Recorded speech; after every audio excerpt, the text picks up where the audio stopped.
Greetings, well met. Light be with you, King's Honor friend. What can I do for you? Hey guys, what's up? Mad Season here, back with another stream for you. How's it going today, everybody? We are level 50.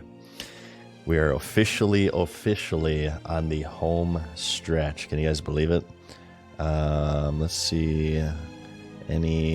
Oh, this is all expired. That is just fan-flipping-tastic. This is from NPC. So I just kind of rolled out of bed here, and I had the desire to play World of Warcraft, so that's what we're going to be doing here today. But first, before we move on, I would like to say, hey Gino Horrell, what's up? Mad Season here, back with another video for you. And hey Blackened940, what's up? Mad Season here, back with another video for you. I want to say thank you very much to Oak. Thank you for the Prime Oak. And also thank you to Timeless RPG. Thank you for that tier 1 for 3 months, my main man. And to Nebunet as well. What's up, Nebunet? Nice to see you guys in here. Grangan, how's it going? I figured what we would do today, people have been throwing this video my way for a reaction. You guys know the Hardcore Clips channel, Hardcore Classic YouTube channel, and they compile like a bunch of the more interesting moments from Hardcore Classic. Well, your boy actually made it into one of these videos here, so I felt like maybe that's called to do a little bit of a reaction here. So what we're gonna do here is we're gonna fly in over to the Searing Gorge. This is gonna take a really long time, and we're gonna react to a video. Okay, we're gonna react to my own clip, and we'll react to the clips of everyone else in there too. So let me bring that up real quick. I'm making a react channel. This is gonna make you guys cringe, but yes, I am making a react channel. I haven't done it yet because I'm incredibly lazy / busy, kind of a combination of both. But my first react will be the react to the what's it called, the Season of Discovery reveal / panel. But every now and then we'll kind of do reacts here and see if you guys like it. If you guys like it, we'll keep doing it. If you guys aren't really feeling it, then, you know, whatever. We'll just play World of Warcraft. So let's do... I suppose we'll just go ahead and do a window capture. Chrome. Add source. It says that you can do it automatic. I always have trouble with stream. I know you're looking at a black screen right now. I apologize. I always have trouble with Chrome. It never... Find the same executable. Chrome, here. I always have to like redo it, recapture, because it never, I don't know, it's weird. Okay, so we're gonna turn off the Stormwind music. We're just flying on a flight path right now, and we're gonna pause that and we're gonna get this going here. Let me make sure my capture is set up. So this is classic hardcore. Let me link the video here in chat for you guys. I'm gonna link this at the beginning of the end. I want to try to show etiquette here with our reacts here. This is classic hardcore channel. We're reacting to this one because we made it in. This is the hundreds. I didn't realize I made 116 of these. Good God. Yeah, make sure it's only one pack. That's good. Let's see what happens here. Oh God, AQ told me. Run out. All right, it's. Swift pot if you can, boys. It's already going Ari. No, don't tap Balrog. Move the fuck back. Move back. Remove poisons while we run out. Remove poisons. Just go out. The first pull. What a great start. Out. Careful on hardcore blade. Oh, that's one way to go. Oh, somebody died. How are you not out already? Hardcore. Why are you not out? Heal me if I'm out. Heal me fast. 2 people died. Wow. 2 people died. Oh my God. Are you kidding me, boys? Oh no. Do you guys think I should raid? I've been on the fence about raiding. I think raiding might be some interesting streams, but I just don't know if I want to dedicate the time to it. Wait, were these guys world buffed? No world buffs. I mean, it's AQ20. So, yeah, like I said, world buffs is what's mainly stopping me from... Yeah, losing your main tank is not good. It's time to be a hero. Oh, here we are. Oh god. Okay, here we are. All right, let's get the monotone commentary over the monotone commentary. I would like to set some context here for this clip because it's not showing everything, okay? So, for some reason, you see this blood drinker right here? This guy was in with the witch doctor. It was like a patrol or something, and I don't know if it was going to pad out, but the tank just kind of ran in there. He just kind of charged in there. So, in the very beginning, this whole fight started off on the wrong foot, as it were. And I think like somebody was close to the grave over here, which popped a zombie. So this, yeah, we have a dead hero here. We have some craziness going on here. Yeah, and I'm Shadow Spec too, by the way. I'm not the healer. This guy over here, Unholy DK, is the healer.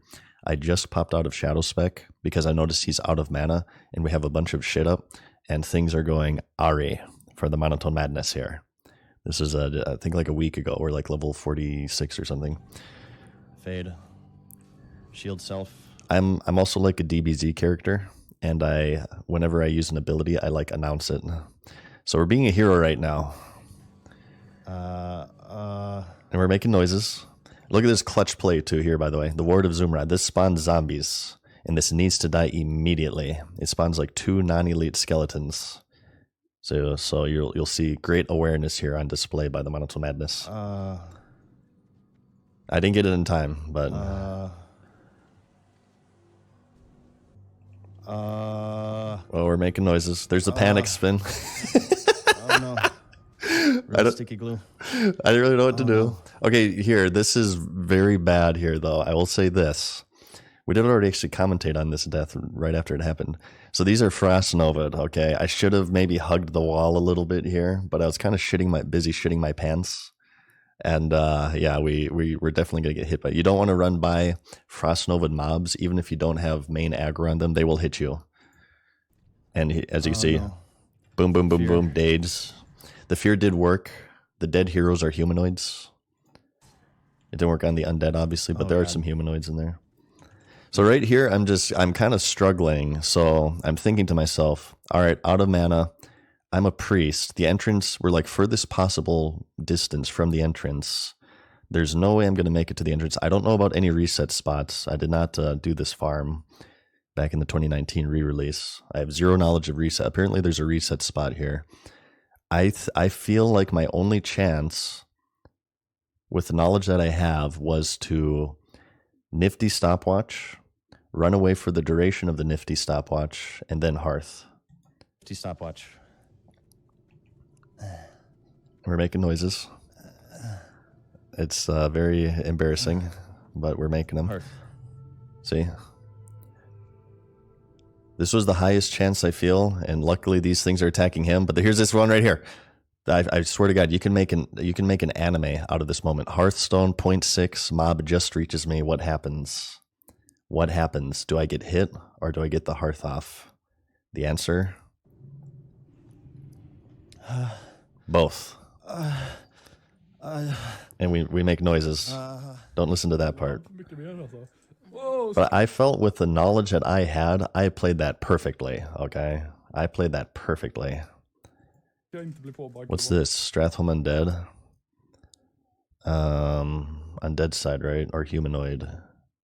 Humanoid side, King Square. I forget exactly where this is. Maybe this is where you get the cigar set. He's going to aggro something from behind. Ja, jag går och kollar. Yep. Vad fan händer nu? Yep, he backed up too far. Jag har ingen mana. I like that noise. Jag säger ut. Out. Rat. They're ratting. I did not rat. Looks like this guy's giving it all too. Oh yeah, he's out of mana. All these guys are fucked. Everybody's fucked. Oh, and they just aggroed another pack. So he dropped a group there. If you guys don't know, he's gonna petrification flask, I'm sure.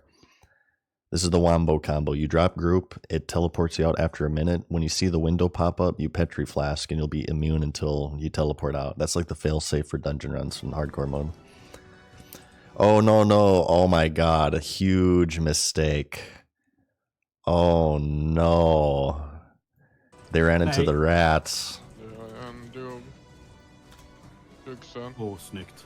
Did he get it? Nej, det blev tippad den direkt. Alltså, Oh shit. nej, jag tänkte om...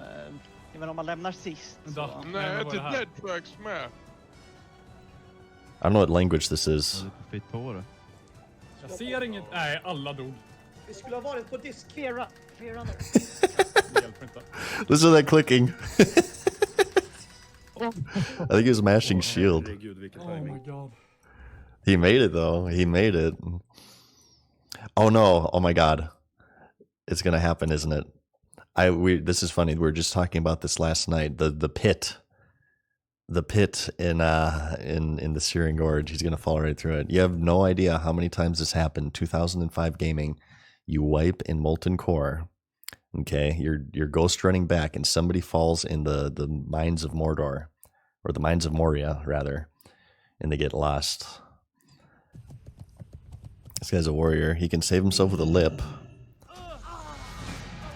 Oof. Pin. Oof. Did he try to lip there at the end? I see he has a lip right here on X. Oh, it looks like he hit it as he landed. It was just like a millisecond. He also fat fingered a demo shot too. Look at the toolbar down here. Hit like demo shout first by accident. Pin. Så stort most. Yeah, careful in Searing Gorge. Åh, tin utav Oh god. 1,000 needles elevator death. What are you doing? Oh my god. I'm rolling with you guys. Oh. He bonked his head. Level 30. Could he have saved himself? The only way he could have saved himself as a warrior, because he can't lip yet, lip is level 45, is if there's a mob in range that he could charge, but I don't think there's any mobs at the bottom of the elevator. Never mind, I'm rolling with you guys. Charge will save you guys from fall damage, as will blink for mages. I really hope that doesn't happen to me. Elevator boss? Disconnect deaths are one thing, but elevator bosses.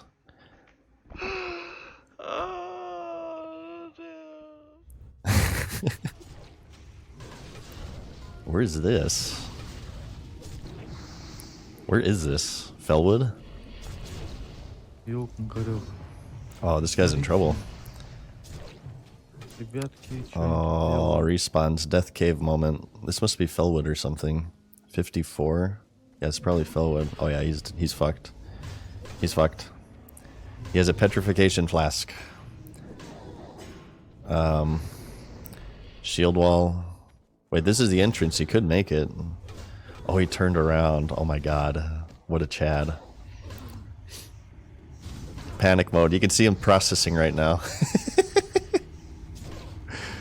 You can see him. Oh no, this isn't the entrance. Where is this? This has to be Felwood. So he petried. What he's hoping for here. Блин, нахрен этот маг вообще, а? Oh, he cancelled it. Yeah, the mobs don't de-aggro if you petri. Oh yeah, he's done. Ребят, все, ребят. Все, ребят. F. Все, ребят, все. I believe bliat. That's not a nice word. I think it's a curse word. 58 too. Oh my god. He died at 58. Jesus. You got a human run here. Oh my god. Oh shit, what happened? He pulled the room in there. Uh-oh. No! Uh-oh. I petried. Oh my god. Oh my god, no. I think the play I here... canceled, I petried again. I'm not doing this. Oh, you can petri twice? There's no cooldown? No. Face away. Face. Okay, so he got away. Oh shit, I didn't know that. Okay, well that's actually good. That's actually a good tip. You can Petri twice. If you don't have enough time to leave group and rat out and get the timer, you can Petri, then leave group, then cancel, then Petri. It'd probably be good to have a macro for that. All right, here we have an MC run. Face away, face away, face away, face away. Don't run up to the dog now, please. Yeah. Uh-oh. Distracted. Rebuild. Just banish, banish, banish, banish. Pick this up. Firewalker first. Flame guard to the wall. Oh shit. Dog on the right, boys. There's a dog too. Uh-oh. Move back, move back, move back. Oh my god. Petri. Rat. Rat out. Petri, rat out. This Petri won't save me. And buy these t-shirts. Second. No, I don't. If anyone can kite it away. Dude, what the fuck, man. Remember, you guys, heroes die. Happy, wait for Pookies. Just down DPS. Stop Heroes DPS. die, Stop rats DPS. live. Kubet, stop DPS. Resolute, stop DPS. Happy is not even on the second on the threat list. It's gonna be fucked. Stop DPS. Wait for Happy. Athara, stop DPS. Nobody's listening. This is not a DPS fight. He needs to be on threat list, second one, because he will fucking die. Yeah, he'll I think he like sleeps or mind controls or something, Hikaru. It's a 2-tank fight. So if you're second on DPS, Resolute here, he's not listening. He's DPSing. Please stop DPS. He's going ham. He's gonna pop Adrenaline Rush. Look at the threat list. He's almost as big as Happy. Arthara. Uh-oh. Athara is second now. Takashi. Careful, you're threat. It was Athara, yep. Dead. I told you. I fucking told you. Stop DPS. Why do you DPS? We need the blood. We need the blood. We need the blood. Son of Akar, let go. Kill the Akar. Just paladin things. What is this? Tinkers. Oh, he's doing the singing blue. These things are fucking annoying. They summon these stupid little mechanical enemies. I've done this quest a total of twice so far, and both times we kind of had some oh shit moments with these Harvest Reapers. This guy's playing a warrior, of course.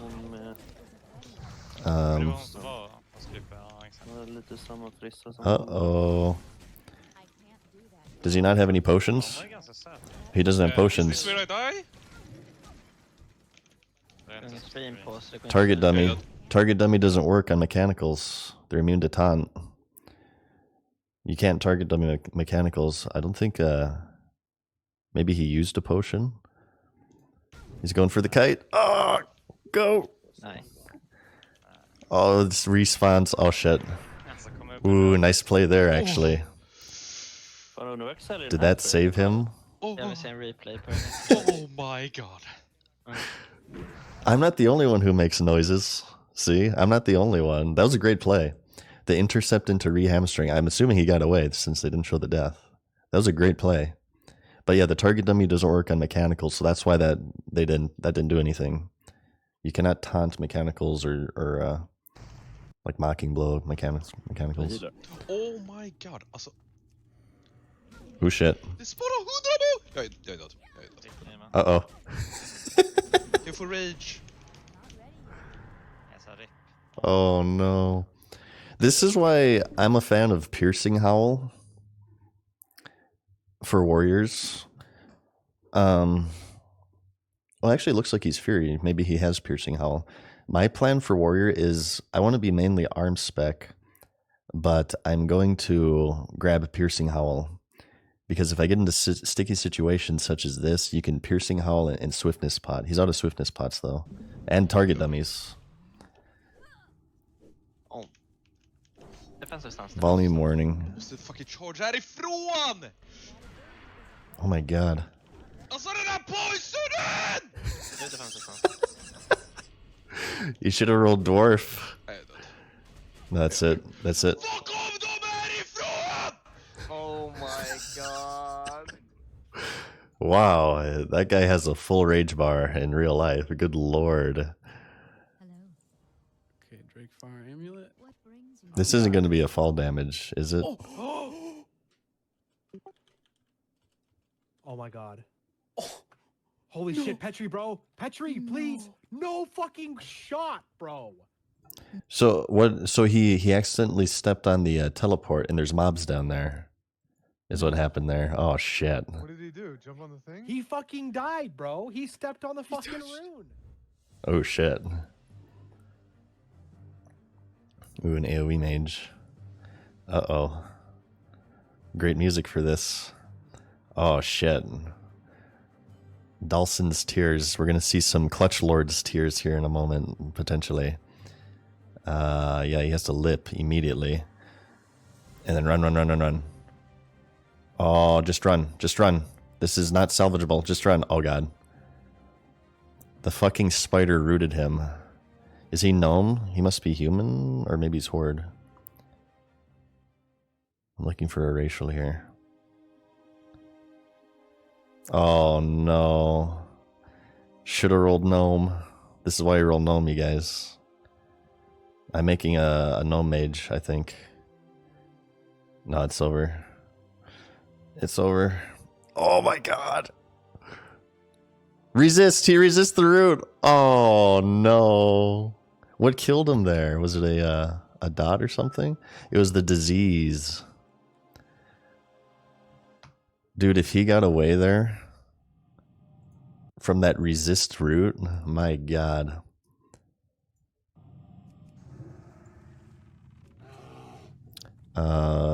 UBRS, yeah. Are we gonna see a bridge death? Knocked off the bridge?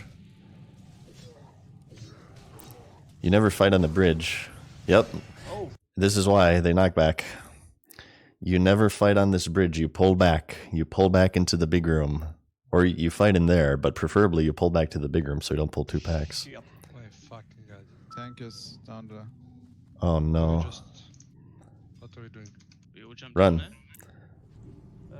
Jump to me, yeah, everyone, so they can evade. Shaman can tank some. They should evade if they all jump. Then they can hearth and get back in. That's probably the play. This should be fine. This should be fine. I guess they were fine. SFK. Oh shit. Oh shit.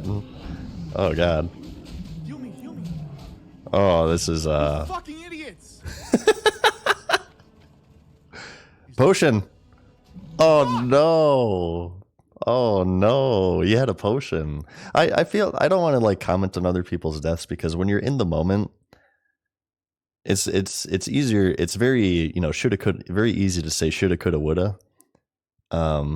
When you're in the moment and shit's hitting the fan, it's very easy to panic. But he could have potioned here, obviously.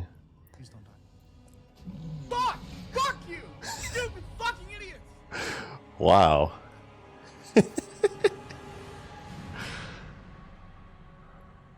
Yeah, that's the full rage bar in real life. That's what we call that. And he is enraged. All right, here, let me link that. People have been asking me to. I'm sure it's only. People have been asking me to react to this for a little while because we had the Monotone Madnesses clip right here. This is me, you guys. I made it. I'm famous. I'm a little bit embarrassed so many people heard my moans, though. This is from the Classic Hardcore Clips channel. Those are rather entertaining. Maybe we can do more of these in the future. There's 116 of them. There's quite a catalog to go through. My God. They release a lot of them. We could like just watch them, comment on the deaths, analyze them. Very interesting. Interesting channel here. All right. Let's get back in game now. And get our music going and stuff. I quite enjoyed that actually. I feel like Hardcore Classic is probably one of the most interesting games to watch in a long time. Just not just for any version of WoW, but on Twitch. Even when I'm not streaming it, every now and then I'll just tune into a hardcore stream. It's just, I suppose it's just the high stakes, but it's really not surprising that there's 116 episodes of that series because, you know, really, really interesting moments like that happen all the freaking time. Yeah, I feel like hardcore is just, aside from the game itself, is just really interesting to watch on YouTube or Twitch. Hang on, we had some, I think we had some subs during that. Let's see here. Rio Dark, thank you for the sub. Demetex rather. Thank you for the prime. All right, you guys ready to do a little bit more questing? You keep getting DCs. We were on a really big streak of no DCs, but we did DC a couple times yesterday. I'm on new internet, and for the most part, it's been great. But yesterday we did DC a couple times, unfortunately. It wasn't, fortunately for us, it wasn't during combat or anything. We were just like traveling around. We do have an elite quest here, but I think I want to start off slow and just work on these non-elite quests first, in case we do have connection issues today. I'd much rather get DC'd against a normal mob than a elite mob. But as planned, we did hit level 50 yesterday in the Searing Gorge, and I think I'm a little bit intimidated since we just watched a bunch of people die in Fellwood. I want to hit up Fellwood because we do have some questage going on over here. And then maybe that'll take us to like 51 or at least close to it. And I think at that point maybe we're ready for Angoro, perhaps, potentially, maybe. I'm not sure. Fipsy, thank you for the prime, my main man. Conquer as well, thank you for the prime. Are you gonna be trying Season of Discovery? I am. I'm rather excited for Season of Discovery. There's some things I'm not really too keen on, but for the most part, as a package, I think it looks really interesting, and I feel like I would enjoy it. So, just to go into the Jadenar Cave. The real issue seemed to be those satyrs that slow, the slowing poison, and I can't do anything about that as a priest. I can only do diseases and magic. Mad Goomba, thank you for the prime, my main man. Shoutouts to you. Watching hardcore death clips before streaming hardcore has to be like reading surgery mortality rates before going under the knife. Yeah, I know, right? Well, hopefully it'll make me a little bit more careful at the very least. Let's start off by pulling 2 mobs. I think that'll be a good idea. Don't worry, we're a Shadow Priest. Okay, we got this crap. There's no way we could possibly die. Yeah, when we go Warrior, one thing I learned from those clips, I'm going to go Piercing Howl. I'm going to go deep enough into Fury for Piercing Howl, and then I will do Arms after that. I want that AoE slow. My escape method is going to be Piercing Howl into Swiftness Potion. That's what I'll use to get away. Can I, what level are flasks of petrification? I don't even know if I can afford one. I have 64 gold right now. It might be good just to have one on me. Here. Can I steal the slaver? Nah, I won't. Let's, I want to get into the Incendisaur cave, which I believe is that entrance right there. We'll do the Incendisaurs. And I think there are slavers inside of there, maybe. So let's just slow fall downhill. Do it very gingerly. How many classes have gotten to 60? Well, about that. Okay, about that. We have a total of 0 so far. This is going to be our first one, but however, you guys have to understand there's some connection issues. We DC'd at level 52 on our hunter, and we DC'd at level 29 on our hunter. So just keep that in mind here. We for sure would have at least one level 60 by now, and this would be our second one. But for now, this is going to be our first one. Let's do the Incendisaurs. Can you see your current gear? Sure. Green Lens of Shadow Wrath, Lifeblood Amulet. I got this in that ZF run before it went to shit. I have a lot of the whale gear. I should replace this cloak. Dreamweave vests, Bloodband bracers from STV, Dreamweave gloves, whale, Dalewind trousers. I bought that at the auction house. Mojo boots is Tannerus, whale. This was from some sort of quest. And then nifty stopwatch. I got the wand of Alistarge and also the staff of lore. We have 64 gold, so I mean we're getting to the point to where we can make another trip to the auction house if we want to. Let's drop down here. Let's kill the Incendisaurs. Hey, what's up? It's Meme. How's it going?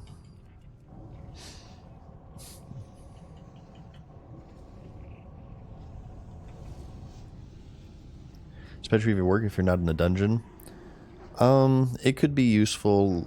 Let's say maybe you used a potion and it's on cooldown, right? And it's under like a minute cooldown. You can Petri, wait for that to come up. You can Petri and maybe wait for some mana regeneration, get a shield out or something. I feel like they're always good to have on hand.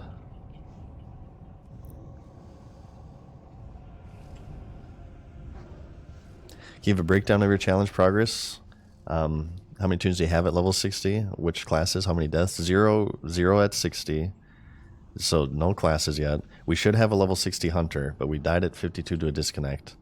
And deaths, I suppose, would be 2 disconnect deaths and 2 deaths where I got trogged in a cave in Loch Modan, and I got orked in Red Ridge on a 13 hunter and an 18 hunter.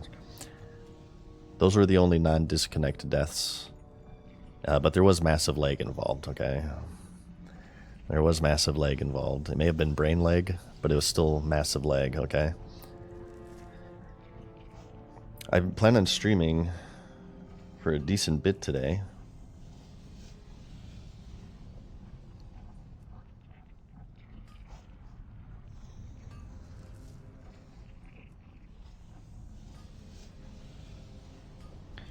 So I'm gonna say like our goal is 51. If we pull off a power gamer session, maybe we could pull off 52.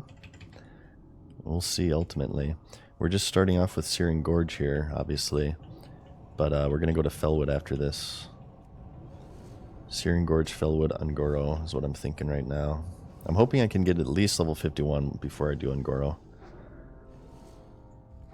And then I'm not sure what goes on after that. Ungoro should take us, if we're at 51, maybe to 52/53. I don't want to do any dungeons. I said that last night. I'm done with dungeons on this character after what happened yesterday.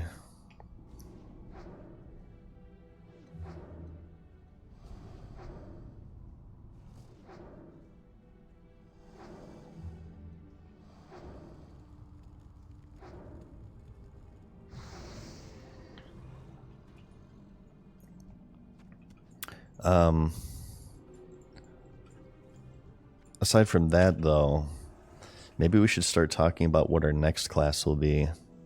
So, we have Season of Discovery coming out in 19 days. I should be able to hit level 760 within 19 days. I don't think I'm that slow at leveling. We'll see how today goes. Next class, I think I just want it to be Alliance. Maybe we'll just return to the Hunter, honestly.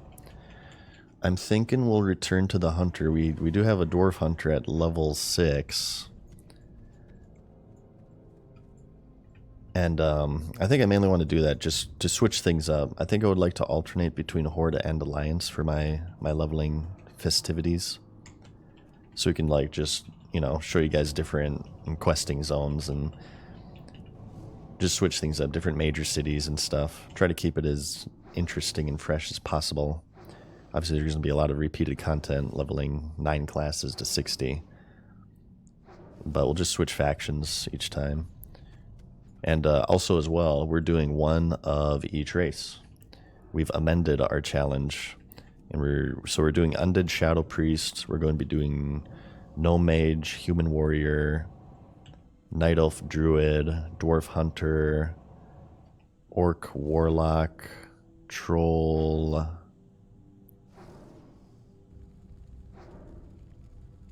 Troll what? We're doing Tauren Shaman. What's left? What did I say for trolls? We're doing Tauren Shaman. What class am I missing here? Warrior. Oh, Troll Rogue. Troll Rogue. We're doing Troll Rogue. So we're gonna do one of each race and one of each class, and we'll be doubling up with human actually, because we'll be doing human pally and human rogue. Because obviously we only have 8 races and 9 classes, so we'll have to repeat somewhere. Obsidian. I'm not gonna do these elite quests unless I can find like a group for them or something. I've been doing a mostly solo challenge run for these. It's not super strict. If I can find people for like group quests, I have been knocking them out. For the most part, I've just been solo. That didn't really start off as a goal. It just sort of kind of happened that way. I avoided dungeon runs because of my shitty internet connection. I didn't want to disconnect as like a healer or something. That'd be very bad. I think when early 2024 comes out, though, if you guys were there for the Season of Discovery panel, or the Classic panel, rather, they did announce that they're doing self-found for hardcore mode. That is early 2024. So I think I want to make at least a few characters doing it that way. It's not solo, and maybe I could do solo self-found as like a challenge. But I don't know, because to me, I certainly understand the challenge and how that would be appealing, but a big part of this game is kind of like grouping with people, right? It's a multiplayer game, so I'm not sure if I want to lock myself out on all of that on every character.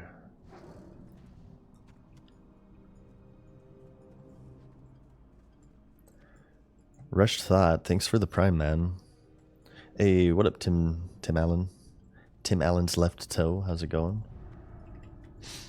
What does cell phone actually mean? No trade mail auction house? Yeah, pretty much. You're not allowed to receive any items or gold from anyone. You have to self-craft everything. The restriction is removed upon hitting level 60 as well. But for me, because I'm not really sure if I want to raid, that restriction that part doesn't really matter too much. I don't know, we might raid on one hardcore too, and I'm still not fully decided on that.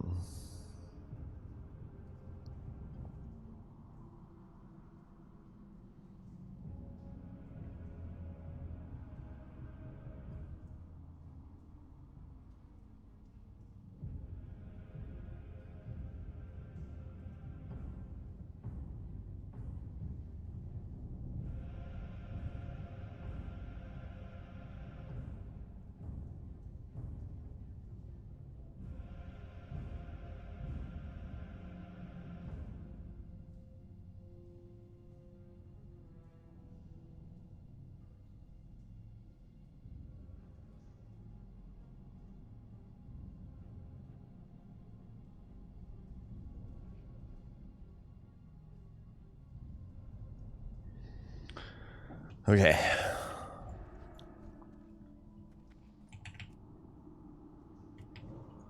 Warrior's tough outside of group, but great in it. Shaman's really shines in hardcore when group too. I was thinking of maybe, just for like challenge sake, if I had to pick any class for the self-found challenge, it'd probably be Warrior. So we'll save Warrior until early 2024. As far as streaming is concerned, though, here. We're going to be splitting up our time between this and Season of Discovery when it comes out, of course. I will not be playing Wrath Classic or Cataclysm Classic, so I won't have to worry about that. But yeah, this challenge that I'm doing, please understand, it'll be a very, very long-running challenge. I hope you guys are prepared for the long haul, because it could be like years, depending on how things go, for me to complete this. I am not the fastest leveler in this game, and obviously if I die, that's a big major setback. I feel like there's not to pump myself up too much, but barring disconnects, the chances of me dying are basically 0, because I am a professional gamer. Alright, I've been playing this game for nearly 2 decades now, and I'm amazing, okay? There's no way I would ever die. Season of Discovery classic or retail? It's classic. Classic WoW. Retail has a lot of stuff going on. They're doing like a triple expansion thing. But yeah, classic. Season of Discovery is on the classic side of things. What do you guys think about like seasons of retail? Would there be a demand for that? I doubt it, because the main reason for the seasons and for vanilla, it seems, is to introduce new things, but they're kind of already doing that for retail WoW with the new expansions anyway. So wait, they said I thought during the introduction ceremony for retail they mentioned something about like going back in time to previous expansions. Did they talk about that more? Like, are they just referring to, you know, like they're gonna, after Cataclysm Classic, they're gonna do Mists of Pandaria Classic, Warlords of Draenor Classic? You guys ready for that BFA Classic? Or is that like some new feature system that's in retail? I did not watch the retail panel. I'm a classic Andy, as you guys know. Going to old zones, no time travel. They meant to the old world. Going to old zones, for what reason? Are they like adding just like high level content to the old world? And when you say old zones, do you mean the old zones like vanilla Eastern Kingdoms and Kalimdor, or do you mean Cataclysm Eastern Kingdoms and Kalimdor, or like the BC areas? They kind of meant that the expansion titled Midnight will take us back to Northrend. Ooh, revamping them. Ah, I see. So they're gonna do it like a revamped Northrend, huh? Okay. Well, that's actually kind of interesting, because we actually mentioned this rather recently. I feel like one of the most intimidating things, or one of the biggest problems with retail right now, is that it's just kind of, it's very intimidating to get into because there's just so much to it. And I said that there's so much history with it. There's so many classes. There's you know, expansions after expansion after expansion, all these different zones and stuff. These battlegrounds, achievements, mounts, PvP collectibles, raids, everything. It's such a huge world, and people have been playing it for like nearly 20 years now. It's kind of intimidating to jump back into it. So maybe they're honing in on this themselves, and they've instead of releasing in these expansions entirely new zones, right, and adding more continents, they're just going to revamp old continents to keep the square footage down, right? To keep the geography down. I'm sure it saves development resources too. I imagine it takes far less time to change a zone than it does to make a completely new zone. So maybe they'll be able to get the expansions out faster. One would hope. But I don't know. Like I said, I'm a classic Andy, so I don't really care about retail that much. Let's float on down now. Go up this ramp over now. Kill this fire elemental right now. Go over that rod. I don't want to go down that rod. I'm out of history down that rod.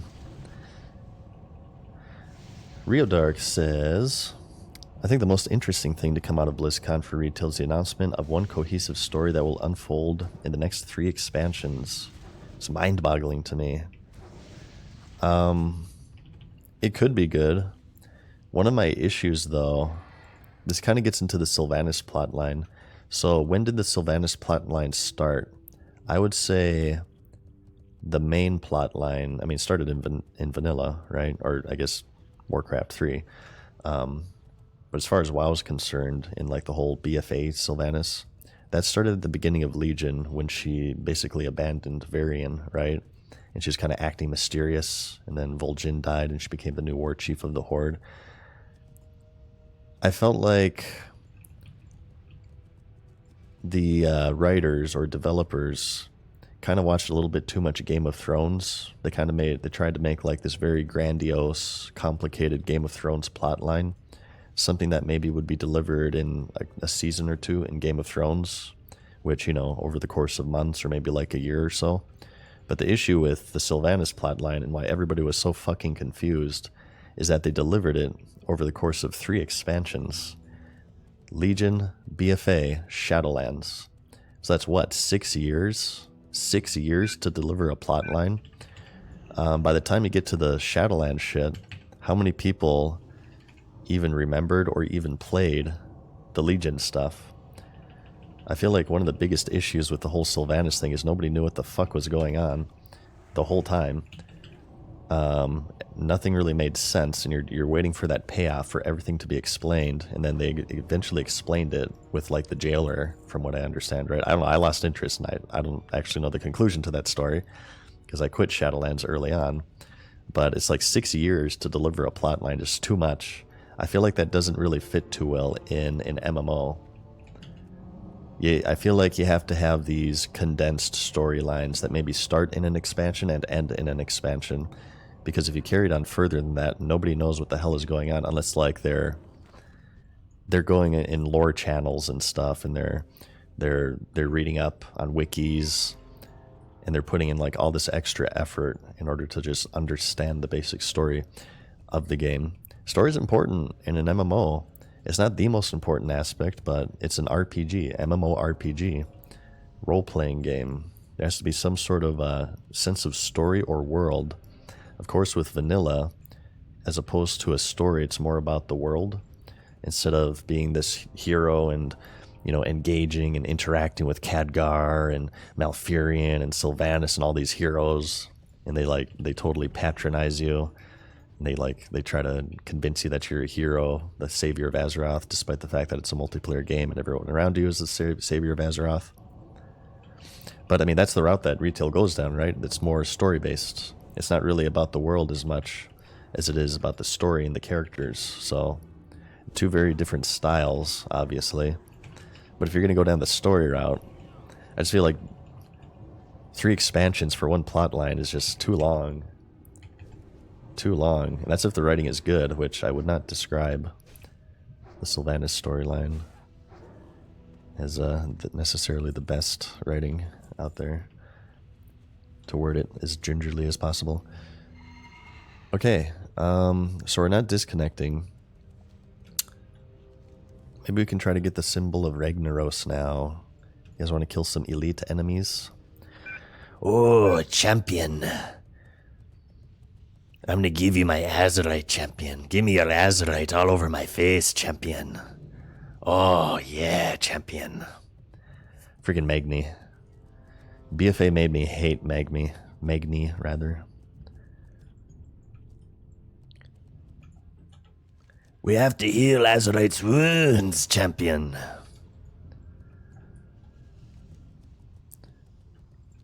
Okay, so these mobs fucking hurt. We're gonna have to be very careful here. These mobs hurt. I'm not sure if it's possible for me to solo them. Going to give it a shot. The issue is that they cast this fireball, and I think they maybe interrupt spells.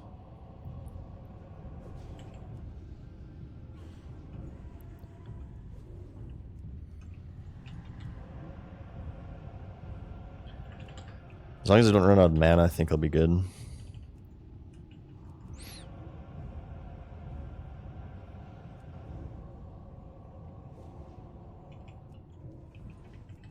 not sure if they shield slam or not.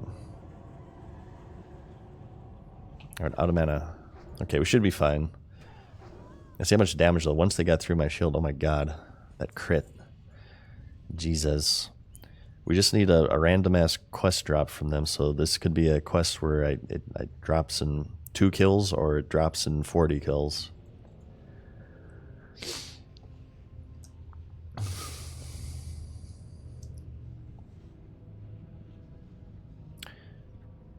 Its meme says the crappiest thing about the lore is that the majority of it is not included in the game, but in a book. Yeah, I feel like it's kind of like Westworld syndrome. You guys ever watch the TV show Westworld? That was also another show that was incredibly confusing, and I felt one of the issues with that is that the show writers kind of assumed that everybody watching the show was like on Reddit, theory crafting and trying to figure out all of the mysterious plot lines and stuff, not realizing that the average person just sits down on a Sunday night and they just want to watch a TV show. They don't go on fucking Reddit trying to uncover the mysteries and stuff. So it was really good for people who do that, because you can kind of like theory craft and try to figure out, like a group effort to figure out what all the clues mean, what all the puzzles mean. But for the average person, they're just confused out of their fucking minds the whole time. I feel like WoW kind of gets into that too. Like maybe the writers or developers, they know about all these, maybe the lore channels, or they assume that people will buy the books in order to piece together the story. That's probably part of what happened with the Sylvanas plotline, I have to imagine. It's hard for me to say because I did not buy the books. Not much of a book reader. I know that they retcon the books all the time too, so it's kind of hard to get into them knowing that A, what really is canon, and B, how long will this be canon for? I think this guy might drop a gray item. I have a theory in this game that NPCs drop what they're wielding. This might be the SWG in me, or the Elder Scrolls in me speaking, but I've never seen a fire guard using this staff, so I feel like he's going to drop this staff. He's going to drop a gray, green, or blue, white staff or something. Watch it. Guarantee you guys. Never mind. I guess I'm completely full of crap. But we got the symbol of Ragnaros, so I'm happy. I've never seen these things use a staff, though. That's weird. That's strange. Okay, let's turn these in. Let's turn this crap in. I guess that's maybe one of the reasons why I like vanilla. It's simple, right? It's simple. It's very simple. You're just... There's beauty in simplicity is one of the most true things ever in life. Never, ever underestimate that quote. There is beauty in simplicity, you guys. Whenever you feel like you're overwhelmed, or maybe you're stuck in a rut, a lot of the times what I do is I tone things down, turn off social media, maybe even technology altogether, if you can.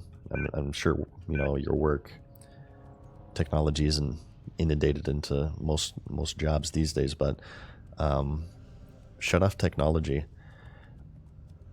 Appreciate the simpler things in life. It's sort of like detoxing. I'm a very big fan of this. That's basically what I did during my big break, my 2-year hiatus. I did a lot of detoxing from social media and technology and stuff, and it was very healing. It was a very healing experience. I recommend it to everybody. I think the shamans over here do something. I forgot what it is, but I think I remember something. I might be misremembering though. I know there's like a follow-up. You can like go up now, and you have to like escort something out. Maybe that's alliance only though, because I'm not seeing it as horde. So hang on, we should have a quest to turn out the towers. Did I screw this up? It's like the Torch of Retribution. What is this quest? Failed. Oh, I had to wait for him to complete the thing, and now I have to wait for him to spawn again, apparently. Yeah, if you just leave, it fails the quest apparently. So now we're gonna have to wait for that. It's beautiful. Beautiful game design. It's like, well, you're not gonna wait for me to complete this quest? Well, fuck you. Yeah, it totally failed. I just gotta wait here.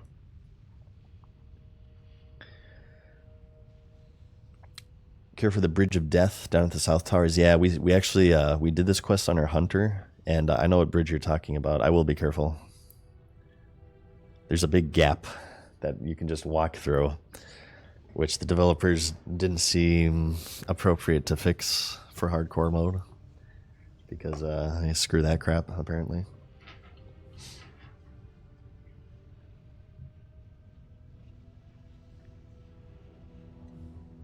Is this going to take like 9 years to respawn? Here, give me a moment.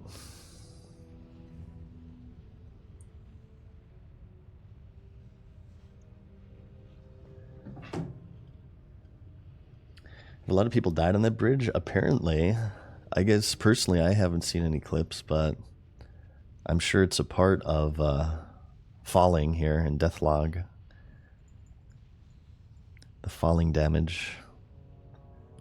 Oh, it's funny here. Is this where most people die from fall damage? Here's the intro. You guys know in the Night Elf starter zone, they have this giant fucking tower. Apparently a lot of people fall off there. I bet you if you go to the Night Elf starting area, it's just littered with corpses around this tower. You need something? I buy and trade. See you around. Make my stupid thing so I can grab it. Actually pay attention this time.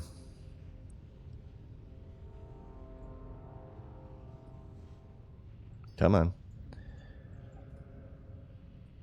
You can do it, buddy. Let's do some RP here. Looking for something specific for the Alliance. I get 470 XP for waiting, huh? Hell yeah, brother. Oh, I have to take it. Grab the stuff. Believe it or not, this was quite intricate back in the day. Oh, we get 4,700 XP for that? Wow, what the hell? Can I help you? Oh my god. Be careful. This was quite the intricate quest back in the day, believe it or not, for Classic. Ooh, chest, what the hell? Unguarded chest? Oh my god, it must be Ashbringer.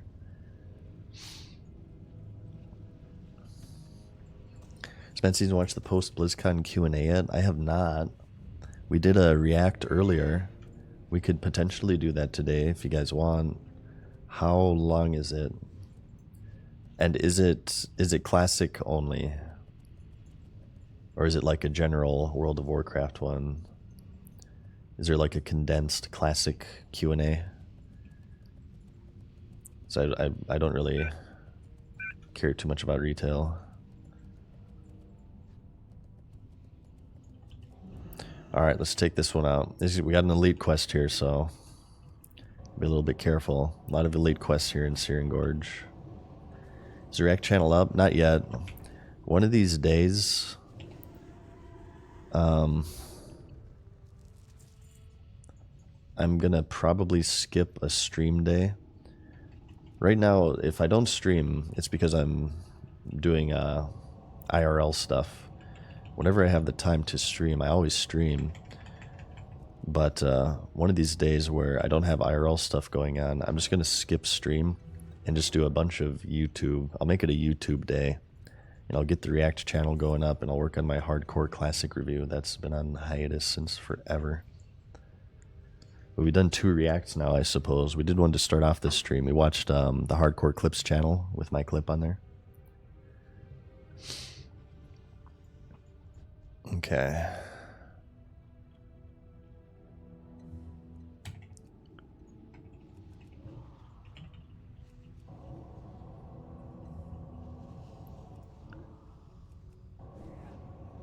Do you think React channels are ethical? Is it just stealing other people's content? I think you can be ethical about it. I think if you, I mean, people react to my videos all the time. Oh shit, hang on. This guy kind of hurts. I think if you give credit where it's due, at the beginning, at the end of the video, if the React channel is fine with it, or maybe asking permission, I think it's fine. I mean, it is a legitimate form of entertainment. Reactions are hugely popular on Twitch, YouTube, whatever. People like them. It really depends on what channel you're reacting to. If it's somebody who says, I don't like my videos being reacted to, or if you ask permission and they say no, and you do it anyway, I feel like that's rather unethical.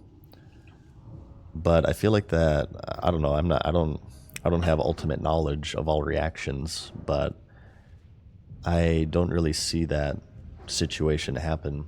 Usually from what I see, if somebody asks a streamer to not react to something, they usually acquiesce.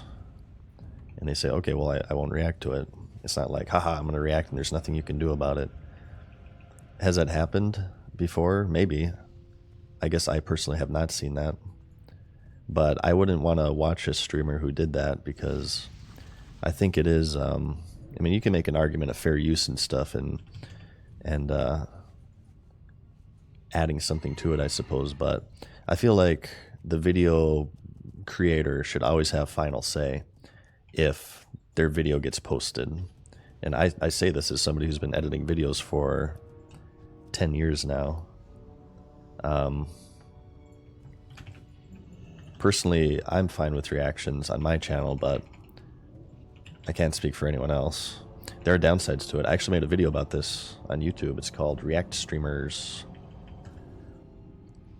The one I reacted to I felt was fair game because they actually used my clip on Twitch, and a lot of people react to them too. I believe they are fine with it as long as you give credit. We reacted to the classic hardcore clips number 116, which in this particular case, if you're speaking ethics, all of those clips used are from other channels, which, I mean, I'm completely fine with my clip on there, but I wasn't asked for my clip to be posted on that channel. You know what I mean? So I feel like that's kind of fair game. They've kind of already opened up the door to using other people's content. So I'd be fine with the classic hardcore clips channel. If it's like a full-on documentary style of video that's fully edited, I would probably just check around to see if the channel is okay with reacts, or maybe if they want permission, I'd ask for permission first before doing it. But anything aside from that, it's mostly people being outraged on other people's behalf, which is everybody's favorite thing to do on social media. People try to do that with me and my channel. Like I said, people react to my channel all the time, and they think like they're sticking up for me. But the last thing I want is for other people to speak for me. I'm my own person, and I have my own thoughts and opinions. I don't need to be... I appreciate the thought and gesture, but it's a little bit insulting in a way that, like, people don't think that I can think for myself in my content and stuff. No, I'm fine with reacts. In fact, I think that's more unethical than people reacting to my videos. Or not unethical. I dislike that far more than people reacting to my videos. The way I look at it, again, I can't speak for anyone else, but for me personally, I see it as free advertising. Bringing my videos, my content to a pair of eyeballs who maybe otherwise wouldn't have seen them. There are a certain amount of people who, when these React streamers react to a video, they'll be like, okay, well, that was a cool video. Let me check out more stuff from this channel, you know? I feel like the people who really dislike React channels, they're very, very,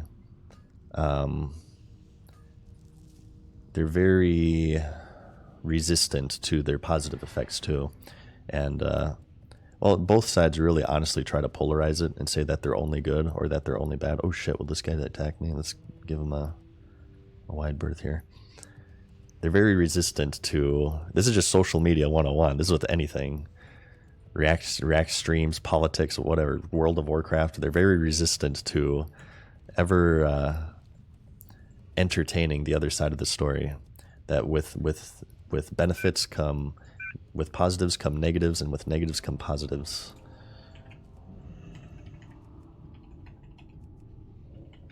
So yeah, kind of a long answer, but I guess that's my thoughts on reactions, React streamers.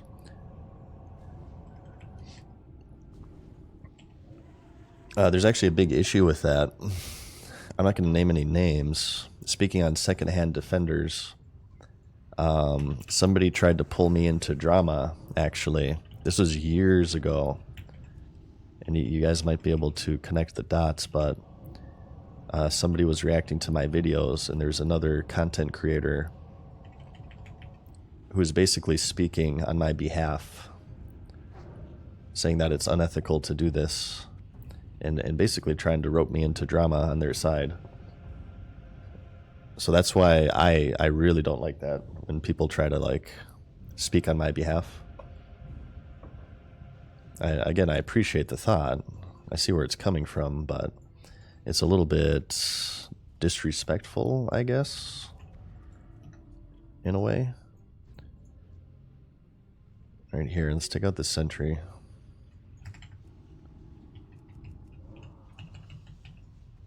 Ooh, clutch blackout proc. These things kind of hurt, so if I get disconnected on these, it's going to be very bad.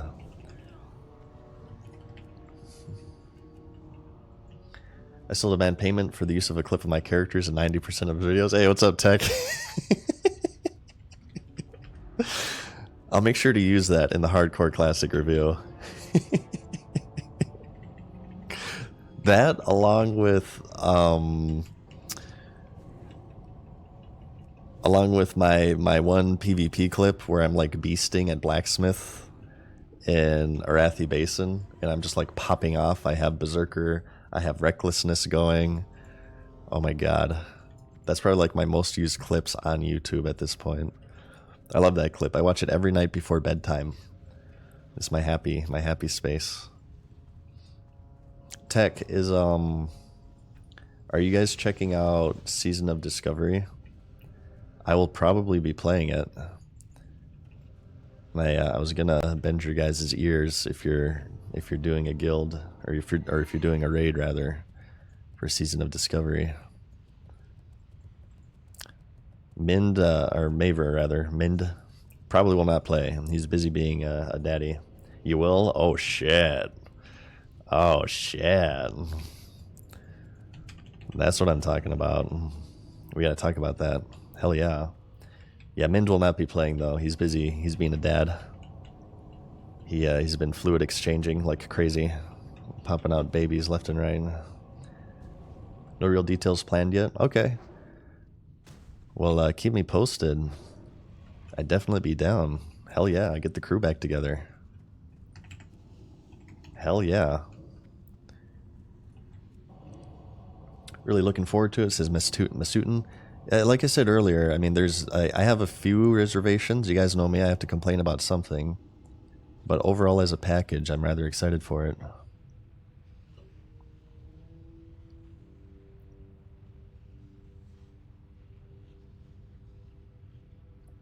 I call it misguided, probably well-intended, but, you know, it's paid with good intentions. Yeah, exactly, yo, it's Coach. Exactly. In general, I don't like to be dragged into YouTube drama. Well, I don't think most people do.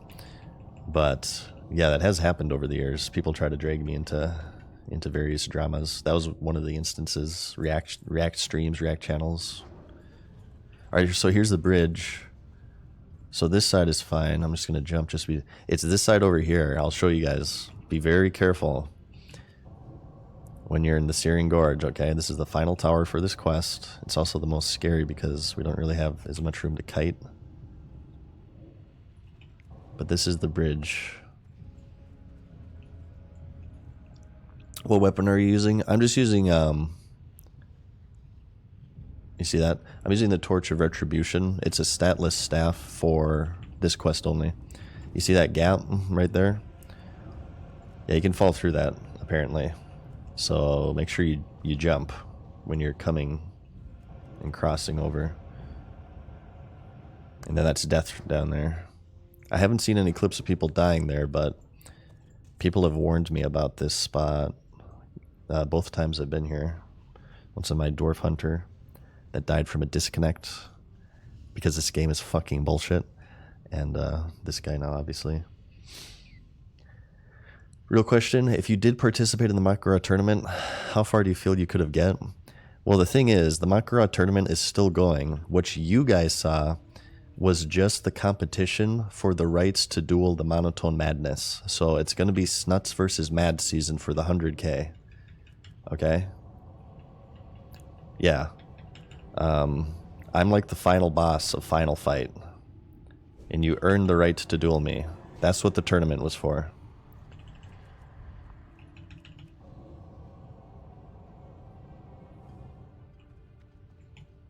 Here, get over here, you piece of crap.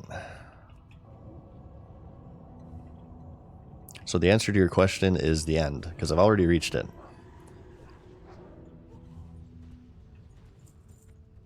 Okay.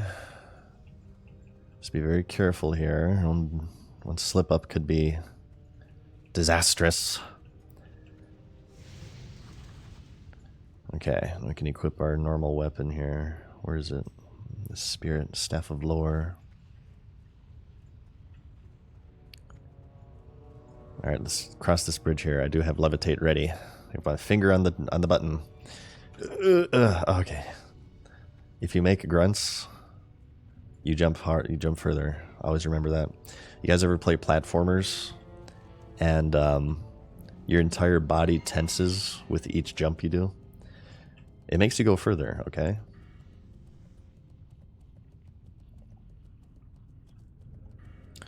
Okay. I think this might be our last Searing Gorge quest that we want to do. I'm not going to do the Overseer Maltorius. Screw that. That guy's death. Oh wait, you know what? We need to do our spell training because we hit level 50 and we did not go to a major city yet. We can get a new Shadow Word Pain. Oh my god. We can get a Shadow Word Pain. We could get Inner Fire. These are the main two I want. And I guess Touch of Weakness too. Get some heals here, which we really haven't been using, but let's think about this. I wanted to do Fellwood, right? I wanted to do Fellwood, and I know we have turn-ins in Orgrimmar. I want to do Fellwood, and I know we have turn-ins in Orgrimmar. So that's both Kalimdor. I guess maybe what we can do, we can Hearth to... And we have a turn-in Terran Mill. Okay, this is what we're going to do. We're going to Hearth to the Hinterlands. We're going to fly to Terran Mill, turn in that one quest. We're going to fly to the Undercity, take the Zeppelin to Orgrimmar, turn in the quest in Orgrimmar, spell train. And then we're going to fly to, I guess, Ashenvale, and then mount to Fellwood. And Hiccup in your ear, and turn in this quest too, obviously.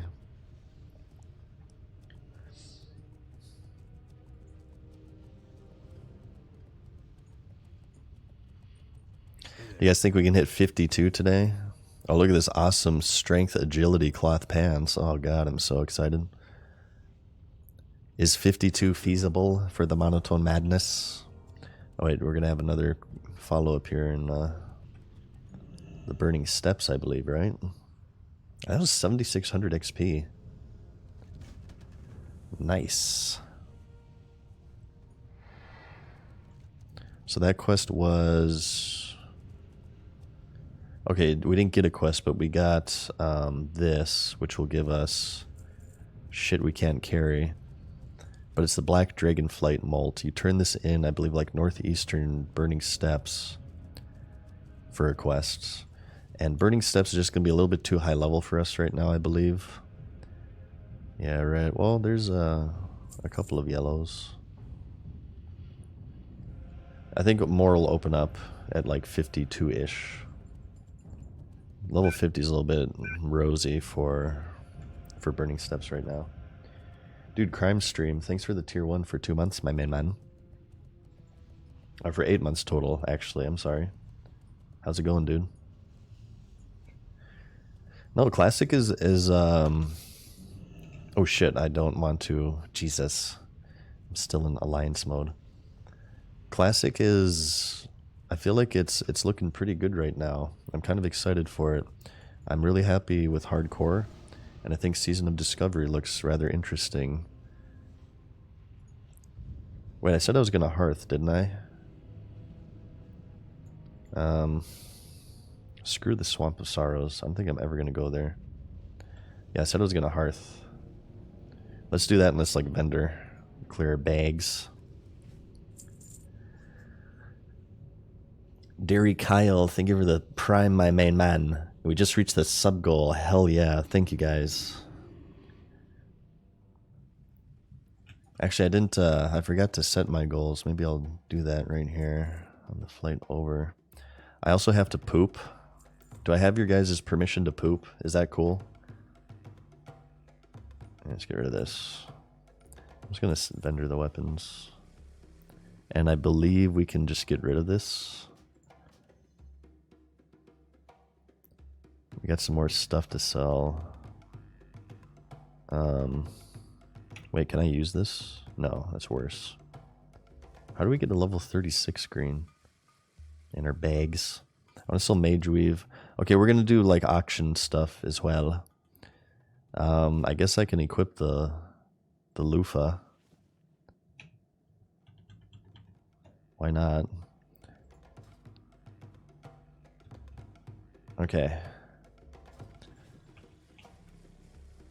Let's go ahead and fly over. I'm going to go void my bowels, if it's okay with you guys. Let's do trivia. Also, well, no, let's do trivia now, before I void my bowels. Hang on. I want to do trivia sessions before AFK. Let me think of a question.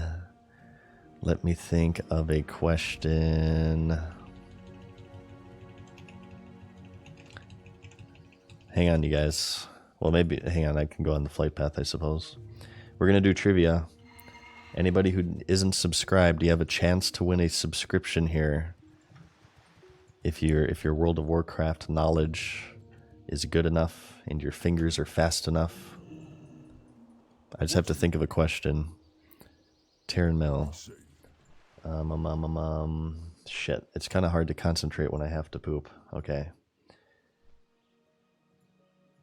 I have to get all my things ready here too. Hang on.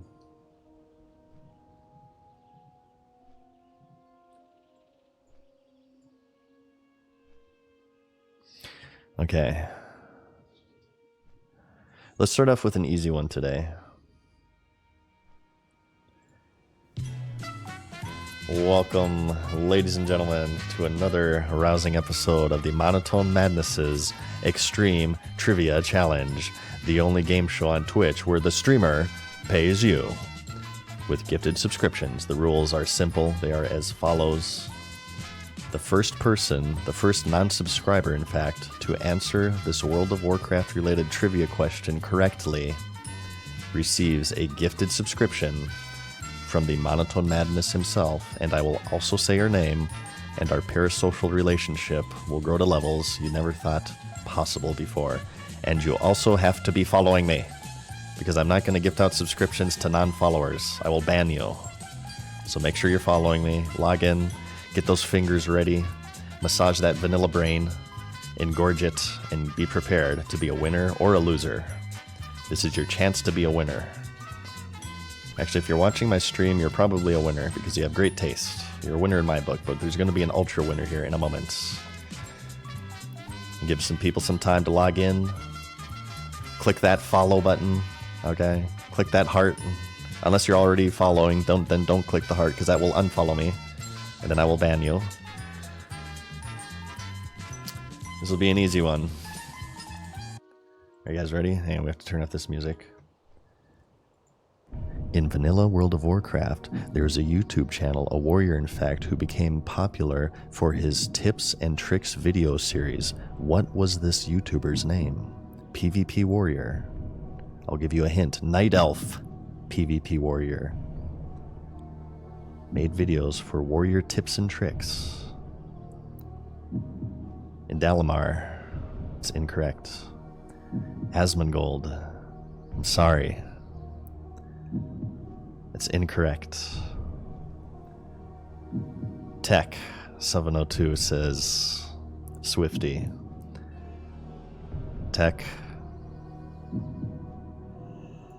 I'm so sorry, man. But that is absolutely correct. It is Swifty. The Warrior Tips and Tricks video series, the glowy hands, you guys may remember. Tech, my raid leader. And also the ultimate trivia challenge winner. Let's all give a round of applause for Tech702 in chat. And here's your gifted subscription. Just remember this when we're giving out loot in Season of Discovery, okay? Everybody clap. Let's see a round of applause for Tech.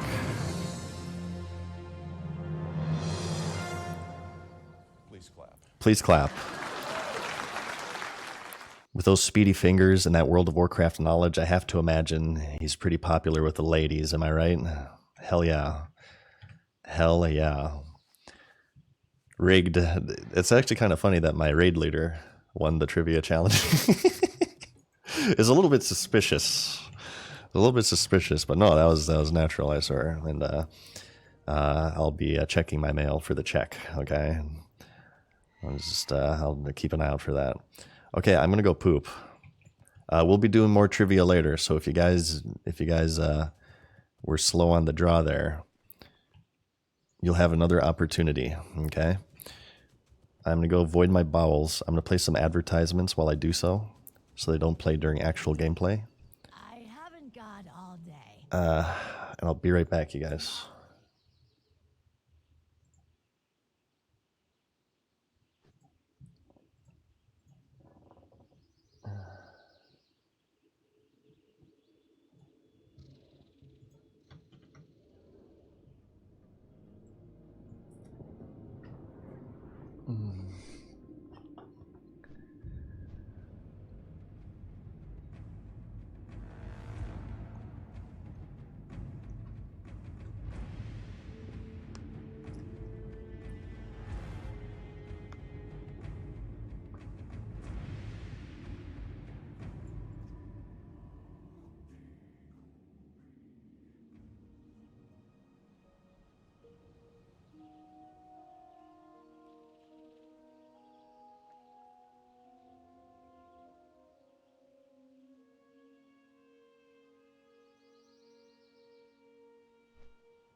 Okay.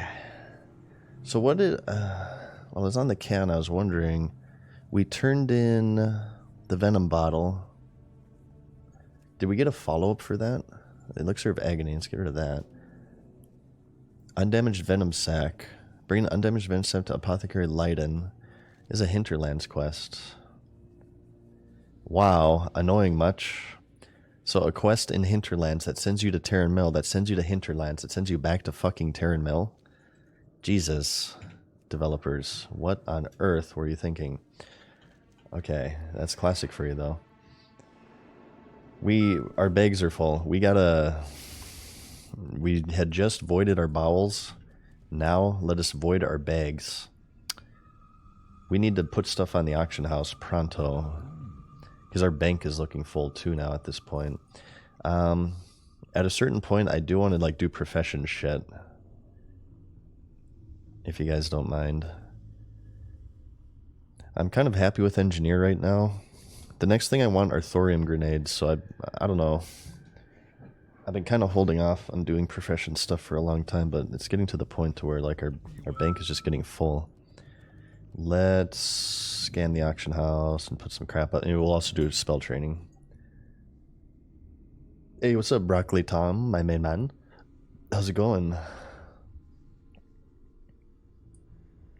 This sack goes away after 30 minutes in the inventory too. Oh my god. What the hell?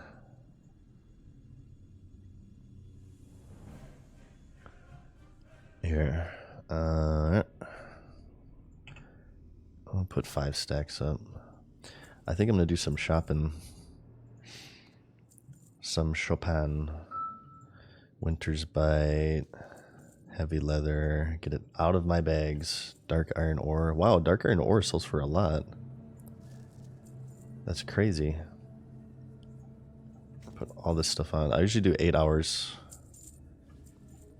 8 hours is the best because if you get undercut, you don't lose as much deposit if it fails to sell. Marlu, thank you for the tier 1 for 16 months, Marlu. It says, hello, handsome streamer. Well, hello, handsome viewer. Thank you. I appreciate that. Sell this. Restock on these potions, right? Let's get 2 more of these. Uno, dos. How are we doing swiftness? We need 2 more. God damn it, why are they so expensive? Okay, here we go. These are better. 1, 2. Target dummies we're good on. Everything else we're good on, I think. What do we have for blues? So get 40 to 50, 55 blues. We'll look at staves. Soulkeeper. Spirit on that bad boy. The bludgeon of the grinning dog. Chance on hit stuns a target. The warden's staff. The Brightwood staff would probably be the best, but no, forget that. It's so expensive. What about Juan's? We have 74 gold burning a hole in my pocket. Ooh, the Torch of Austin. Ooh, this is good. We do wand. Let's look at armor cloth. Magister's belt. We can get the mage set soon. That's too much. I don't know. I don't really put a high value on intellect is the thing. Devout gloves. There's a preset.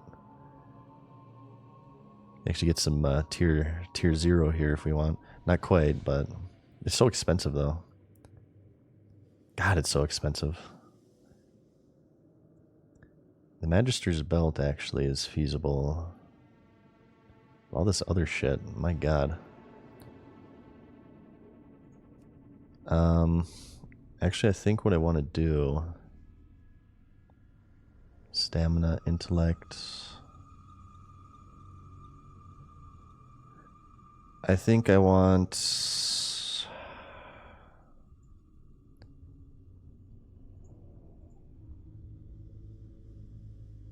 We're going to spend all of our money. I want this wand. It's level 53.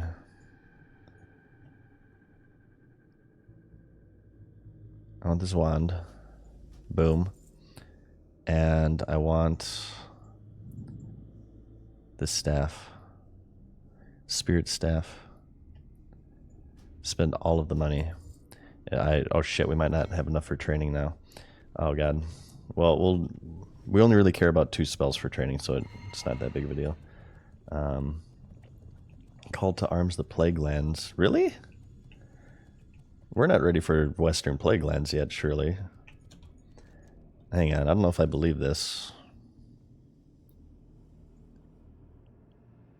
Red, orange, red, yeah. Yellow. No, we're not ready for Western plague lands yet. Screw this crap. This is a trap. It's a trap. I guess maybe I'll just grab it for now because I got room in my quest log for it. What is it? So when we go there, we can get like some breadcrumb XP. And we have auctions expired in the mail that I want to put up as well. A new cape / back maybe? True, actually. Maybe we can check for greens because this is 39. So it's getting rather old.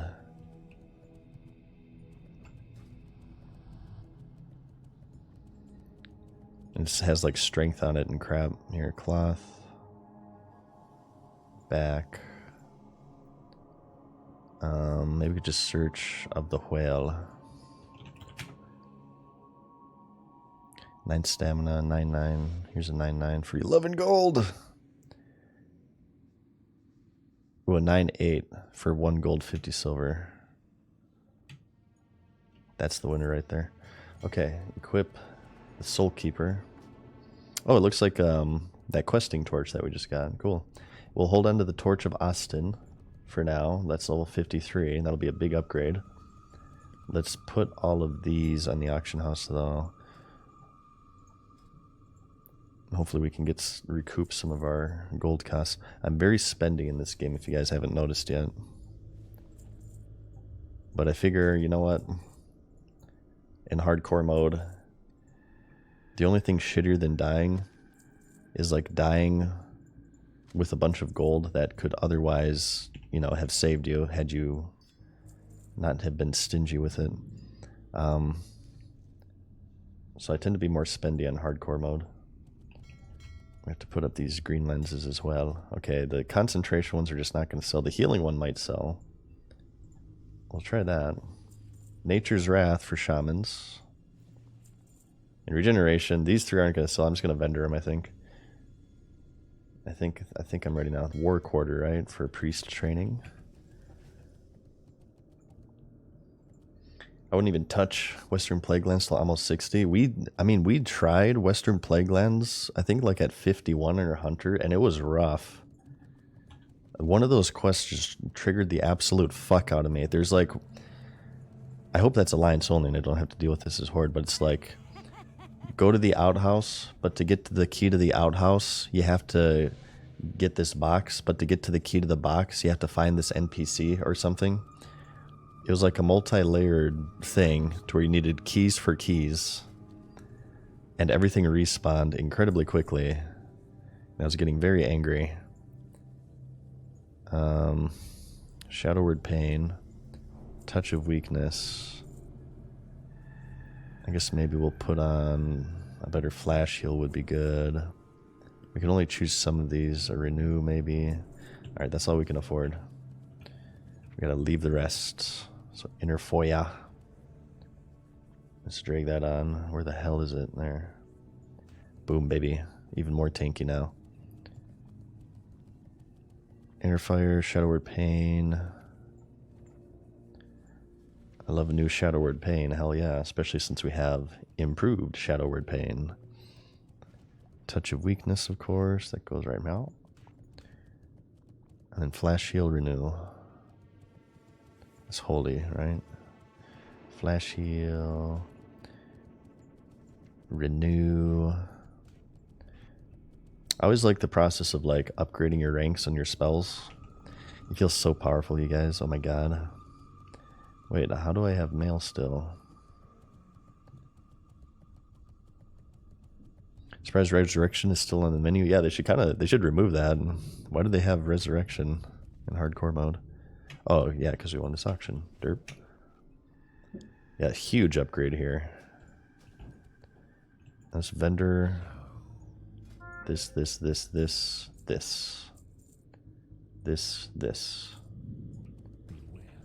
And let's find the elevator.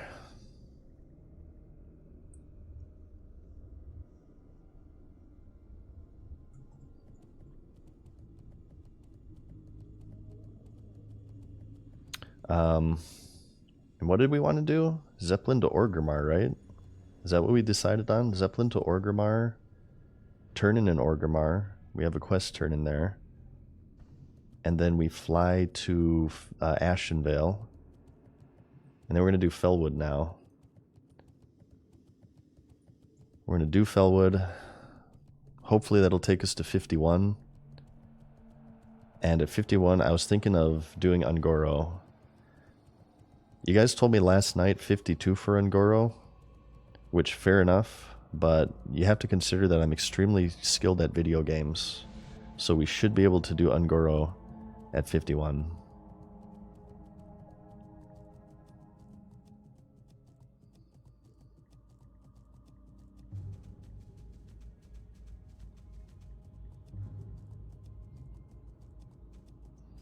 Zeppelin. Okay, shit. I'm scared we're gonna miss these things. What about you guys? Hang on, let's get a poll going in chat. Well, my character looks so different with this new cloak. Let's get a poll going in chat here. Are you guys going to be playing the Season of Mastery? Or not Season of Mastery, Season of Discovery. Everybody asks me all the time, what are you guys going to do? I'm going to make a poll right now, and I want you to vote on it. Will you be playing Season of Discovery? Yes. No. Maybe. Let's have the poll go on for 2 minutes. Will you guys be playing the Season of Discovery? Yes or no, or have you not decided yet?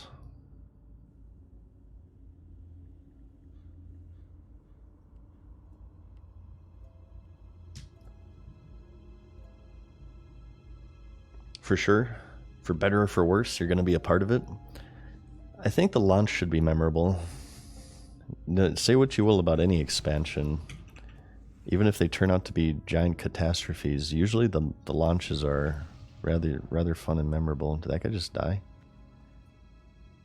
No, apparently that's safe. Why can't I buff this? Oh, I'm out of mana. There we go.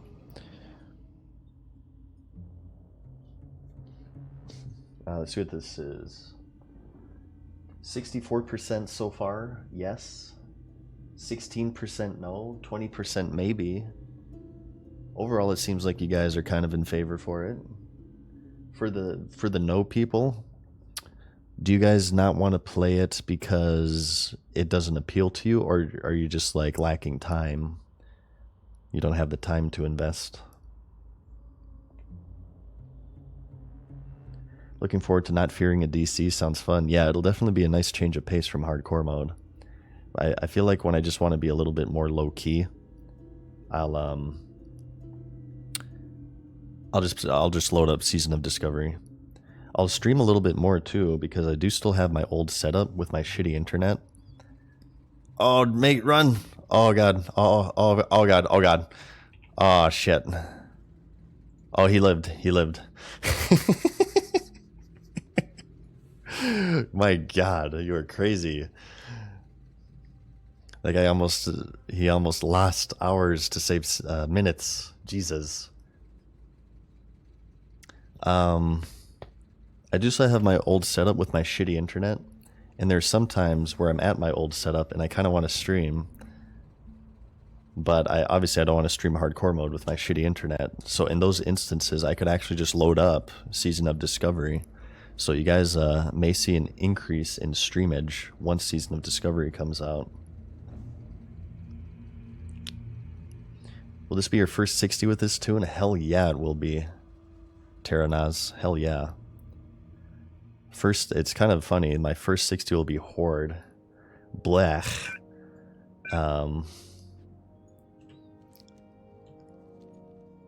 But I suppose I'll take it.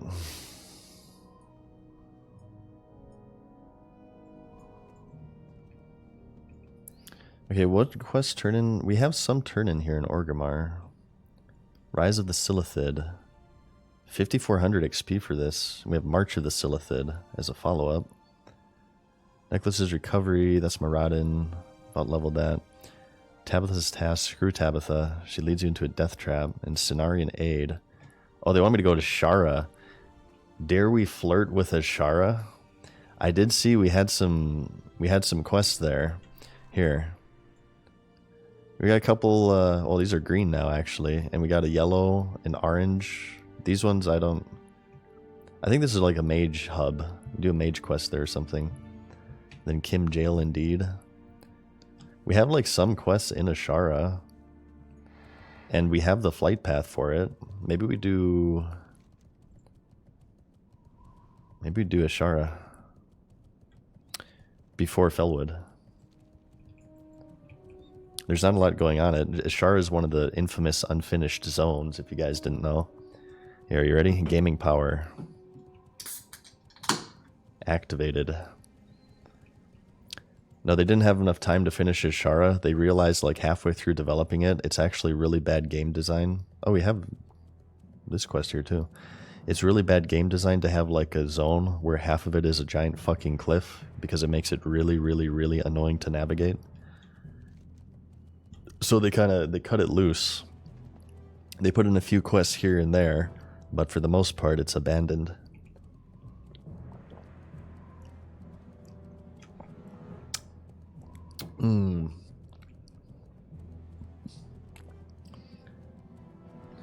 After the reload, I think you need to click subscribe first, and then a slider button appears above the tiers, and you have Prime available. Oh, is somebody asking how to give me money? Hang on. I need to answer this question.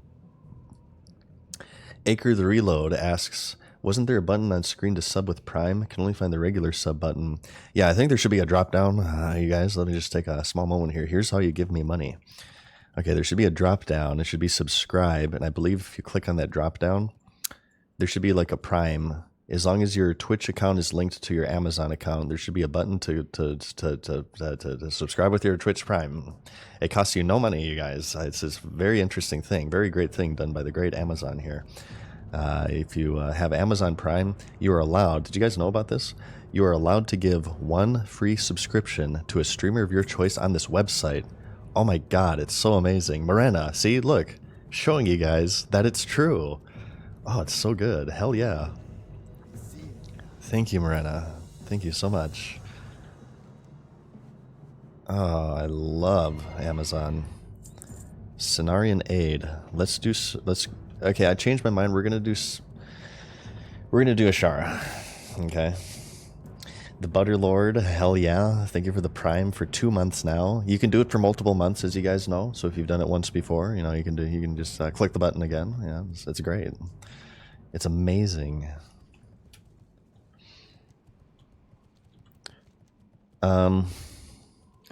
We really need to figure out something. You know, we have our trivia game here where we hand out. Oh, can you get up here from here? Oh my god, I never knew about this. You can get on the second level from here. So we have our trivia game that we do every now and then, obviously. Nerdy Birdie, thank you for the Prime. As well as Viking Airy, thank you for the Prime. Hell yeah, shoutouts to you guys. We need to figure out like a reward for subscribers, because I feel bad that only non-subscribers can win that. Because I want to give back to my subscribers as well. There are, maybe it won't be tied to the trivia game, but I know that there are streamers out there that do something called like Sub Day Sunday, which is like a special stream for subscribers. Like subscribers get benefits for some reason, or in some way, I mean. I'm not sure what we could do, though. I'm not sure what we could do I have to think about it. I'll probably just watch some streams and rip somebody off and just copy what they do. Blood and thunder. Shut up, Chris Metzen. Submeta, thank you for the prime. Hell yeah, dude.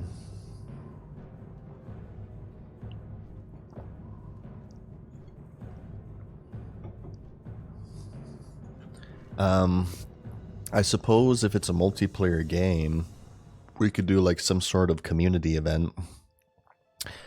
But the thing is with that, I'm kind of resistant to that because that would require social interaction and like talking with people.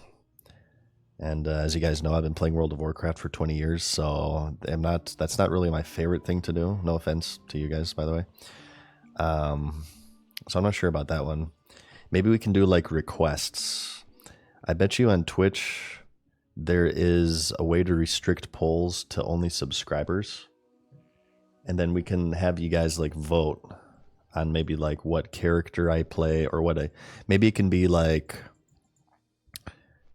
you guys vote if you want to see, for instance, Season of Discovery or Hardcore Classic. And then out of those versions of the game, what character do I play? Do I play like my Warlock on Season of Discovery? Do I play my Warrior? Or on Hardcore, do I play like a Hunter? Or do I play like some other class? To give subscribers like some measure of control over what they want to see. You know what I mean? You do sub-only mode in chat. I don't like sub-only mode because it restricts non-subs. I only save sub-only mode if there's like crazy spam in the chat. I think I've used sub-only mode like a total of like once or twice, and all the time I've been streaming on Twitch.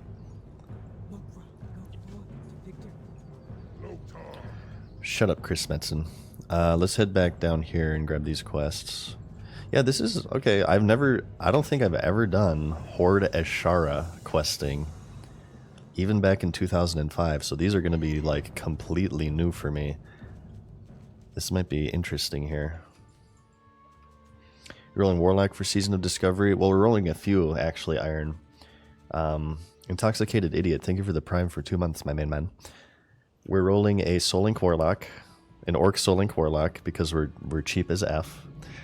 We're going to be making a Dwarf Hunter, I believe an Undead Mage, and I think a Human Warrior. Those are going to be like my 4 main classes that I want to do. I was also thinking of maybe doing a Priest. But we'll see. I feel like I have more potential for alts in Season of Discovery because, you know, they're limiting the level ranges to the first phase is going to be 25, and they said they'll keep it at that for like a few weeks, and then they're going to raise it, I believe they said, to 40, then 50, then 60. So, you know, once we reach the max level, that'll be a good time to start an alt, which will be nice. Let's grab these 2 quests. And then we'll just, I don't know, we'll just follow Questy, I suppose. Try not to die. I know nothing of this zone. I have no idea if it's a death trap or not. I just know it's a very, very underpopulated zone. There's not a lot going on here.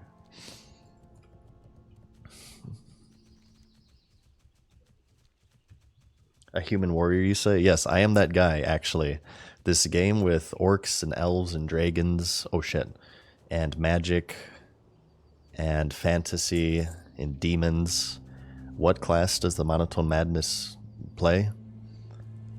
Human male warrior. Human male warrior. Why is this Tauren so close to the Alliance guards here? What the hell? It's just asking for death. Okay, we need to kill Highborn and Satyrs. Here, I need to do this as well. I need to reset my goals, because we actually hit both our follower goals and our sub goals. Thank you guys so much for that. I always like to update these. I forgot to do this stream. Boom. You guys think we can hit 124k follows today? I'm going to do a long stream. And Let's do a new goal for subs. Maybe we can get to 1650. 1650. Sorry, just doing some behind the scenes stuff. Okay, let's do, these are kind of low level. I'm coming here a little bit higher level apparently. We got this staff upgrade if you guys are just tuning in. Soul Keeper. Look at the spirit on this bad boy. 26 on one weapon. We're now at 448. 448. Yeah. Spirit. Our health and mana generation, especially when we get Spirit Tap, oh my god. It's like we're drinking while we're moving. We also got, we got this cloak we just picked up from town. Spirit and Stamina. This is what I stack as a Shadow Priest. I feel like this is Bis, Spirit and Stamina. And we also picked up this wand, which we can't equip yet. The Torch of Austin, level 53. It's an 8.4 DPS upgrade. And it gives me fire resistance as opposed to arcane resistance, which I feel is generally more useful. Especially since we will be visiting the Burning Steps at around that level range. Who knows, it could save us. What music is this? Is this Elwyn Forest music? No, this is Dunmoreau music, isn't it? God, I miss the lower level zones. One of the funnest things about getting to this level range is that I'm getting closer and closer to being able to start a new character. Going through like Dunmoreau again or Elwyn Forest.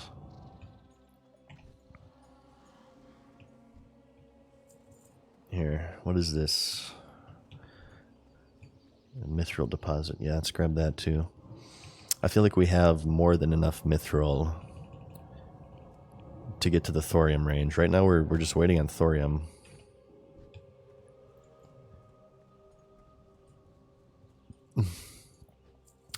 Can you please explain why Spirit's good for priests? I never understood Spirit in general in Classic, and I never stacked it for any other classes, Druid or Shaman, that I played.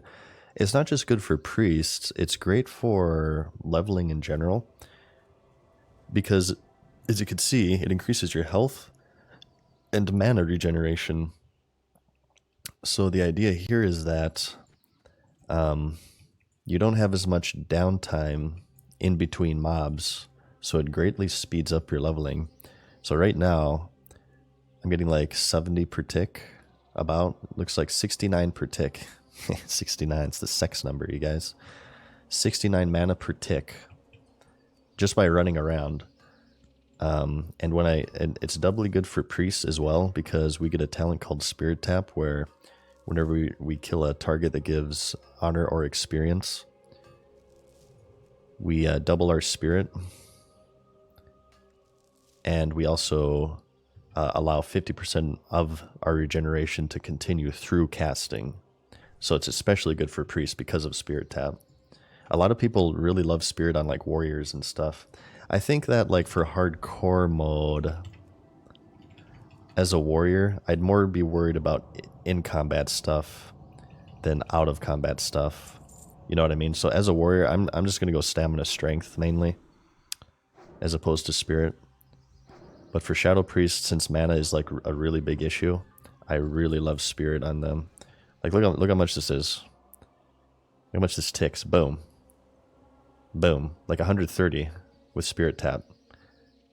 Look at that mana bar. It's amazing. Poke and Eye, thank you for the Prime. And Nuggets as well just came in with the Prime. Thank you guys. Well, somebody mentioned it earlier.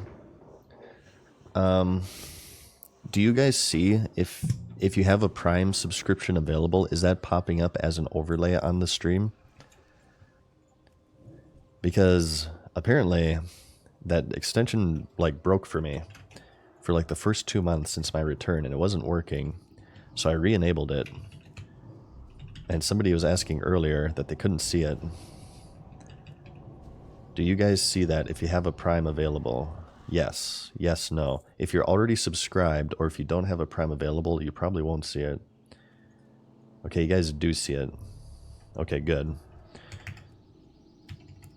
So it should be fixed now. Okay, good. Yeah, that was like broken for the first 2 months that I came back. I could have afforded a Ferrari by now. It's ridiculous. I could have afforded multiple Ferraris. Mazbar, Reptile, Zeev, thank you for the Prime. You guys didn't have to use your Prime. I mean, you can, for sure. I mean, I love money. But, no, apparently it is working. Thank you, guys. What happens when you guys press it? Let's make sure that the button works. Does it work when you guys press it? I'm being a total rat today. I love it. It's fun to be a rat. Highborn Lichling. Let's kill this mofo. We need one more apparition. Wow, we're actually kind of completing this quest evenly, even though I had not planned that.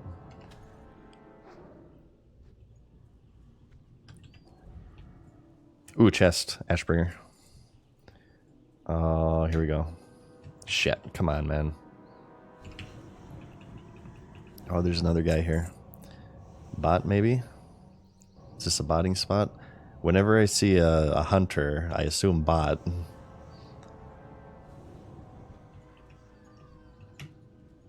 Pick it up, damn it. Okay, Jesus. I couldn't stop looting by accident. Ashbringer. Oh, it's just 3 wow, this is the worst chest ever. What the hell? That wasn't even worth the click. This guy doesn't seem like a bot. He's human movements. We need satyrs as well. I guess we may as well just do this, because I think they both turn into that Tauren. Machiavelli, thank you for the Prime. And the real big psych as well. It works when you press it? Okay, thank you. Thank you for confirming. Thank you, guys.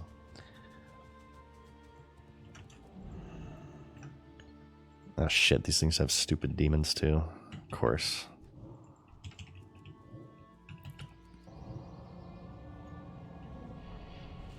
Satyrs, Felsworn, Tricksters. This is actually pretty tame for a vanilla quest. You only need 10 total. I feel like a completely different person did the Ashara questing. You know what I mean?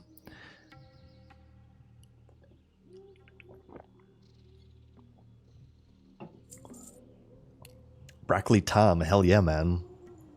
Thank you for the Prime. I'm actually getting kind of excited for Season of Discovery now. The more I think about it. I'm glad it's coming out on the 30th. That'll actually be pretty good timing for me. So I feel like at least by then, I should have this guy to 60. If I had to guess, it depends on how much I'll be able to stream. If I were able to stream every single day, I would feel pretty confident saying I could have this guy to 60 in 1 week. 10 levels in 1 week is very doable for me. As long as they're like, 8-hour days or so, like a fairly lengthy stream for me. But usually with how often I'm able to stream 19 days for 10 levels, I think I'll probably hit 60, maybe like in the 20s of November. Maybe like mid-20s, like November 25th or so. Around that area. Oh, okay, fantasy update. I know you guys have just been waiting for my fantasy update. So I asked you guys, I could have traded Patrick Mahomes for Justin Jefferson, who's injured. And you guys had cautioned me against doing that because I didn't really need to do it. I went ahead and I completely ignored your advice and I did it. I traded, and you may yell at me here. I traded Patrick Mahomes and Cooper Kupp for Justin Jefferson and Jahmyr Gibbs. And my thinking behind that, I'm basically placing all of my hopes and dreams on Joshua Dobbs, who used to be the Cardinals backup, but is now playing as the first stringer for the Vikings because cork coupons got injured. So I'm feeling Justin Jefferson maybe might come back this week. I think it's questionable, but if he comes along with this new quarterback who does all right, Joshua Dobbs does all right. He has a pretty good stat line. That's going to be a good combo. Joshua Dobbs and Justin Jefferson. I think they're going to rack up the points. And also, I think the Vikings also have injured KJ Osborne, their wide receiver, and TJ Hawkinson. So if JJ comes back, he's going to get a lot of targets and a lot of catches. So I'll tell you guys, hang on, I'll tell you guys my team right now. I'm sorry that 90% of you probably don't give two shits about this, but I do, so I'm going to talk about it. Here's what my team is. Let me bring it up. So I used to have Pat as my main quarterback. So I'm sure you guys are mad at me for this one. It's probably a very bad trade, but I'm risky. I'm like number 2. I like to live dangerously. Right now this week I have Sam Howell as my quarterback. Tony Pollard is my running back. K9, Kenneth Walker III is my running back. Adam Thielen, wide receiver. Chris Olave, or Olave, I'm not sure how to say his name, as a wide receiver. Sam Laporta as a tight end. And David Montgomery as a running back. On my bench I have Joshua Dobbs, Jahmyr Gibbs, Nico Collins, Gabe Davis, Cortland Sutton, Dalton Kincaid, and on my injured reserve I have Devon Achane, Kyron Williams, and Justin Jefferson. So we'll see how things go here. I'm only playing Sam Howell this week because Joshua Dobbs has the Saints, and the Saints allow the 7th fewest fantasy points to quarterback. And I don't know if Justin Jefferson is back yet. He's still on injured reserve. If JJ comes back, I believe they have early Sunday to decide this. I'll probably put in Dobbs and JJ. I'll put JJ in for Chris Olave, and I'll put Joshua Dobbs in for Sam Howell. So I think that's going to be my strategy. Here, hang on. Satyrs. We still need crap from here. Who do you have as defense? Oh, I got Ravens defense. They're a free agent, actually, and they've been doing amazing for me. And I have as a kicker Yang Ho Koo. I used to have Jake Elliott, but Eagles are on bye this week, so I had to drop him, and I didn't want to drop anyone else. So I grabbed the Falcons kicker. I'm 6-3 right now in my league. I'm in second place and 6-3. We were 5-1, but we got I don't know, I had some really shitty weeks. It just seems to be the case with fantasy. Sometimes like all of your players just shit the bed, and I'm like projected for say 130 points, and I end up with like 50. Yeah, fantasy football is 100% gambling. If you guys don't know, it totally is. You can use your knowledge of football to kind of, maybe give yourself a bit of an edge over other people. But as far as like how well the players will perform, if they'll get injured or not, if their teammates will get injured, massively changes how they perform. Like, for example,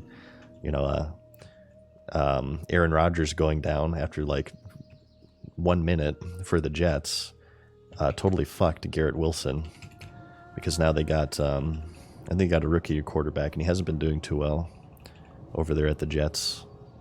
It's totally gambling, 100% legalized gambling. I'm playing in a league with no money. It's just for fun. It's just my friends group. It's the first time I've ever done fantasy, so it's kind of fun. I enjoy it. I'm not much of a gambler. I've never actually gambled in my entire life. If you guys don't know, I kind of have an addictive personality. Played World of Warcraft for 20 years, by the way. So to kind of protect myself, I like alcohol, drugs. A lot of people think I smoke, which they either are surprised or in disbelief when I say that I do not. This demeanor is all natural. It is. So I just kind of try to avoid addictive things in order to protect myself. But I can already kind of feel it with fantasy football.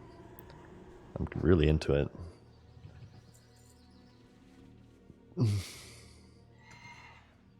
For the ignorant Europeans, what is fantasy football? Well, first off, I'm talking about American football, not European football. And here, hang on, let me get my thing back up. Basically, how it works is that you recruit a team of players of various positions. You have a quarterback, 2 running backs, 2 wide receivers, and you have a flex for either a running back and wide receiver. You have a kicker, a defense. And depending on how these players do, they get a certain amount of points. You are paired against another person who's playing fantasy, and the person whose roster achieves the most amount of points wins the game. And it's seasonal based. So I'm in a league with 9 of my friends. We'll be playing, I think it's like 18 games or something. And whoever has the highest record out of all of those games wins the league. And if people have the same record, then it goes over total points earned over the season. There are different rule sets for different leagues, so it's not always like that. There's like different ways to gain points and stuff like that. Some leagues allow trading, some leagues don't allow trading. For me, we allow trades, infinite ad drops, and it's pretty much everything goes. But a lot of people play it for money, of course, like DraftKings and stuff. You guys may have seen commercials for. Who actually got in big trouble at some point, DraftKings, I remember. There's a big controversy because employees, because of they working at this website, would get like advanced information before other people on when like players are going to be injured and stuff, and they would use that to put themselves in better positions. Like they get reports on injuries soon. Like, okay, let's say this guy's going on the injured reserve for 4 weeks, but it hasn't been announced yet. They'll trade that player before the announcement is made. And of course, when there's money involved, that's a huge thing. I believe that was DraftKings came under fire for that. American football has nothing to do with football. You just run with the ball and throw it. Well, actually, it's named football because the ball is approximately a foot long. Go figure. I'm pretty sure European football existed first, so I'm one to relinquish the term football to the Europeans. However, I still call American football football, and I call real football soccer, solely to trigger you guys. Solely to trigger you guys. I'm kind of a little shit if you guys haven't figured that out yet. Alright, let's turn in these quests. No, I've always been into American football more. My 2 sports are like mainly football and a little bit of baseball.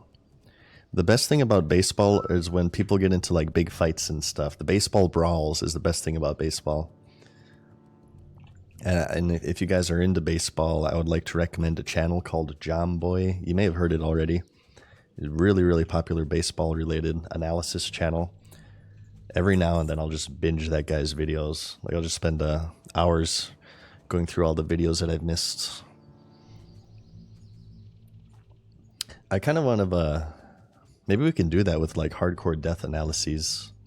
I kind of like the idea of being an analyzer, analyzing clips and stuff. Maybe we can do that with hardcore deaths. We kind of did that earlier in the stream with the react that we did.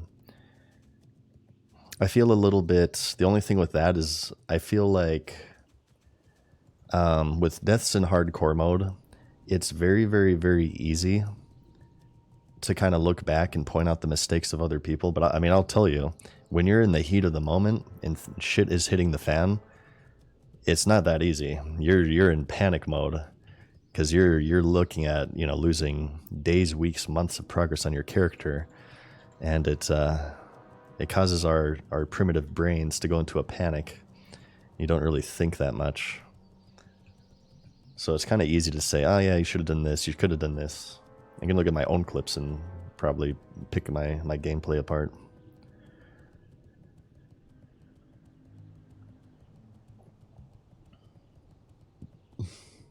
Avocado. Thank you for the tier 1 for 2 months, my main man. Gouda cheese. Gouda cheeses. Thank you for the prime for 20 months. Jesus, man. Thank you. And the Raptor Ranger as well. Thank you for the prime for 2 months. Yeah, hindsight is 2020. Exactly. Exactly. So if I were to do it, I'd want to do it in a way to where like I try not to be like too judgmental of other people's gameplay, considering that, because yeah, hindsight is definitely 2020. Let's see. We gotta steal tablets. I think these are the Naga ruins. Yeah. Okay, apparently there's like 1 million tablets here. It seems like maybe kind of a dangerous area. Let's exercise some caution here. The music is scary, certainly.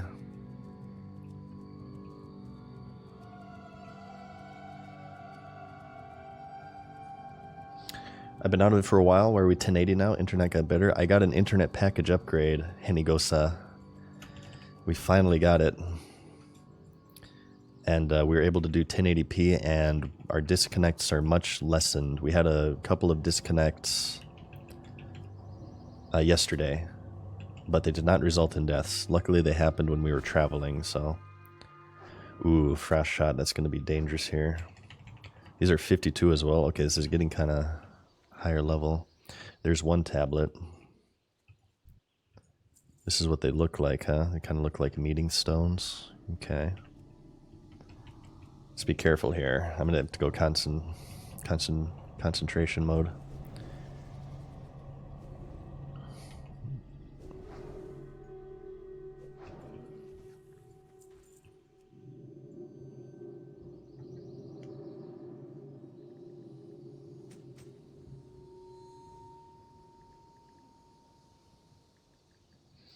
What do we got over here? Let's take this mofo out. Playing one-handed right now. Give me a moment.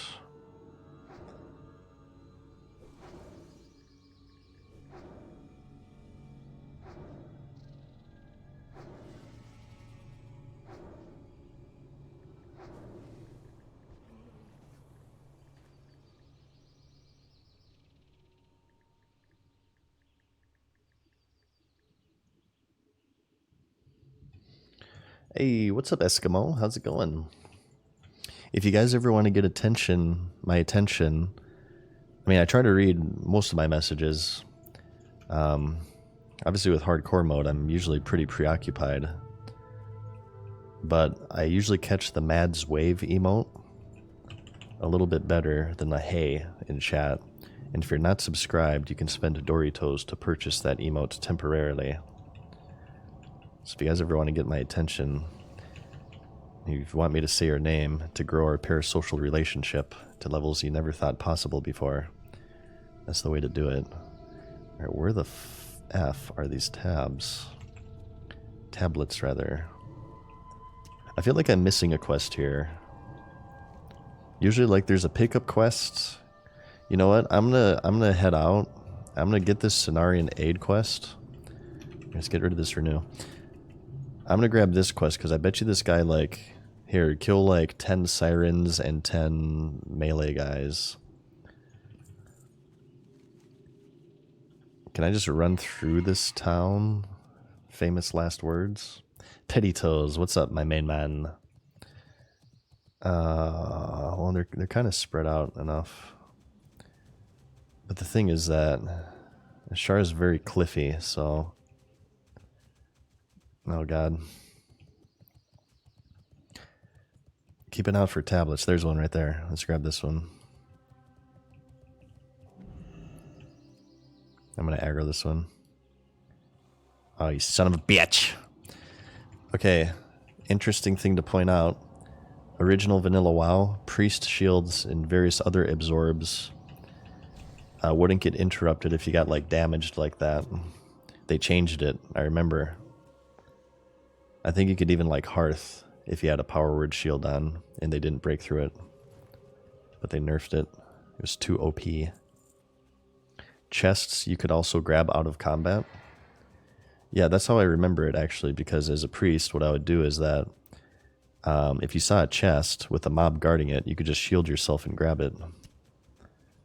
Oh my god, I'm aggroing everything now. Ah, Jesus. Hey, what's up, J-Dog? Can we possibly get up here? Hopefully, or is this a dead end? Oh, you stupid developers. See, this is why they abandoned this zone. Are you fucking kidding me right now? How do you get up there? Can you get out of these ruins on the northern side, or do I have to go all the way back? Okay, here maybe? Do they do it here? Ooh, right here maybe. Ah, you son of a bee.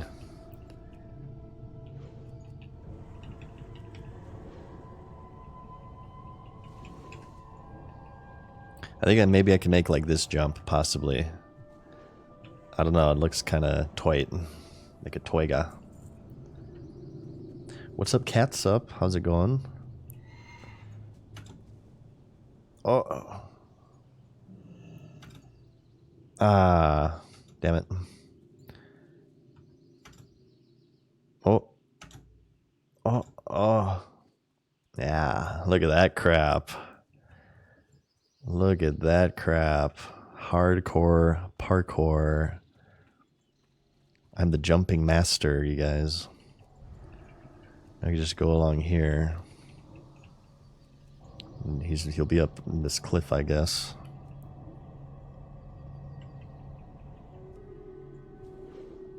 I got the jumping skills in this game, okay? I'd make a great druid in Warsong Gulch. I can do the wall jumps. Okay,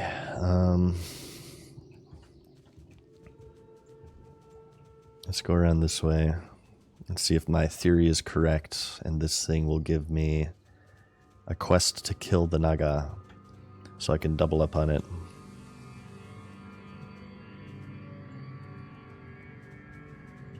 Oh, these are aggro hippogriffs. Ah, shit. Wow, they're fast. Oh, they're fast. Leave me alone. Oh, it's a furbolg. He's gonna send me to kill furbolgs, I bet.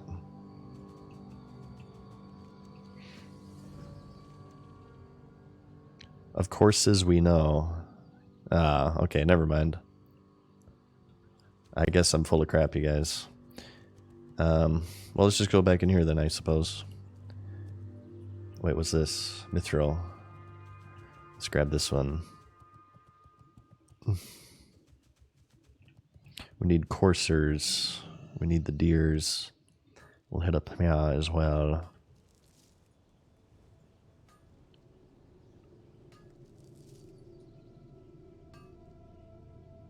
I'm excited. 30th. 30th for the season.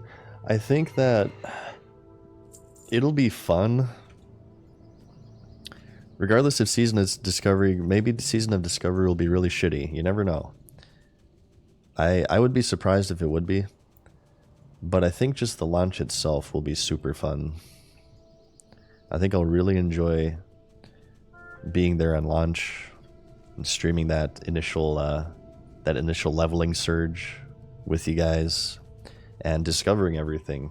I have intentionally we did look at the ruins on stream on Wowhead, but everything, I know there's a lot of data mining and like Q&As and stuff with Season of Discovery, but I've intentionally limited the amount of information I've been consuming about it in order to absorb it as fresh as possible. I want it to be, because that's what the developers are designing it to be, right? They want it's Season of Discovery. They want people to discover stuff. They want it to be kind of new and fresh for people. So I'm very against like reading patch notes and data mining and stuff for this go around, I feel like that'll give me the funnest experience, and not only for myself, but for you guys as well. You guys ever watch like playthroughs, let's plays, if you will, on YouTube or whatever? In my opinion, they're always more fun to watch if the person playing the game is like playing it for the first time and they're like discovering everything. You see their very first experience. So I feel like that would be the best streaming content for me, is where I just go into it blind. A blind run, that's what they're called, I believe. A blind run. Reinventing the classic meta for the first time since forever is going to be really fun, I think. It'll be interesting, and the meta will change. I'm interested in both the raiding meta and the PvP meta. I want to see, like, well, warriors are still going to get fucked by frost mages. I know that for a fact. But I want to see, like, you know, how warriors do against hunters, how they do against, like, priests and stuff, or, you know, rogues and paladins with all of these new abilities. And I want to kind of try some of the meme specs that you wouldn't ever take into a raid. Like, I'm wondering, like, will Shadow Priest be a viable raiding spec now? I feel like Shadow Priest could actually be kind of fun in raiding. Or, let's say, Ret Pally or something, now that they're getting Crusader Strike. And some actual buttons to press. Why am I purple? Shadow form. Shadow form makes you purple. Increases your damage, reduces physical damage taken, and you cannot cast holy spells. Oh god, somebody's whispering me to go to ZF. I'm sorry. No. I am never, ever going into that place ever again. Ever.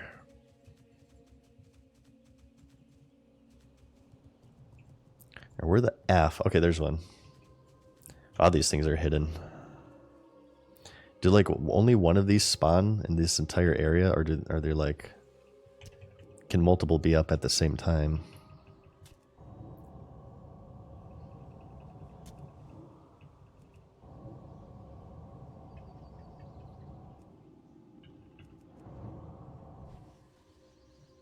Alright, here we go.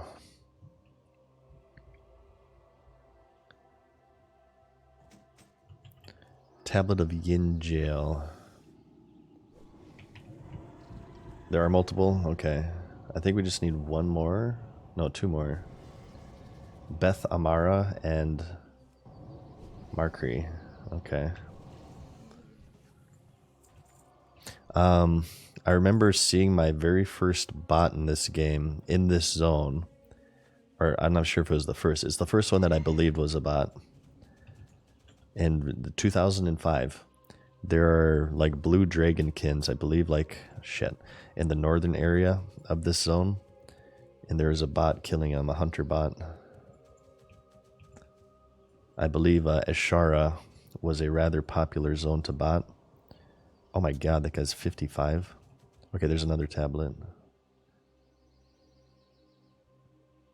Wait, Silthal, we already got that one. We can still click on it, though, for some reason. That's strange.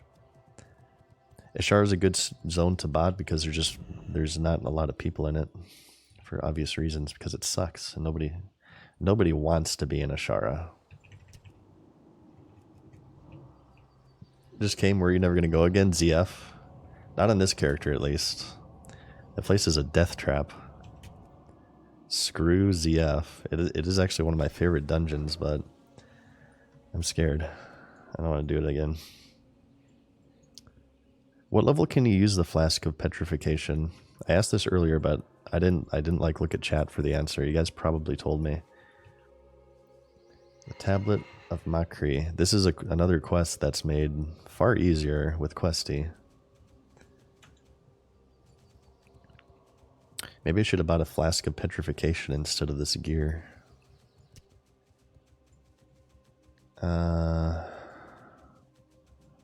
None there. Let's look over here. We got a double spawn here.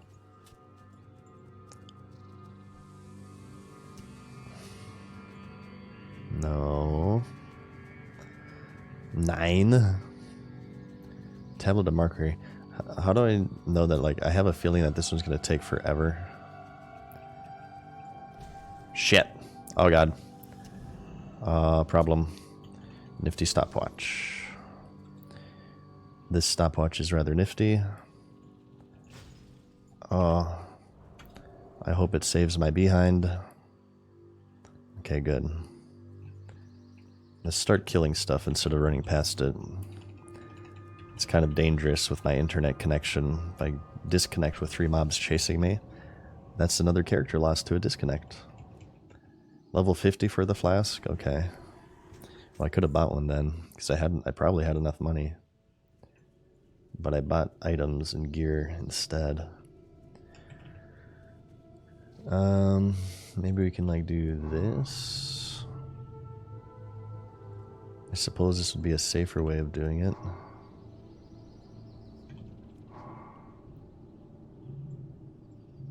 Tablet of Markery. Of Makla. I am Makla. We are Makla.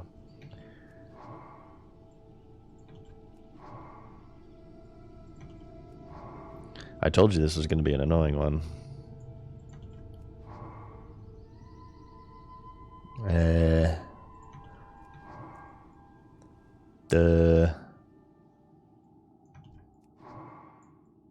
Where is it? I'm running out of mana.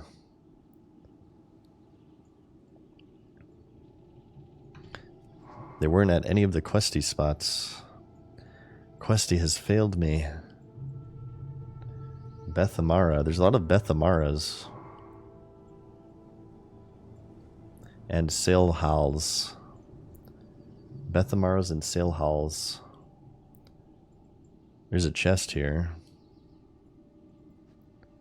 So maybe I haven't combed this area.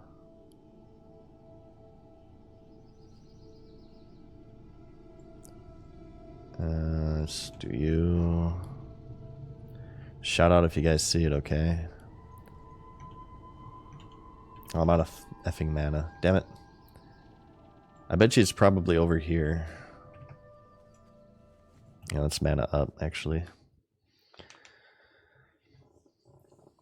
Do you think the Petri Flask in hardcore is cringe? I don't know. I know people have been kind of on the fence about it. I mean, people are still dying. I guess it really just depends if there's a... like, how hardcore is too hardcore, you know what I mean? Would hardcore be hardcore enough to where it would be too unforgiving and people just would stop playing it? I think that is definitely something to consider. To have like one sort of out in order to give people at least some sort of security if they were to get screwed and die. I'm not sure. I haven't even used it yet, so it's kind of hard for me to say.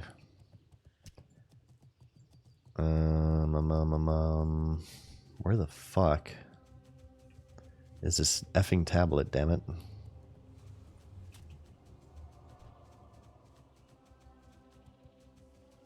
We were here earlier. We were here. Questy says there's one right here. Shit. Let's just kill these.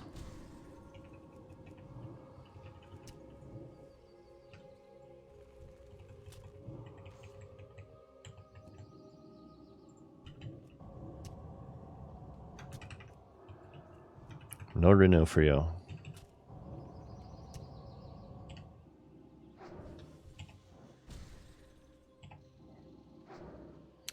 Hey, what's up, Piscari? How's it going? We're trying to find a stupid tablet here. It's a green symbol? Okay. We're having trouble here, and Ashara. Ashara is already pissing me off. It didn't even take 30 minutes. It says there's one right here, but it's not up. Damn it. There's probably like one spawn that's like really ultra mega hidden. And that's the spawn that we have. I suppose I could like layer hop and stuff. But I feel like I've already combed through this area pretty thoroughly, so I may as well just... Let's just keep following Questy. I feel like I wanted every single one of these gears on Questy, and I have not seen it.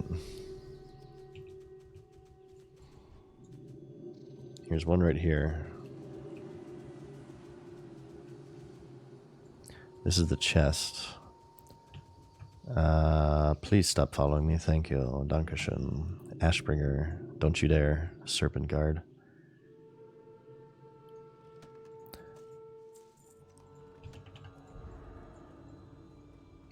Right here. No. 999. Well, there's 3 more right here. Did I check these? I'm about to get up. I'm about to give up. I'm about to give up on this quest. There it is. Finally. Wow, it's right here. Hidden away around this corner.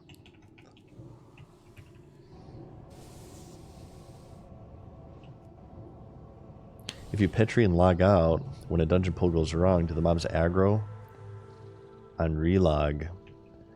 I thought I read on Reddit there's some sort of cheese to where if you Petri and then force close, your character will disappear while petrificationed. I'm not sure if you do that in dungeon, if you like wait an hour and you log in, if you'll be at the entrance or something. I have no idea, honestly. Alright, we're done with this quest. Let's turn it in.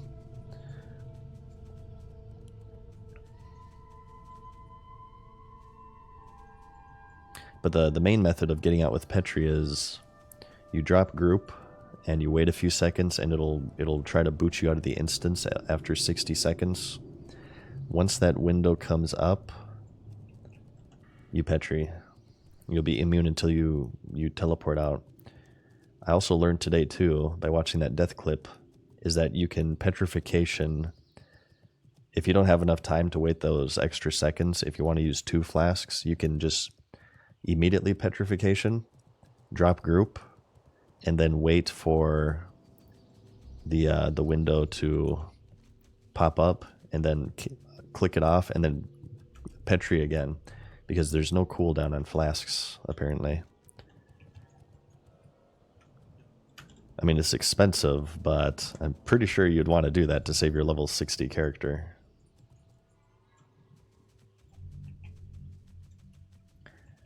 PG, thank you for the Prime.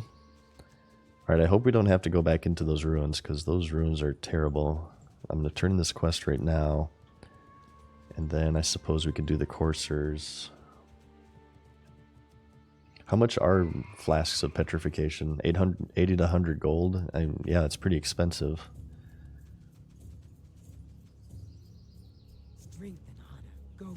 Whoa, whoa, whoa, what's this? 4 delivery quests.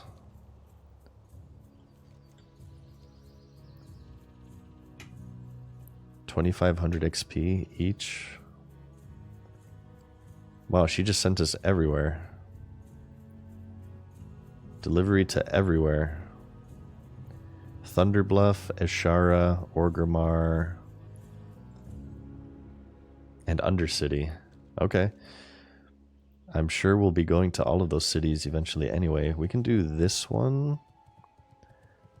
Archmage Xylem. I think you talk to this NPC here and he'll teleport you up. I'm not the most familiar with Ashara, but I believe I remember something like this. Those quests I'll send you back as well. Okay. We could be decent XP, because, I mean, we're going to be there. Do you need, like, an item to do this? Okay, he just sends you up. Good. Yeah, I believe, like, mages come here for, maybe it's like their Sunken Temple quest or something.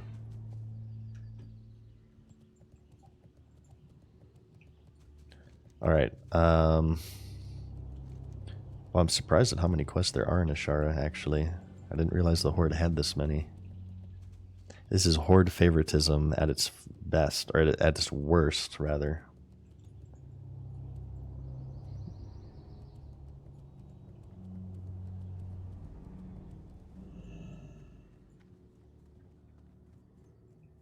It's one of these towers. I dislike these towers because they're confusing, but if you always go right, you get the fastest path up. Just always go right. Here. Need help? Life bless you. And then the payment back. Ah, I see. It's 3,800. Wow, this is easy XP. What the hell? Horde favoritism.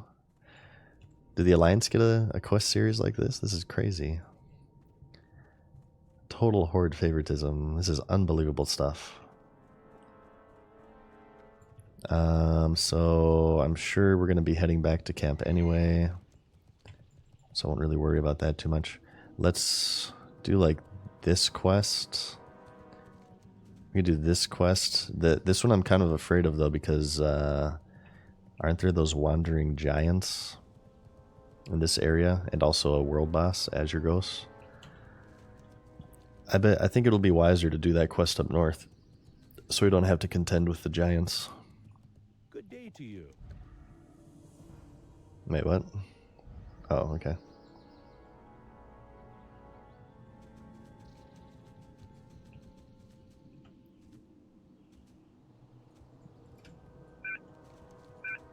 Oh shit. They're over here too. Oh god. I bet you these spiders web as well. Let's not aggro those if we can help it. Kim Jail indeed. Booty Bay quest. Search the Thaston base camp for the compass, a scoped stuffed chicken. What the hell are you talking about?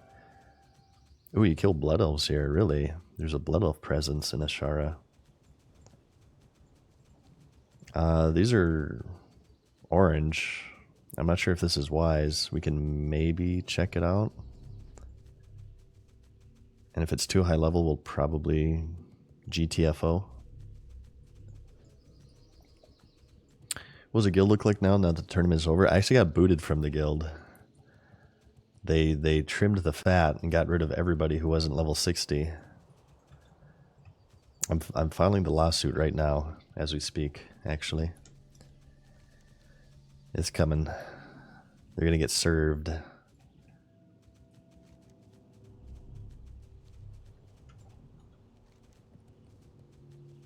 Healthy courser glands. Kim Jill indeed. We have to discover this. Kill those. The thing is, like, I'm very distrustworthy of the difficulty colors in Classic. A lot of the times the oranges are not really oranges, and the yellows are not really yellows.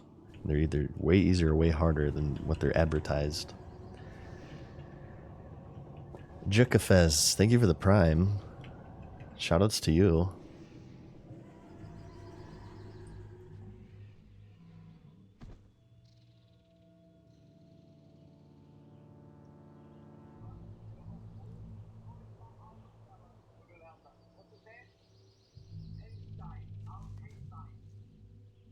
Okay. Oops. Kim Jail indeed. I kind of want to go pee. We'll see maybe if we can complete these quests first.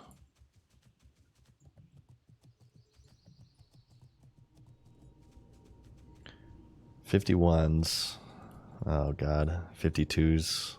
They're about to turn orange here. This may be a very bad idea. Hey, what's up, Hell's Child? I am well. I hope you can say the same, my main man. Thanks for checking in. Cutie Chan as well. What's up? Do you guys, would you guys play a BC hardcore? A BC hardcore classic. Some people have theorized that's the next step after vanilla.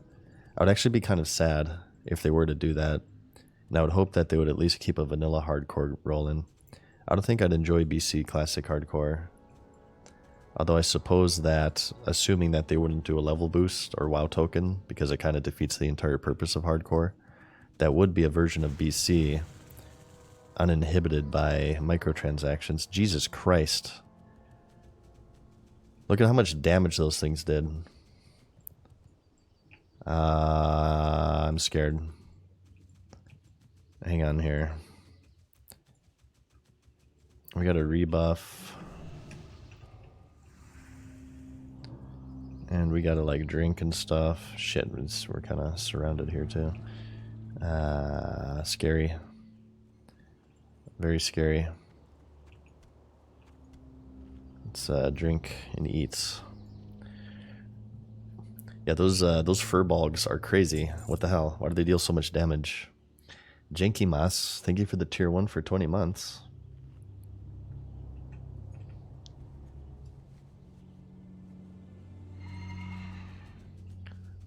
And we should have coursers here, according to Questy. I bet you they share spawns with these hippogriffs. Yeah. Oh, these are orange. Ah, shit.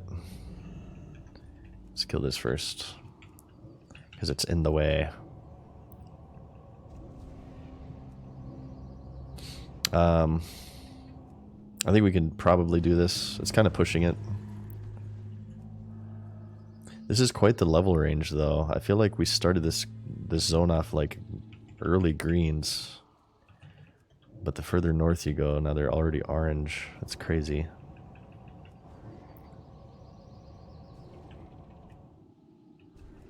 Kill the reindeer.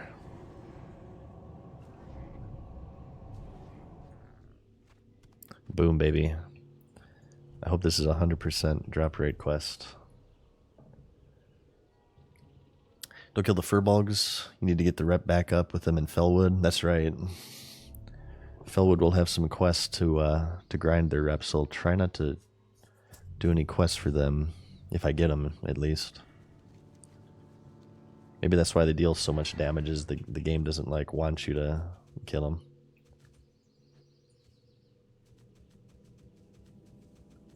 Alright, we got a quest up here. Let's grab this. Oh shit, the MILF maid died. Oh no.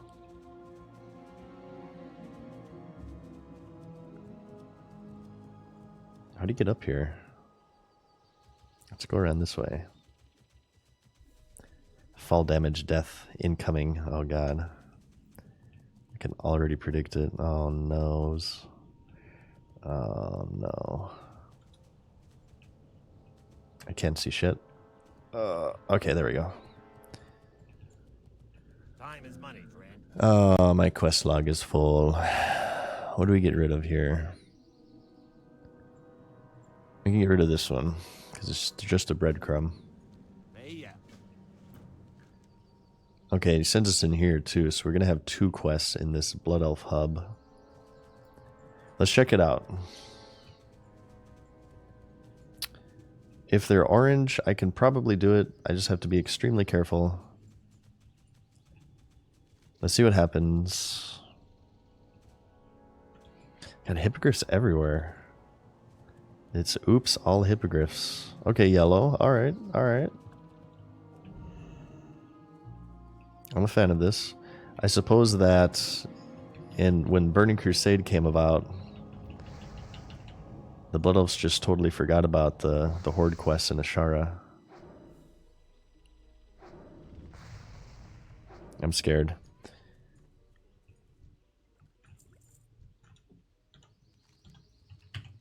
Just go slow and steady, okay?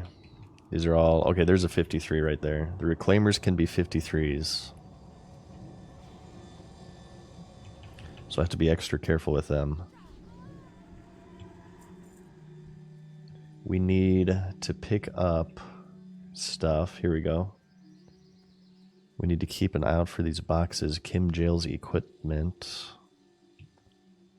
It says there's one over there too. I don't see one.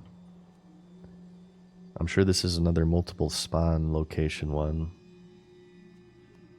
Wait, aged cheddar, what the hell? Oh god, it's gonna be one of these quests. It's either gonna be the quest item or garbage. You son of a bee. Okay, there's none right here. Camp there, we will avoid that if at all possible. We also have to go here in the magnifying glass to discover something, to scout it out. Yeah, find Magus Rimtori's camp.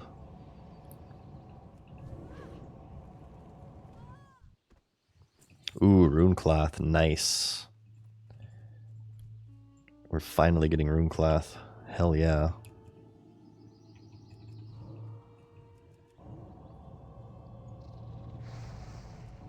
Nothing clickable there. That's just surprising. No heals for you. Oh, you son of a bitch.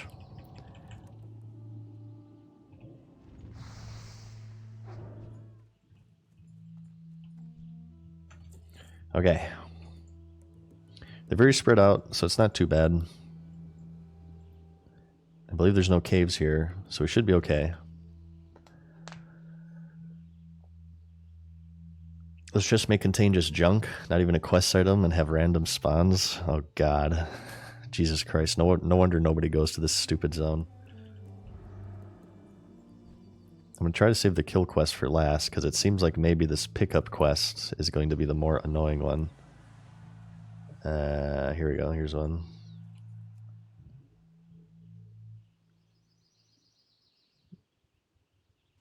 Okay, boom. 1 of 4. I wonder if Questy will show me every spawn. I'm going to keep an eye out just in case it doesn't. Okay, so here's a camp we need to scout. Tome of Summoning. Dare we click this? You should return here once you finish doling out retribution to the Blood Elves. Oh, this is the quest to turn in. Okay, I see. It says there's a box here. I don't see it. No. Shit. Okay. Well, let's do the kill quest then, because we turned it in here. And we're going to summon something. Is this summon elite? Am I going to get screwed here?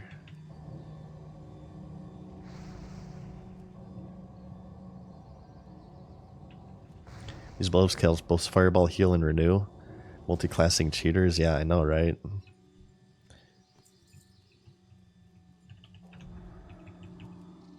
God, the aggro range on this is crazy.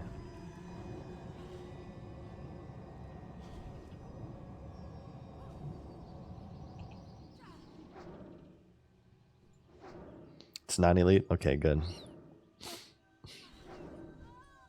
I'm feeling... Usually I'm up for elites, but today, considering yesterday, I'm a little bit wary of my internet connection, so I'd prefer not to be ultra mega risky today if I can help it.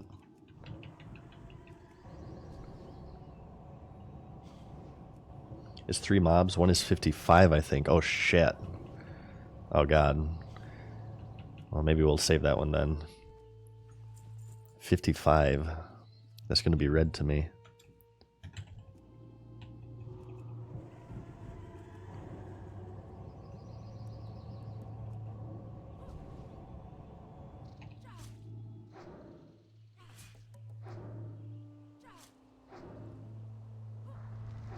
Oh, these things blast wave too. Shit. Okay. How high are these? They're the number 2 deadliest in this zone, but only the 2000th deadliest in Azeroth. That's probably because nobody goes to Ashara. We'll have to be careful with these surveyors because they're kind of scary. They deal a lot of damage. Okay, there's another equipment. 2 more equipments here. Okay, this is where it's at. Shit, we got another one. Oh god.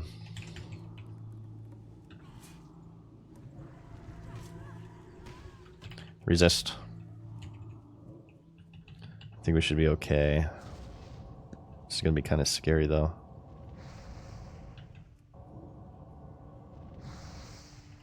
I want a mana potion so I can dispel that. Okay. Okay, 2 of those is scary. Oh, Jesus. Did not see that there were 2 of them there. One of them was hidden by the tent.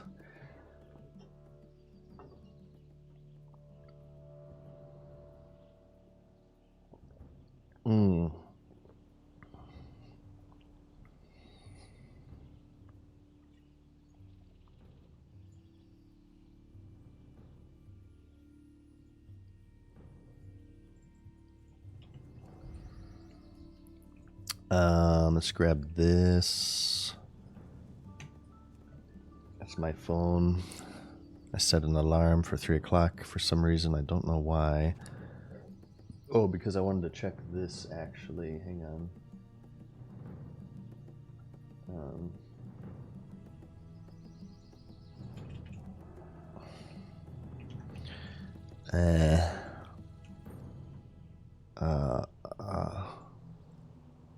Shit. Haha, we got it. We stole your moonberry juice and there's nothing you can do about it.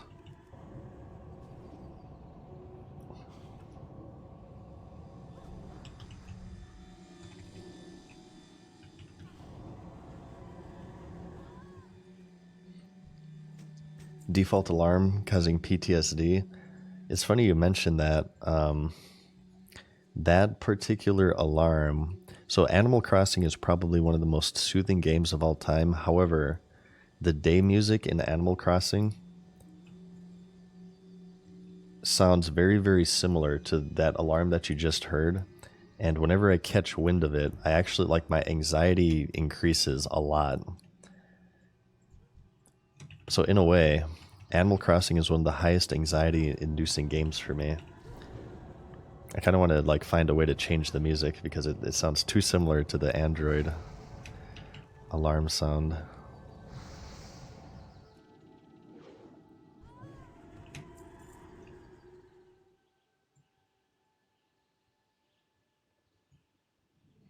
Okay, boom. 2 of 4 with that. Nice.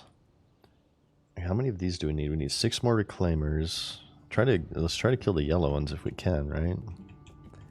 That would be wise. What else do we need? Surveyors. 4 surveyors. Okay. So a little bit over halfway done with this part.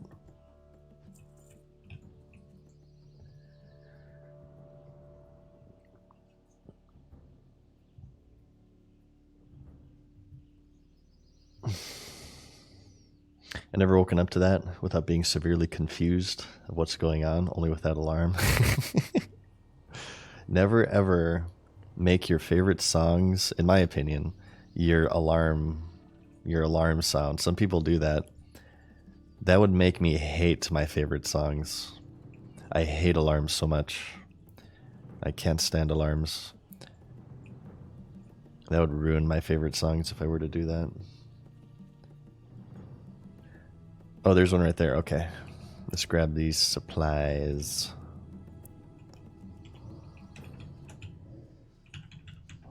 The range on silence is so low. It's crazy. You have to be, like, right up in their grill to use it.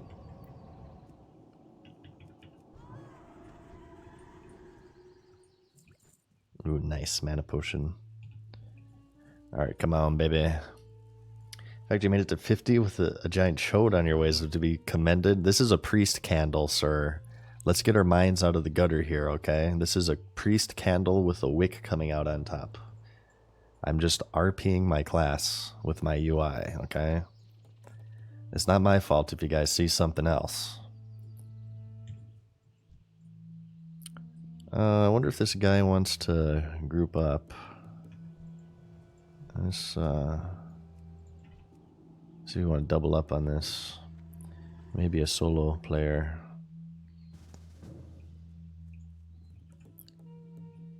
We can team up for this. Maybe we can do the follow-up easier.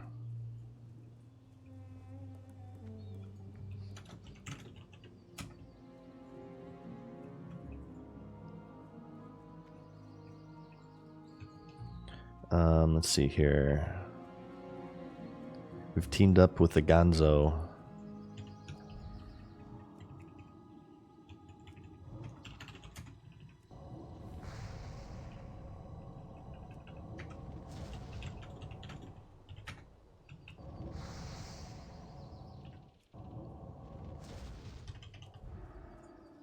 Is a mushroom ejecting its spores? Yeah, it's a mushroom ejecting its spores. It's also a Minecraft potion with alchemical fumes spewing out. Just because you guys see something, I mean, doesn't mean that that's what I was going for, okay?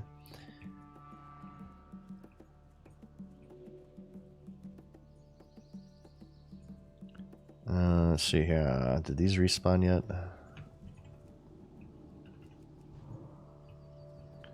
Doesn't seem so. I'll put this on free for all because we're kind of splitting up a bit. head over here, maybe.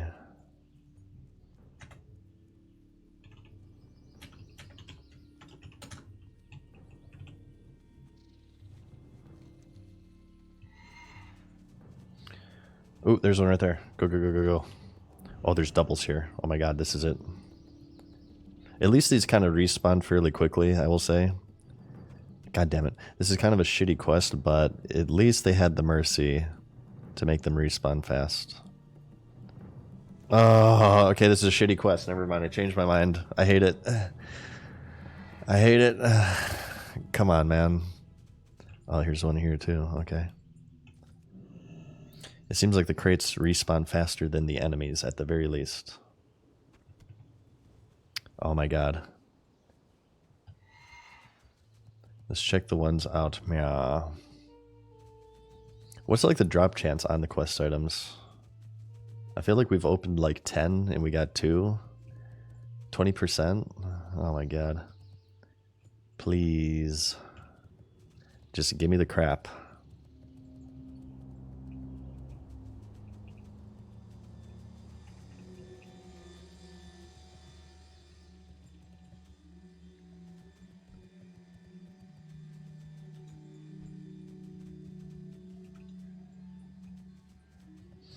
You finished in 7 boxes? I hate you. How dare you? I'm a streamer, damn it. This should be a 4-box quest for me as far as I'm concerned. Where's my special privilege? Okay, here we go. Yeah, Questy definitely doesn't show all the spawns because this one is not on the map. I have to keep that in mind. God damn it. Come on. Ugh. Watching from work. Thank you, man. So he's super excited to discover the season of Discovery. Your content keeps me hyped. Well, thank you. Watching from work. Do you guys think I should make a season of Discovery video? Wait, how did you aggro me from this far? I don't know, like, I feel like, again, we've had this discussion before. What really new could I say about the season of Discovery? And the thing is, too, I'd have to, like, look into the season of Discovery in order to make a full video. And I want to save it. I want to save it as a surprise, like I said earlier. I don't want to ruin my own experience, so I think I'm just gonna skip the video, maybe. The hardcore review, I don't mind, because I don't have to spoil anything for myself. I mean, it's just vanilla with Deathless, right? But the whole point of Season of Discovery is to discover it.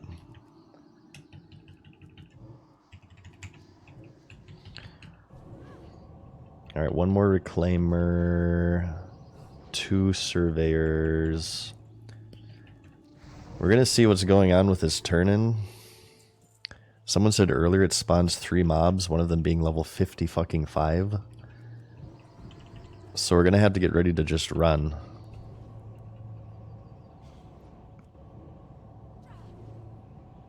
You finished this quest in 3 boxes, you had a double drop. Can that happen? Oh my god. What the hell? We've been stuck on 2 for a while. We got like 6 boxes with crap in a row. Come on. Oh, boom, baby. Apparently it can happen because it just did. Streamer priority. Oh shit, double pull. Okay, let's not do that then. Let's kill one more Surveyor by herself. Apparently there are no male blood elves in Azeroth. These are all females.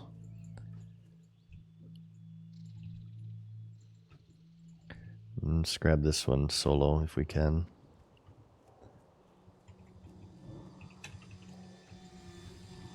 I wonder if anybody ever got the famed quad drop. You finished this quest in 1 box. Doom Mace, thanks for the prime, man. Okay. I'm going to just pop cooldowns. Okay, we're going to drink, regain mana, and we're going to turn this in. It's one mob after another, but depending on your damage, you may have to fight multiple or maybe even more. You have time to drink. Oh, Jesus. Let's give it a shot. If we need to run, we can levitate into the water. That's going to be our escape route. Levitate into the Wawa.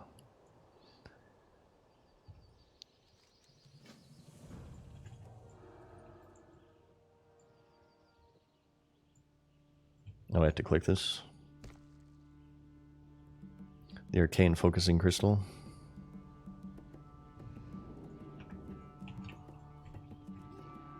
The defender. Okay, here's the one male blood elf. You're gonna shield slam, aren't you? You're gonna interrupt my spell casting.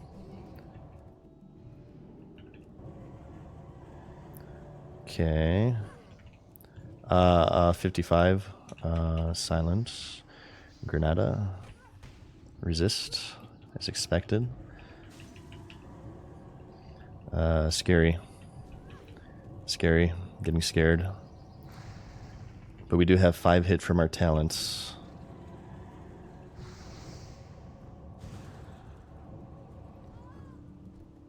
Drink, drink, drink, drink, drink. Is that it?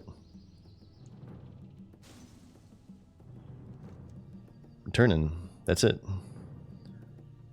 I think. Oh, the turn-in's here, actually. Alright, cool. I think that's it.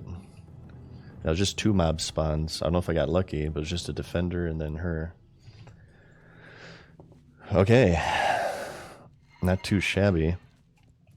I say we just, we maybe try to finish the coursers. We turn this in.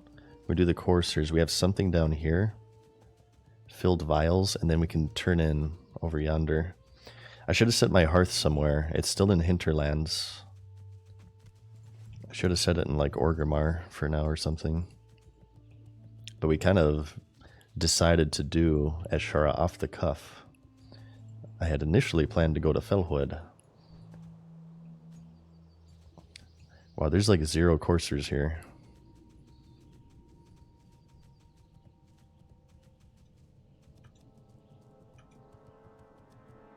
The goblin has an annoying follow-up quest, does he? Why does the horse also get shadow form? I don't know, actually. What the lore explanation is behind that. Alright, the missing equipment. Oh, Jesus. Some rune? Oh, no. He sends us into the Naga ruins, which we already did. So we missed an opportunity to double up. Apparently you're supposed to do these quests first before you do the tablet quests. Damn it. Well, we can maybe do that while we're getting these filled vials, I suppose. I want to see if I can maybe do the coursers up here, though. Because down south here, there's a lot of giants patrolling around. So even though the mobs are higher level up here, I feel like it's still safer. But I bet you these deer, they share spawn with these hippogriffs. And nobody wants to kill the hippogriffs, as you can see. So they're everywhere. There's one. Let's do this one. 100% drop rate, come on. These things are impossible to find. We're totally gonna get to.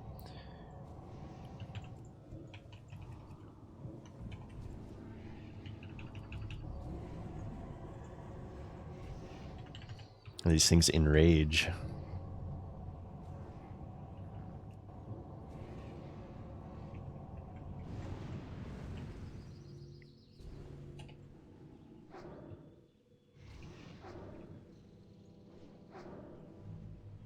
Oh, there's another one there. Come on, 100% drop rate, please. Ah, you son of a bitch. Of course not. Alright, this one might take a while. Our first one, we got it on our first kill, so I was hoping and praying in my heart of hearts this would be 100%, but of course not. Oh well, more mob kills equals more XP. I gotta drink up after this.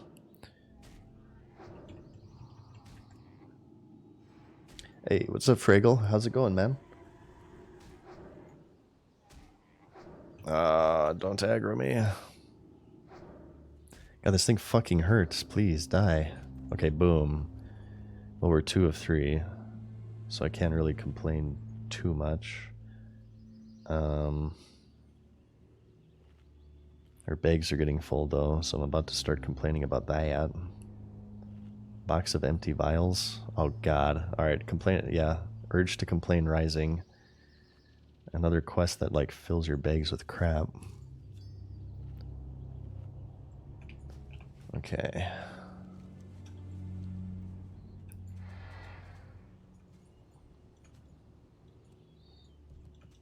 Farm some golden pearls while you're there. I've yet to get one in hardcore mode. We've looted so many clams. We just keep getting the black pearls, which are worthless. You want that golden one though, because I think you use that for like a spell power enchant or something. Barl says, how are you doing today? First time checking out the stream and just having a chill Saturday night. I'm doing great. I'm alive, so I'm doing great, both in-game and real life, of course. I hope you guys can say the same, both in-game and in real life. Thank you for asking. Did you forget to change your weapon to the Searing Gorge? Thanks for asking, but no, we got a new one, the Soul Keeper. We snatched this off the auction house for like 18 gold or something. It looks rather cool, in my opinion. Are you rank 14 in real life? I'm rank 15 in real life, actually.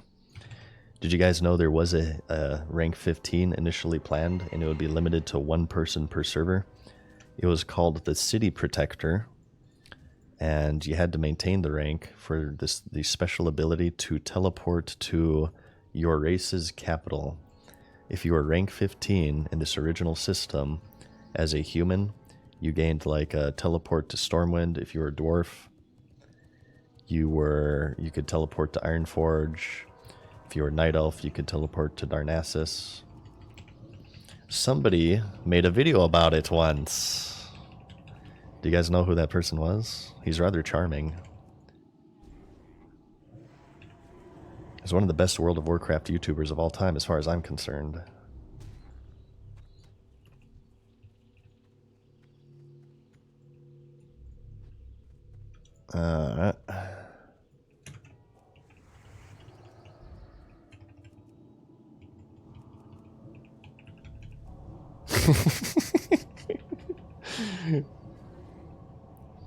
Asmus, Willie. Well, those are Asmon. Those are all great channels too. They're all great channels too, I suppose. I suppose. Let's get the banhammer warmed up here. Get some bands handed out.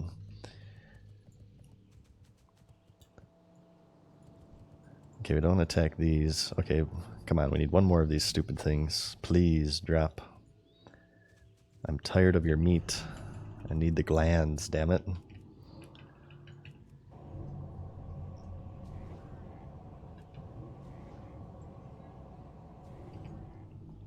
Sounds like a fake, made up facts to create a video. I wonder like how much I could get away by just spewing like a bunch of bullcrap about Classic. Like random made up facts about Classic WoW. How many people would fall for it? Like, did you guys know that there's a special mount you could get in Ashara if you get 200 aqua quintessences, you could get a special water elemental pet or something. How many people would believe that? Okay. Well, I don't really know how to get down here safely. We do have levitate, so I think I'm just going to jump off the cliff here and levitate. And then we'll like swim over there. Oh shit, that scared the hell out of me. Let's go over here. I need to find a safe spot to jump. Satyrs everywhere. If you guys could drop a house anywhere in WoW, What zone would it be? Player housing would never work in World of Warcraft unless it's instanced, because the world just isn't built for it. But let's just have fun for a moment. Where would you drop your house if you could? For me, it would be Red Ridge Mountains. Oh, Jesus. I feel like this is a horrible mistake, so I might... Is there a safe way to get down the cliff? Maybe in these ruins and you head east through the ruins? You can... Well, we need to turn this one in anyway. Let's turn in the Furbolg quest and see maybe if he has a follow-up. Silverpine, Nagrand. Nagrand's a good choice. Grizzly Hills. Ooh, Grizzly Hills is a great choice because of the music. Duskwood, hell yeah. Duskwood's a great place as well. Just don't leave it in the path of stitches. Elwyn. Yeah, Elwyn's nice. Elwyn's peaceful. You can just like move into an NPC's house, right? You can go to the cat lady's house and just pretend it's your own.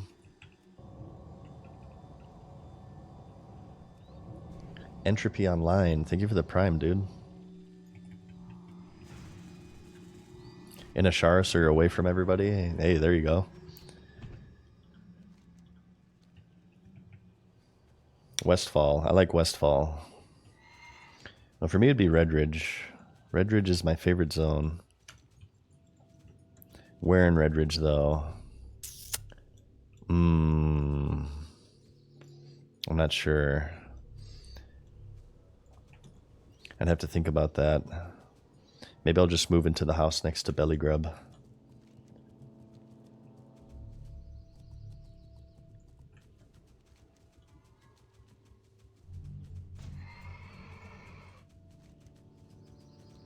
Mulgore. Mulgore is a great zone, actually. To put down a house and raise a family.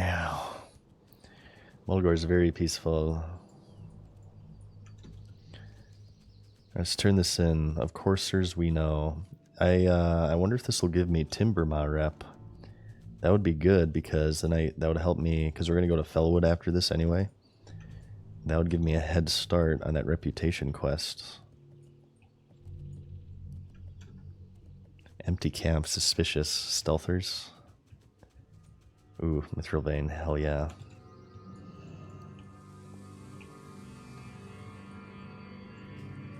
How would you guys... We can talk about housing in WoW, since we've started anyway. I hate to break it to you, but housing would never work in the world of Azeroth. Every single area pretty much has a purpose. There's like questing mobs there, maybe minerals spawn there, herbs spawn there. There are very, very few there's far too many players to supplement actual in-world housing in WoW. Like even Ashara here would just be littered with houses and nobody could do anything. Garrisons, as shitty as they were realistically the only way you could have housing in WoW, in my opinion, unless you went Final Fantasy XIV mode to where you have like shared instances. That would be the best compromise, probably. Ooh, this guy wants an Ichor of Undeath.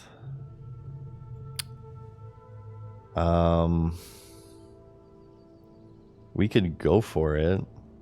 That's going to be a very low drop chance, though. Okay, maybe this is where we drop down.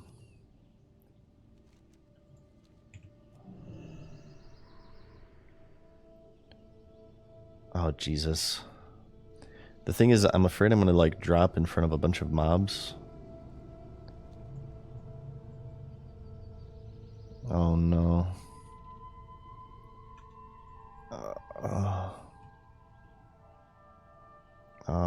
Oh, no. Okay, scary. Safe spot to drop. Maybe at the end of here, huh?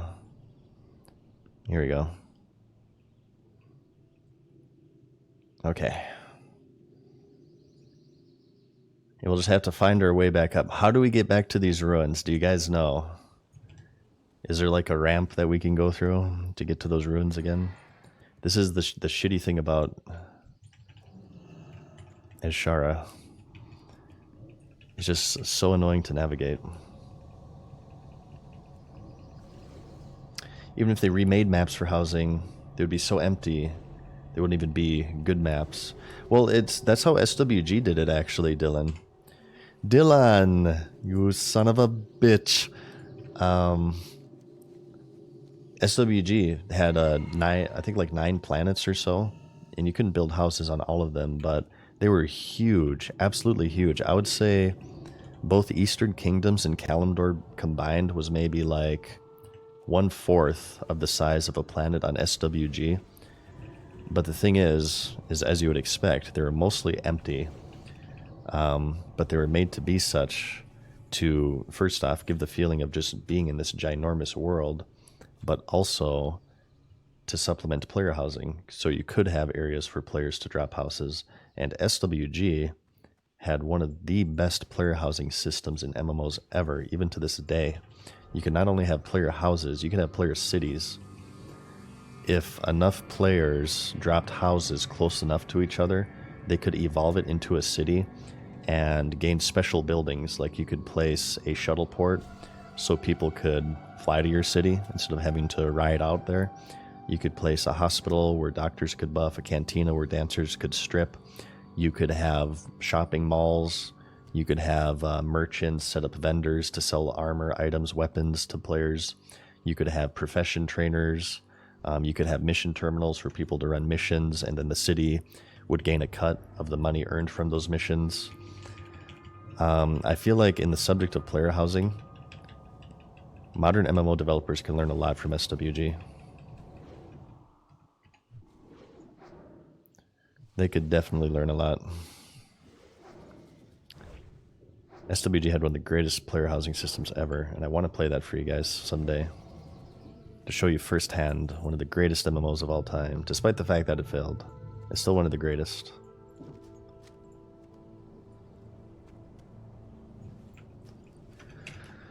Alright, we got a rebuff. We're almost out of water. Water, Helen, water. Maybe we should just use like these little baby mana potions. Put that on her bar. Get Metzen on the phone, yeah.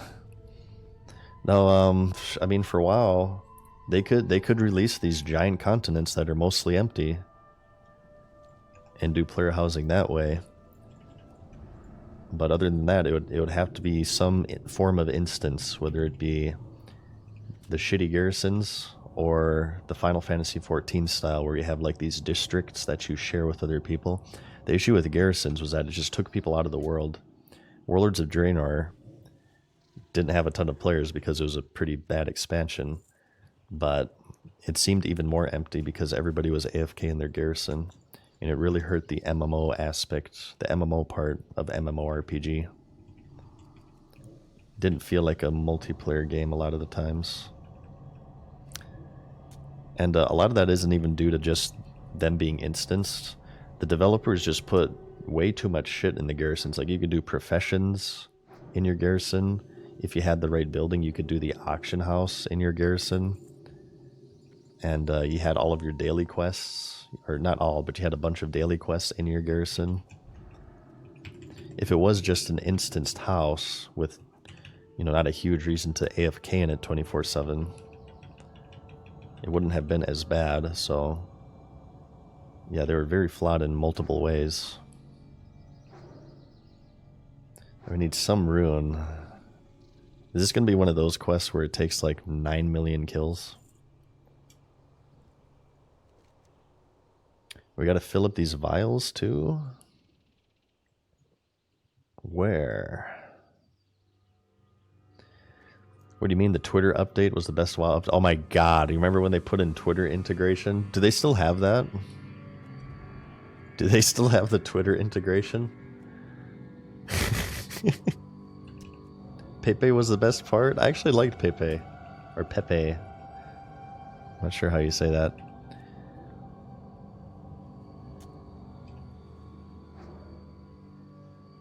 The Twitter integration. Alright, fill vial labeled number 2. Here. Tide pool samples. There's one. Let's do these northern ones first since they're closer.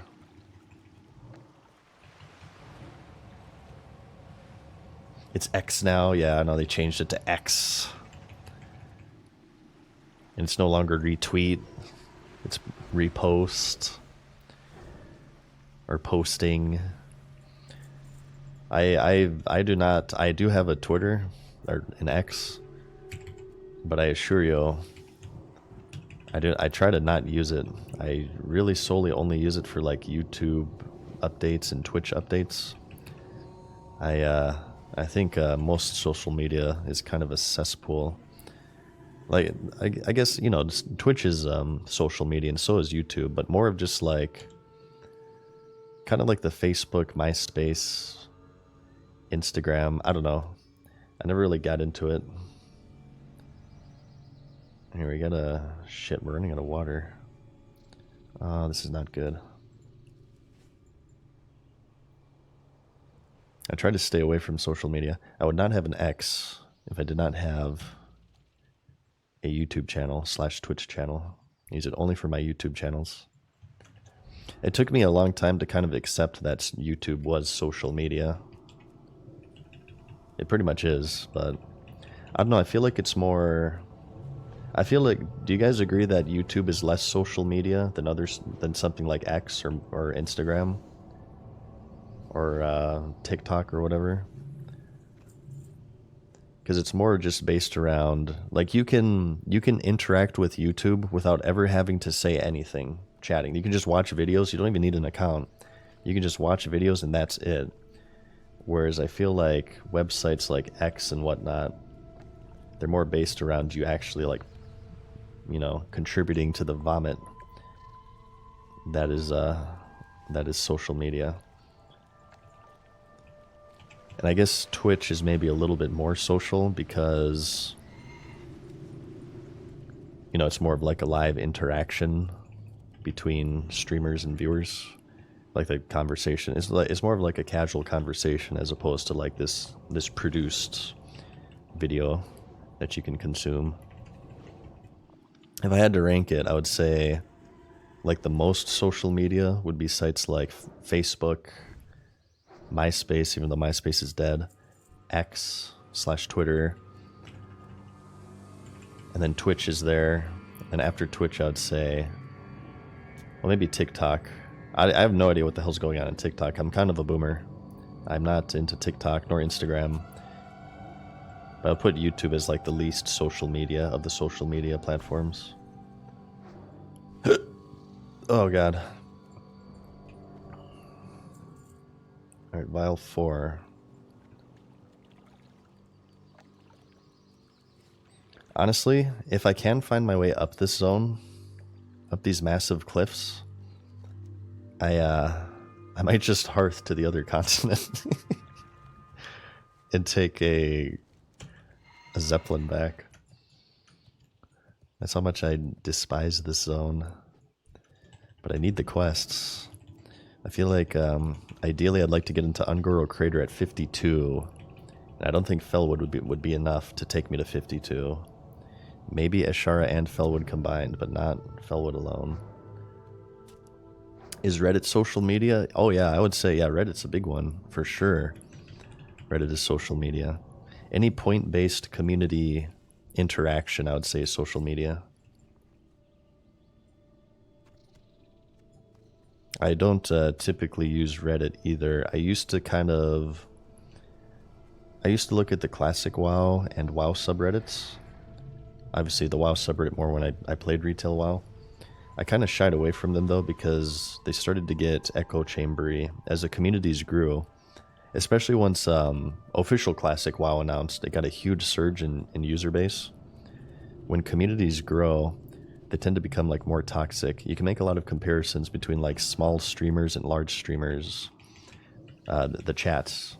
Typically the larger the chat and the more people there are, the more toxic it becomes. That's the same with like gaming communities and forums and whatnot.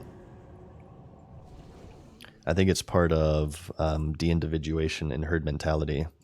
which we went over in an episode of Pandora, the more people there are, the less singled out you feel, and the more likely you are to act brazen. I used this analogy before. It's like watching a football game, European football. It's very unlikely if you're alone in the stands, you're gonna like paint your body a color, your team's color, and like get crazy ass drunk and like just go absolutely insane, celebrating the athleticism of 12 strangers. But if you're a group with thousands of people who are doing the same thing, you feel less singled out, and the more likely you're going to behave like that because other people are doing it. It's kind of like the snowball effect. I think the same is true with like Twitch chats. If you're watching a Twitch streamer with 10 viewers, it's less likely, because you feel more singled out, that you're going to, I'm not even going to say like misbehave, but just act more crazy and brazen than you would in a channel with maybe, let's say, 100,000 viewers. A very extreme example, but 100,000 viewers, and you just see chat going by a mile a minute. I'm not sure how we got in this discussion, but it's interesting. Right now, I feel like I'm kind of like in the middle range. I don't know, would you guys consider me to be a large streamer? I'm certainly not a small streamer, I don't think. It depends on... It's relative, right? Am I a medium streamer? Or would I be large? Depends on who you ask.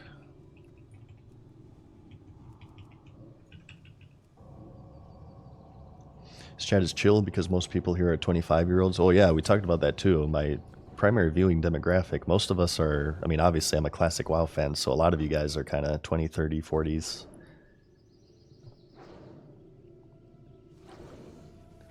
Mid-range, medium small, kind of a medium streamer, I would say. I'd agree, yeah. I think I'm in that medium range.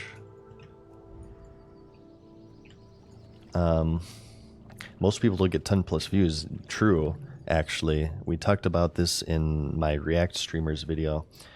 On Twitch, there's like, here's the split up of the proportional size of Twitch streamers on this website, or you can even say like YouTube.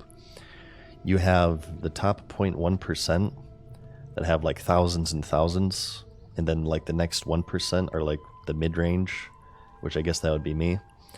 And then the remaining, I guess would be 98.9. Yeah, 98.9% are the people who never really get above 10. Just go to any category and see how far you can scroll down.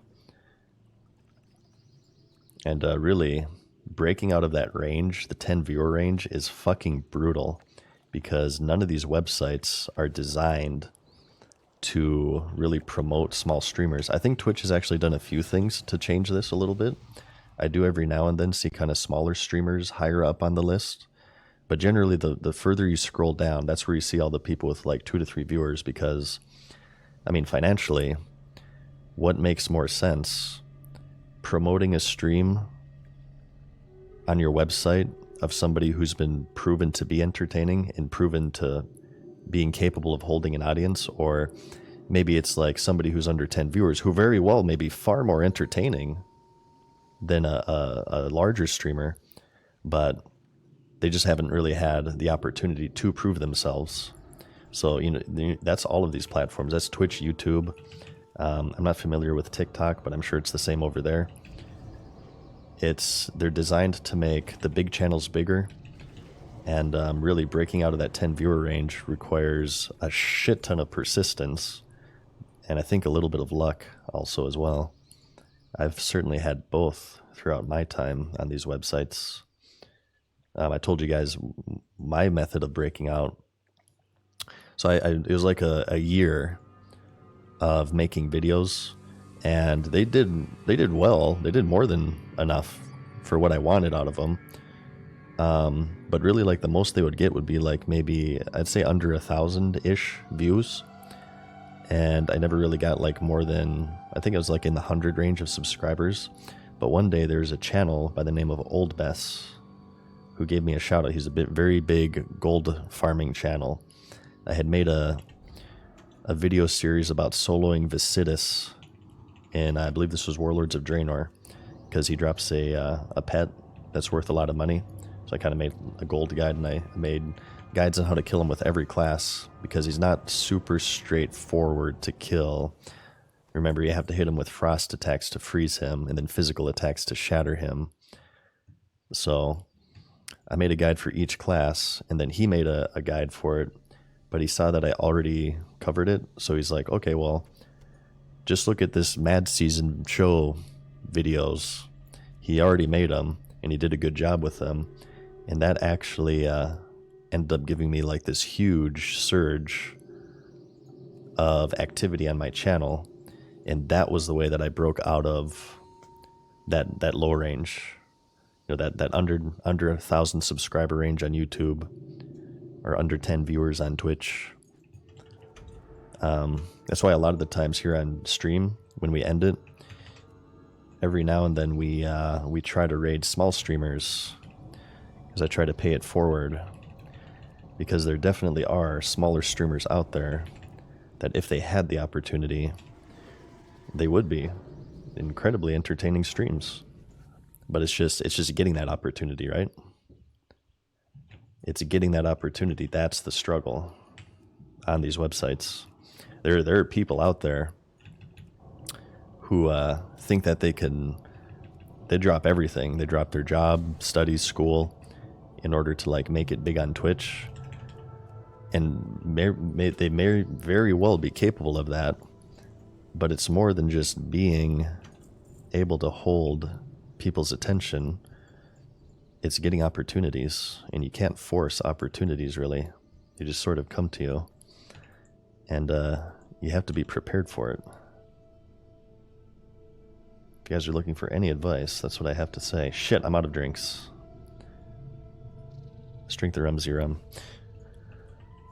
This quest is horrible. This thing will not drop. It refuses to drop. I found a lot of WoW content creators through Asmongold, says Piscari. I'm sure a lot of you guys watching right now found me through Asmongold. We had this discussion earlier about React streamers, and I said that I'm fine with my videos being reacted to, because I look at it as, and I can't speak for anyone else, but I look at it as a way to get eyeballs on my content that otherwise would never have seen them. And I'm sure a lot of you guys came from Asmongold watching my videos. There's certainly detriments to React streamers, certainly. So don't go too crazy with it, but that is undeniably a massively positive benefit, and I hold a lot of value in that, because, again, that's how, originally through Old Vest, not Asmon, that's how my content got seen. So that's one of the reasons why I'm fine with anybody reacting to my videos, because it's spread. I want to spread like a virus. Let's see. You got me addicted to Bean? Hell yeah, Bean's a great stream. Yeah, we've rated Bean a couple times here and there. I wouldn't describe Bean as a small channel for sure, but he is a great channel. Great hunter gameplay. I always give shout outs to Bean, Savix, everybody I've hosted here. You guys already know their names. I don't want to start naming names because I'll forget some. Ooh, chest. Wait, did we walk by? No, we got all the pools. We just have to keep killing these stupid things for this rune. It's a ridiculous quest. Crazy Silver Tongue says, not sure how I found your channel upon YouTube. I've known you long enough and only recently tried Asmon for the background noise stuff on YouTube when working on projects. Ah, I see. Well, I started in Draenor. So anytime during or after Draenor is when you guys could have found me. Unless you're like one of the originals and you were here for when I streamed Reaper of Souls before I started YouTube. My first start with, not counting my 2005 PvP videos I made in vanilla, my true start was Diablo, not WoW. Oh, we got ninja, damn it. Son of a bee. Wait, I'm not in shadow form. Oh my god. Does Deviate take you out of shadow form? I did not know that. Did you see on Internet Historian's new video, he asked React channels to wait a day or two before reacting to the video? If so, what do you think about that? I think that's etiquette. I think that is etiquette. And it has to do with the YouTube algorithm. So when you post a video to a YouTube channel, it'll hit your subscribers' feed, and depending on how many of your subscribers watch that video, how much watch time it generates, how many likes it generates, how many comments it generates, how much activity the video gets, basically, that determines its spot in the algorithm. And then based on how well that does, it'll get suggested to other people from that. And then, you know, based on how these non-subscribers watch it, it'll get suggested even more, or even less, possibly. So with React channels, if you know, let's say Internet Historian posts a video, right? And you have like a really, really large React channel, they react to it on the same day, it can hurt their spot in the algorithm because, in a couple of ways. First off, as you would expect, in some ways you may be generating watch time for the React that otherwise would have gone to the original video, but also as well, so these React channels give credit to the video, which is good. I think that's also etiquette. But what happens, if you guys didn't know, let's say I link a video in stream chat, and the viewers, because they enjoyed the video, maybe they check it out, maybe they leave a comment, maybe they even subscribe, or maybe they like the video. However, it hurts the algorithm because obviously these people aren't going to watch the same video twice. So all of these people who come in from this stream, they watch maybe like 3 seconds of the video and then they dip out because, again, they're not going to watch it twice. This hurts that video's spot in the algorithm because it's telling YouTube that this person clicked on this video but was immediately disinterested in it. This must be a bad video. We're not going to recommend it to other people. That is one of the negative effects of reaction channels. Like I said, there's positives and negatives. So I do believe, getting back to the original question, somebody asked me, Internet Historian said, wait a couple days before you react to the new video I posted. I believe that is etiquette because those first few days for a video, those are the most crucial for the spot it earns within the algorithm. So leaving that relatively untouched, I believe is good etiquette for the YouTube channels. You guys get what I'm saying? I'm not sure if I'm explaining this well. This is why I script my videos. Oh, we got it finally. Jesus. Good. Okay, let's get this. And let's open this. Okay. Makes sense? Okay, good. Good. I get kind of self-conscious about that sometimes because I'm kind of all over the place on the fly. Ooh, is this a way up? No. Okay, you guys can help me with this now. How in the holy mother of fuck do you get up here? I'm down here in the pits. Where is... It looks like maybe this is a path right here. Is this correct? This is like where I always hearth out. Whenever I enter this zone, I always find myself in the position. I'm in the ruins down here. I want to get back up. I can never figure out how. I try a few of these little chasms, and I give up. That's the spot. Go up a road. Right here. Okay. Let me try it.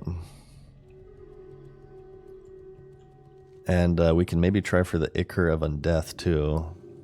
I feel like it just kind of, since we're so close to Orgrimmar, and we can probably auction some stuff, I kind of just want to maybe buy that on the auction house.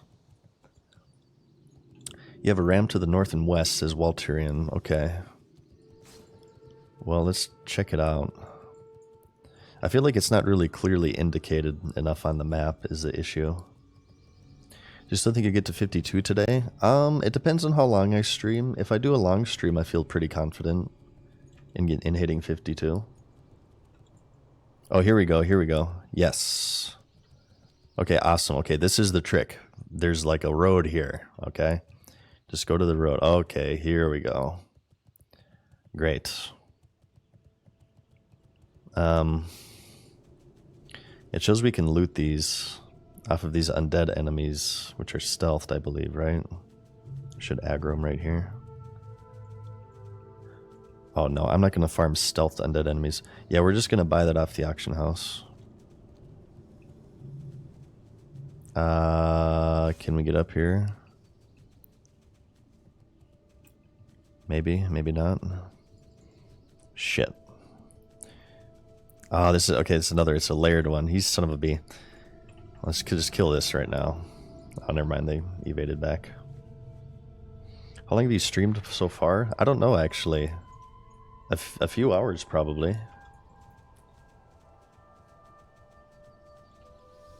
Now, see, this is a dead end. Oh, you son of a bee. I hate this part. I want to turn it up here, though. Kim Jail's missing equipment. Well, let's... I guess since we're close to the flight path... Actually, you know what? We'll save that because the Ichor of Undeath goes into the Furbog, which is near here, too. So we're going to be up north anyway. Let's just follow the road. Yeah, we're going to be up north anyway. So let's turn in these quests. Let's go to Orgrimmar. Let's buy an Ichor of Undeath because I don't want to farm it.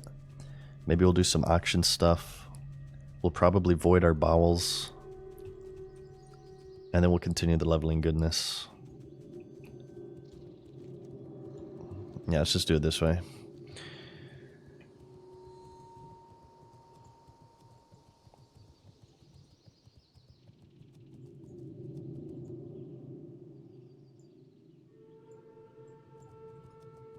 Okay.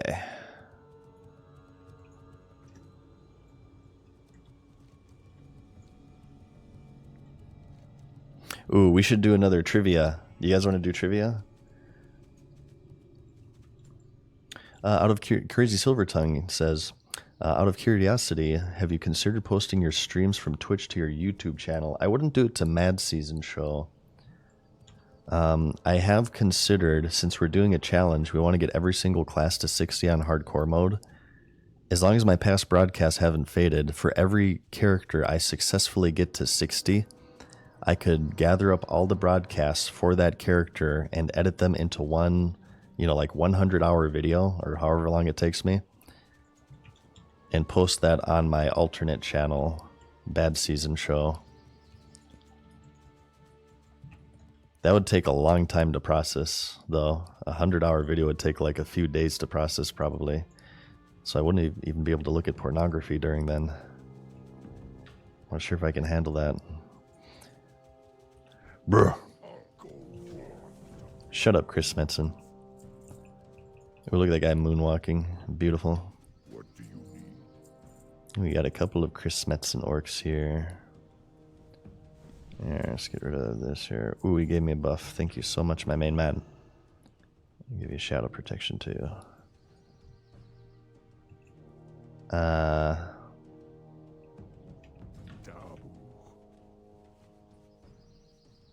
What do we get as a follow-up? Quest accepted, betrayed. Oh, go to Orgrimmar. Oh, hell yeah. Dude, we're gonna ding 51 here, I betcha. Trivia. Let's do trivia. What can we do?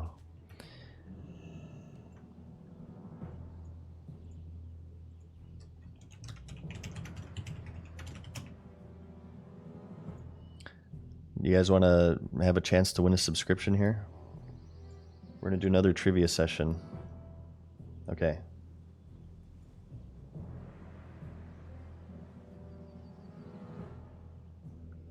Okay. Welcome, ladies and gentlemen, to another thrilling episode of the Monotone Madness's Trivia Extravaganza, the only game show on Twitch where the streamer pays you in gifted subscriptions. The rules of the contest are as follows.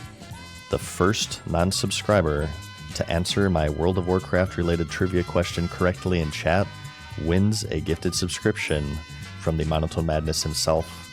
And I will also say your name, and our parasocial relationship will grow to levels you never thought possible. And you also must be following me. Follow me right now, or I will ban you. You must be following me. This is getting expensive. We do these a lot these days. I don't know if you guys know this, but I have a crippling addiction to WoW tokens in retail. Because I love retail so much, I will pay as much money as possible to not play it.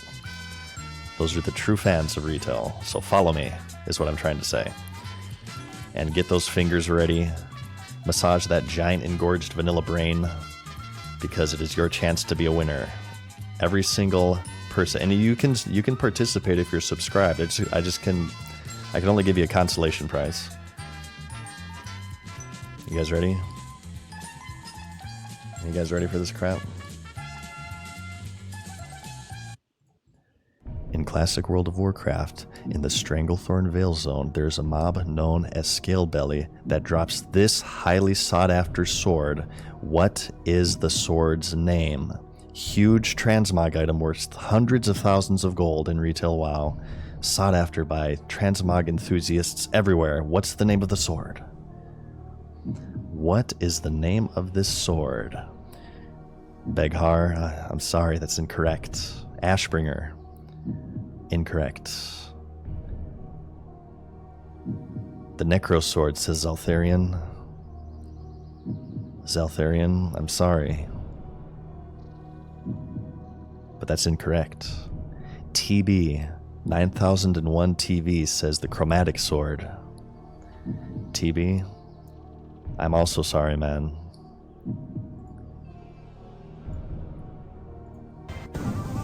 But that is absolutely correct. It is the Chromatic Sword, the Rainbow Sword.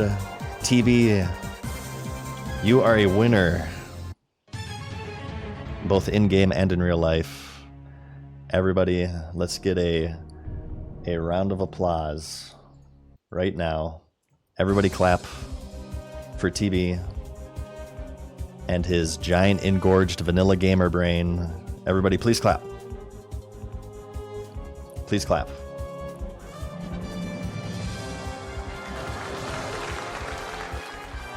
Please clap.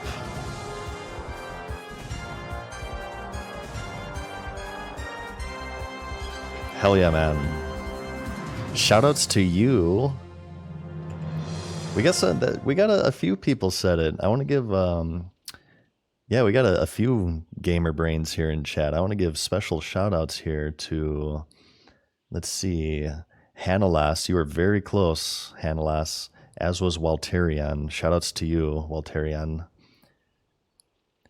Craftig as well, Protato, Fraggle. I like to give the consolation bonuses, but you're just a little too slow on the draw. Okay, we're gonna do more of that later, you guys. We're gonna do probably a few more trivia sessions.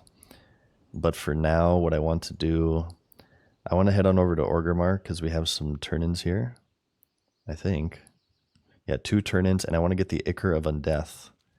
And we're going to probably finish up Ishara. It'll take us to 51. 51. And then we're going to do Fellwood. We're going to do Fellwood. Hopefully this will take us to 52, and then we'll be ready for the Ungoro Crater. But in the meantime, I'm going to go to the bathroom. I'm going to play some advertisements while we're on flight here. Enable the music for you guys once more. And I will be right back in 3 minutes. Flamled, thank you for the Prime resub for 5 months. The Wise Fool as well, thank you for the Prime. Appreciate you guys.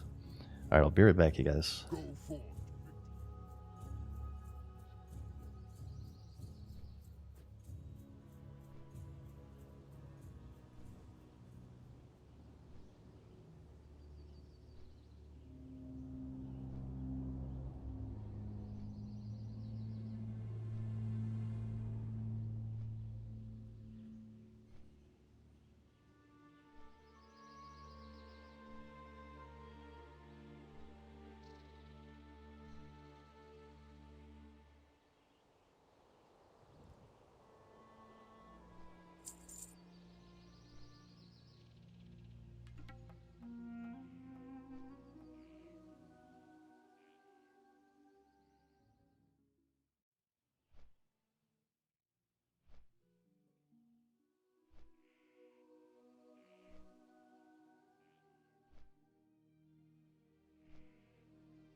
Alrighty. MK Galantic, thank you for the Prime, my main man. Shoutouts to you. Appreciate the support. I feel like doing a power gamer session today. What do you guys think? Do you guys want to play World of Warcraft for the next 12 hours? You have anything to do today? Any hot dates going on? I have a hot date with a place called Fellwood, is what I'm thinking. Fellwood. So I think once we finish off Eshara here, we're going to hit it up. We're about to hit level 51. I said the goal for the stream was 51, but I think I'm going to take that goal, and much like Jay Wilson, we're going to double it. And we're going to go ahead and try to hit level 52 tonight. I'm ready. Let's scan and post auctions. Gaming powers. Activated. Petty 94. Thank you for the Prime, my main man.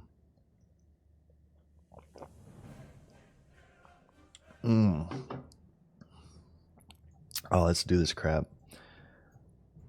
Put up all the auctions. Are these worth? Okay, this one isn't worth it, but the iridescent pearl. How much, Shan? Flask of pet. Oh my god, 85 gold. You're killing me, Smalls. Shit. Yeah, we can't afford that. Oh, Ichor of Undeath. Ichor of Undeath. The whole reason why I came to Orgrimmar.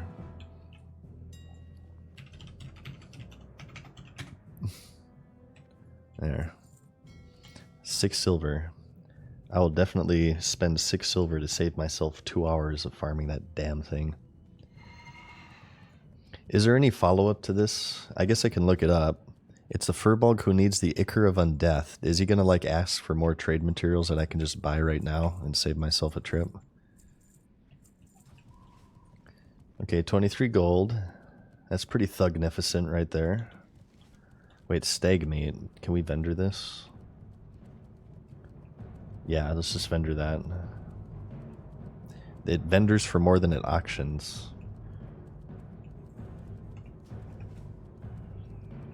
A bit of a classic gold farm. Most of you guys probably know about this.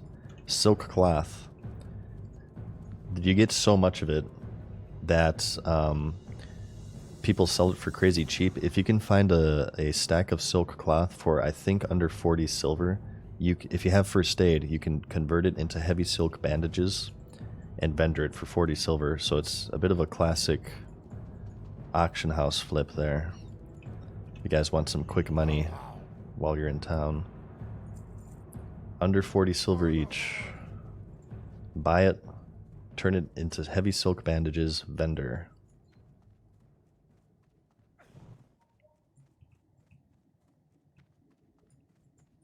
How you do it, man? There's one turn in.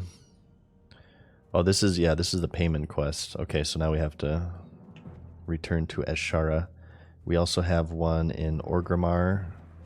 Or Thunderbluff, I meant to say. Another one in Undercity. I'm not going to go out of my way for that right now. But because I'm sure we'll just randomly be in both of those main cities soon enough. But this one will turn in for sure.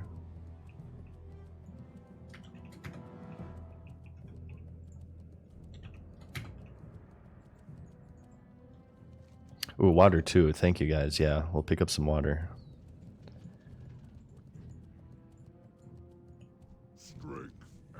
Shut up, Chris Metzen. Yeah, we'll vendor this. You guys ready for like Orc Mania in retail? Are any of the new expansions Orc based? Chris Metzen is gonna Orc the crap out of you guys. Hey, what up, Jedzy? I remember these quests being timed. Really? Are they? Oh shit. Hang on, let's look. Maybe the return? No, it doesn't seem to be the case. Either they changed it or you may be misremembering, my good man. Alright, we don't have any like random quests here, right? Back to Ashara, I guess. Did he do all the voices of orc NPCs? He did some orcs. He did Thrall, of course, and he did Tauren. He did Nefarian. He did Ragnaros, and probably a poop ton of other ones that I'm not thinking of right now. Okay. No, they did a lot of the voice acting in-house, in fact. Much like Fallout 3. They took the Fallout 3 mindset. Bethesda, multi-billion-dollar, probably multi-million-dollar company, making one of the greatest open-world adventure games of all time. They have 3 voice actors. It's amazing. You gotta respect it. It's so cheap, I actually respect it. As a fellow rat. Okay, let's head back to Ashara now and turn this crap in. I'm gonna auction these. First, actually.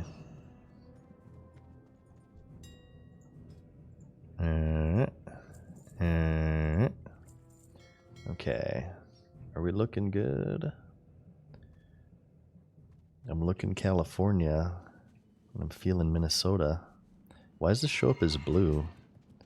It says this is a blue rarity. This is an Addybags error, I feel. What game are you talking about? Fallout 3 or New Vegas? New Vegas was guilty of the same sin. Patrolling the Mojave makes you wish for a nuclear winter.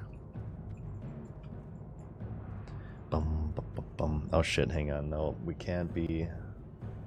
Let's wash this taste out of our mouths. There we go. For the Alliance. Greetings. Well met. Light to be with you. King's Honor friend. What can I do for you? Hey there. Greetings. For the Alliance. What can I do for you? I can't wait to play my Alliance tomb. I miss Stormwind so much.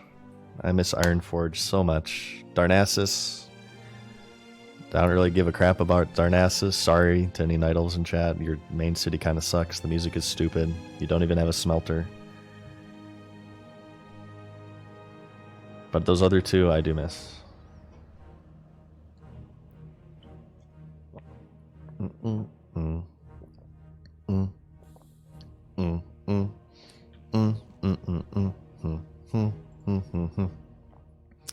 This I might set as my alarm tone. I feel like I couldn't get tired of the Stormwind music. You just feel like a champion. From the bed to the bathroom, you play this while you're on the toilet. On release, you say, "For the Alliance," plop. That's a great way to start the morning. Pour some Captain C. Get a Mountain Dew. Log in WoW. In 2023, that's the life right there. I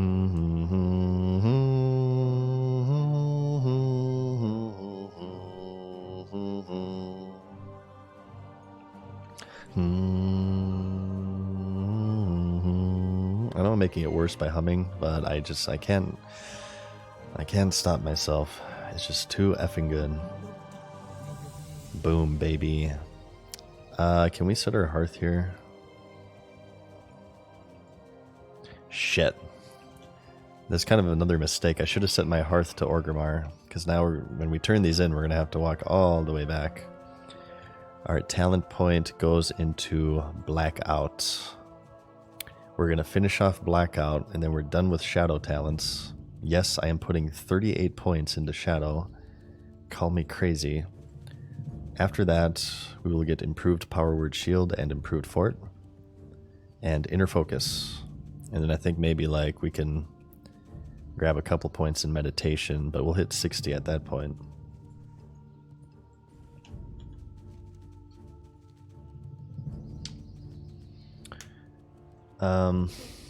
Yeah, one of these days I need to just not stream and do YouTube stuff. It should be rather soon. I would very much like to get this hardcore review out before Season of Discovery comes out. I'm taking, yeah, it's a very, very long time. I feel like if I just like hammered down and like that's all I did all day is edit, I feel like I could finish the video.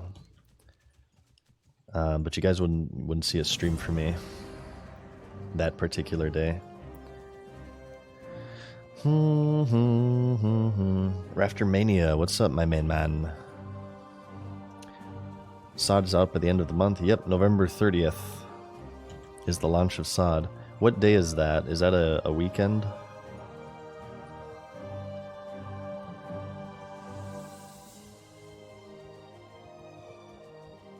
What happens to the level 60 with every class stream when SOD comes out? Well, I'll be putting most of my time into the Season of Discovery for sure, but the challenge that we're doing here will be like a long-term thing. I imagine for like the first couple weeks or month, maybe it'll be mainly SOD. We'll sodomize the WoW, the world of Azeroth, but I'll just kind of every now and then, if I feel like doing a hardcore leveling, I'll launch it up. Thursday, okay. I'm sure how I feel about that. The Blood of Morphaz. Wait, the Blood of Morphaz. This is Sunken Temple, isn't it? Morphaz is the Drake in there. Yeah. Oh, this is the Priest quest. Oh my god. This is the Priest class quest. Blessed Prayer Beads. Increase healing done. Screw that crap. Ooh, this is huge. This wand is amazing. Because if you guys didn't know, if you have a shadow wand, it benefits from the 15% shadow damage.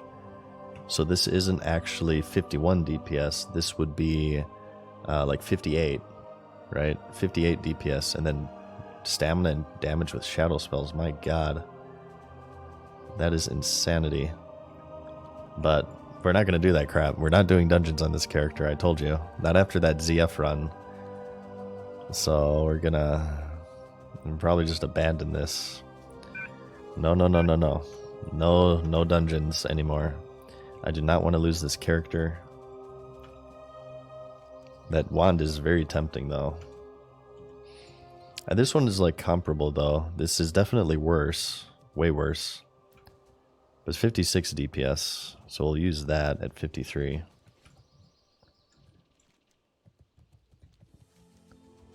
Let's turn this one in. We'll see if it has a follow-up. Damn it, I'm really kicking myself for not setting my hearth.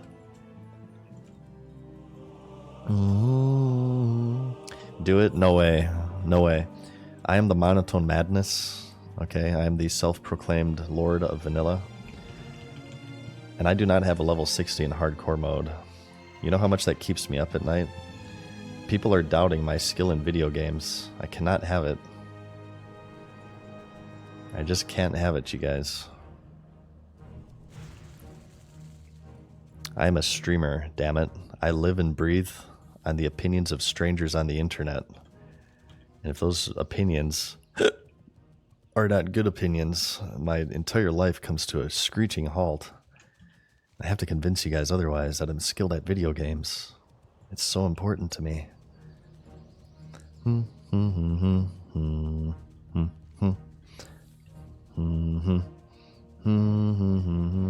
got your rogue to 60 today, says Teague. Hell yeah, Teague. Actually, you know what, Teague? I think that's cause for celebration, my main man. Let's get a clap for Teague here in chat. Let's get a clap. We're going to have an orgasmic moment. Let's wait. Don't clap yet. Time the clap with the orgasmic moment. It's coming up. I'm even going to give you guys Jeb. Are you guys ready? Everyone has to do clap. Capital C LAP. You ready? Please clap for Teague right now. Please clap. There we go. Congratulations, Teague, on your 60 rogue and hardcore. Hell yeah, brother. There we go.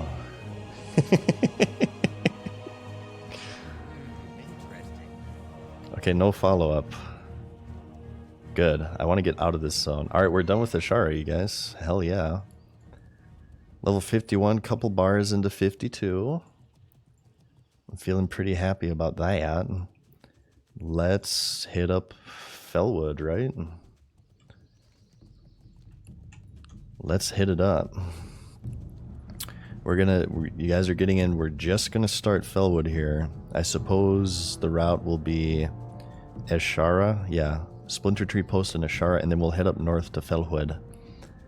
And I'm hoping that this will take us to 52, because at 52, it's Ungoro Crater time. One of the best zones in the game. How many 60s do you have so far? About that. Okay. The answer is 0, but there's a lot of history and details behind that 0. So before you judge, there's been some disconnect issues. Okay, you guys know about this. We had a 52 hunter died to a disconnect. 29 hunter died to a disconnect. Both of those characters combined easily would have made it to level 60. So realistically, I have one level 60, and this is my second level 60. Let's just be clear here, okay? And this is also real leveling too, because I know you have the boosted nonsense that is happening in hardcore as well. What do you guys? I don't want to like pass judgment, but I'm totally gonna pass judgment here. What do you think about getting boosted in hardcore mode? So let me explain. There's a way. It's not level boost that you buy from the cash shop. It's not that bad. But in Classic, and I didn't even know about this until people started doing it, but if you tag a mob and you get it to 50% health, if a high level player kills it, then you get like full experience for that mob. Oh shit, there's a Cliffwalker here. You get like full, or at least a lot of experience for that mob. Am I like, do what you want, sure, but in my opinion, it kind of defeats the whole purpose of hardcore, doesn't it? This kind of gets into that discussion of having to protect the players from themselves, and it's going to sound very gatekeepy, but I feel like this does negatively impact everybody's experience, because one of the primary one of the main reasons to play hardcore mode is that there's a newfound reverence in level 60s. There's a newfound reverence in level 60s. You look at a character and you see like a high level character, you're like, wow, that guy got to 60 without dying. But now, since the boosting exists in the game, and you can just basically semi-AFK and you're never in any danger of dying ever, not only does it cast doubt on 60s that you see, it also casts doubt on if you're 60 and people don't know that you actually leveled to 60. I think it kind of undermines the whole point of hardcore. I think it should be nerfed. If I was a developer, I would nerf it. And I know that it's one method is always going to be replaced with another, but I mean, we've made so many changes to vanilla already. I feel like changes that make it closer to its design philosophy and closer to the original experience are valid. Sort of like the whole world buff meta that was in the 2019 re-release. Because there's no changes in the 2019 re-release, the world buffs weren't nerfed. That completely changed the way that the game was played. Now, if I were a developer, I would nerf boosting.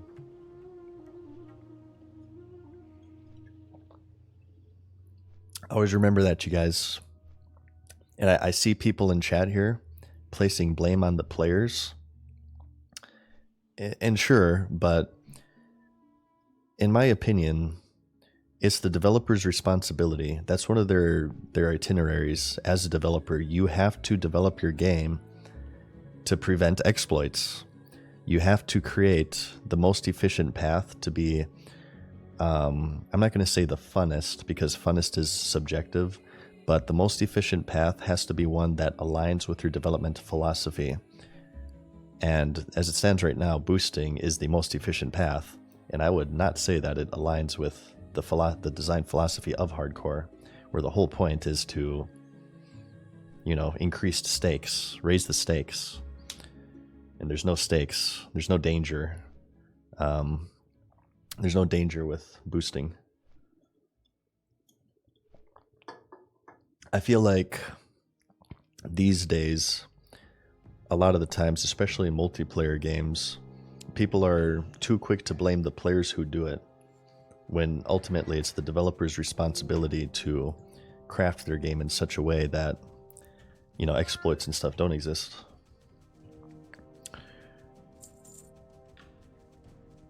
And saying that as well, it's very complicated, and I recognize that being an MMO developer is tough, right? I feel like a lot of the times they are kind of stuck between a rock and a hard place. So I don't want to come off as toxic or anything. This is all, hopefully, this comes off as constructive. It is tough to be an MMO developer, I feel.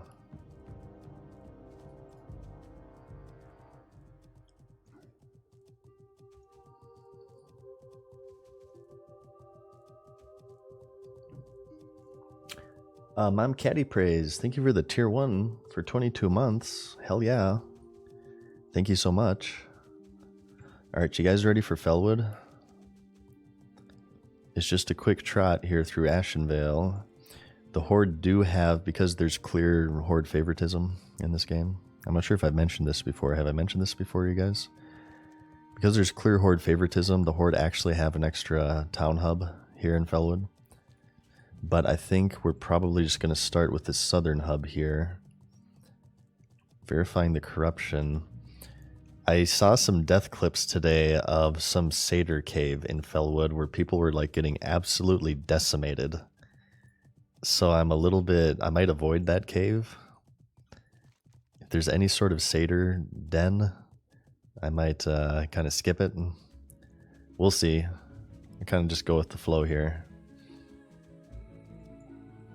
Maybe we can grab a Songflower while we're at it. Get some spell crit. Oh shit, I missed the fork in the road. Humans exploit everything and anything they can, video games especially. Absolutely true. Absolutely true. They will optimize the fun out of anything and remove the original goal of playing a video game to begin with. If you added in chess the ability to buy queens for $5 each, people would do it, completely defeating the purpose of chess, which is to outwit, outplay, outsmart your opponent. But the original designers of chess, shoutouts to them. They made a pretty ironclad game. They had no pay to win in chess. No patches with chess. It was just chess. Maybe they patched in the en passant maneuver. That move always seemed rather sketch and out of place to me. The en passant. I think the en passant is some bullcrap. But for the most part, chess is they kind of nailed it on the first go around.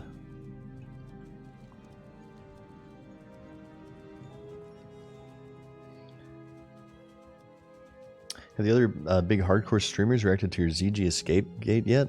I have heard that a few of them have, yeah. They looked at the hardcore death clips. We reacted ourselves at the beginning of this stream. If you guys want some hot reaction content. Which is kind of embarrassing, because I was like moaning like crazy. I'm gonna have to like try to not do that, but when I'm exacerbated, I kind of go, yeah. You guys are familiar with that. That's only for you guys to enjoy, not large streamer audiences. Good luck in the tournament. Thank you, man. We're almost there, you guys. Almost level 60 for this tournament. Let's do this crap. I like to show up fashionably late, you know? I wish Joe was streaming. I wonder if Joe is still out there. Do you guys think that Joe is playing World of Warcraft Classic? And do you think maybe, I don't know, maybe he is streaming. Maybe he's just not a big streamer. He's not widely known. And every time he loots a force leather belt, a force strength, force stam belt, he like does the noise. I would watch a Joe stream. I would be a Joe subscriber. He is, in my opinion, synonymous with the legendary history of World of Warcraft.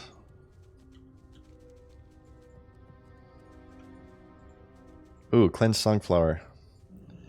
Is this guy waiting for it?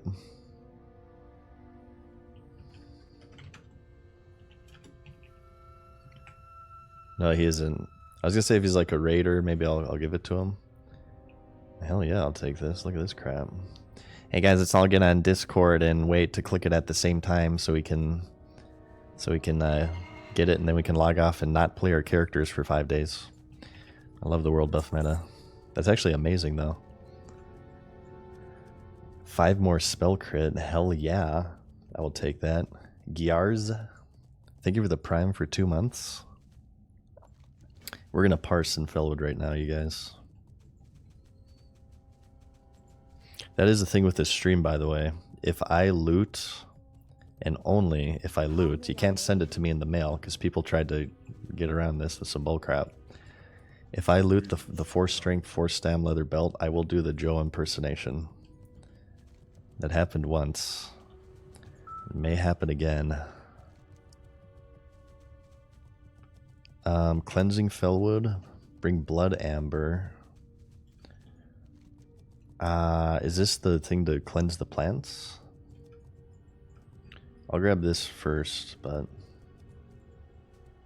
Teague, no problem, man. Congrats again on your 60, dude. Just keep it alive. Get some Petri flasks. Getting to 60 is half the battle. Now we must stay at 60. Okay, let's work on the Timber Maw. We need Timber Maws, or we need Deadwoods here, and we need Timber Maw Reputation, right? Let's just start our way south and work our way up. Maybe we can even grab a Whipper Root Tuber. I want to see what this is, though. Cleansing Fellwood. I believe this is the quest for Iron Tree Caverns, the Warpwood Elementals. Beyond Hope of Cleansing. No, it's just a kill quest, I guess. Okay. I forget how the Cleansing Plant quest works or where you start that. I'm sure we'll run into it here. Alright, so in the SFMG guild, no, I got booted from it. They booted everybody who wasn't level 60. Those bastards. Don't they know who I am? I'm the Monotone Madness. I'm calling my lawyers. What's up, big brain? Don't DC. I'll try my best, Nafe. I will try my best. Or we're just gonna crit like crazy, though. What do you guys think? Dots critting in vanilla. Would that be a good change, bad change? Would that make it to, was it BC they allowed dots to crit? I forget when they changed that. Remember, heals can't crit though, you guys. Heals do not crit. Heals cannot crit in vanilla. Little known fact. Warlocks need some love. As somebody who's going to be playing Warlock in Season of Discovery, I agree. That was Wrath? Okay. Yeah, heals can't crit. Little known fact. You guys know why they call it an Xbox 360? Anybody in chat know? It's because when you see it, you turn 360 degrees and you walk away. Such a terrible console. That was the worst console ever. Eskimo, what's up? How's your German practice going? I don't practice it aside from like saying numbers in German on stream. Nice to see you in here though.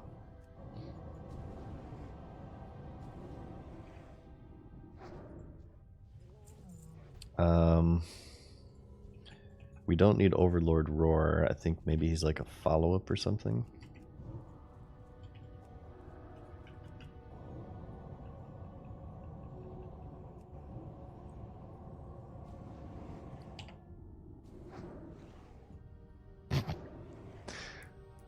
If you turn 360 degrees, you end up bumping into it, though? No, you walk away. You turn 360 degrees and you walk away, you guys. The worst console ever. You guys know... Okay, here. This is what I'm really concerned about. Wrath, great expansion. Agreed, right? However... Okay, however... My one problem with Wrath, Arthas's mount is named Invincible, but yet you can see it. Hello, developers. Maybe time to pick up a dictionary. Why are they making a mount called Invincible and yet everybody can see it? It's ridiculous. Absolutely ridiculous.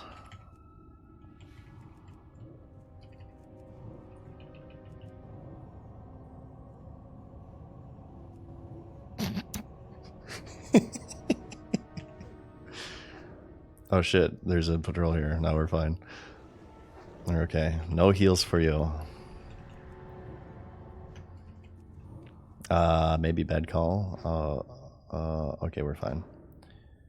The gardener.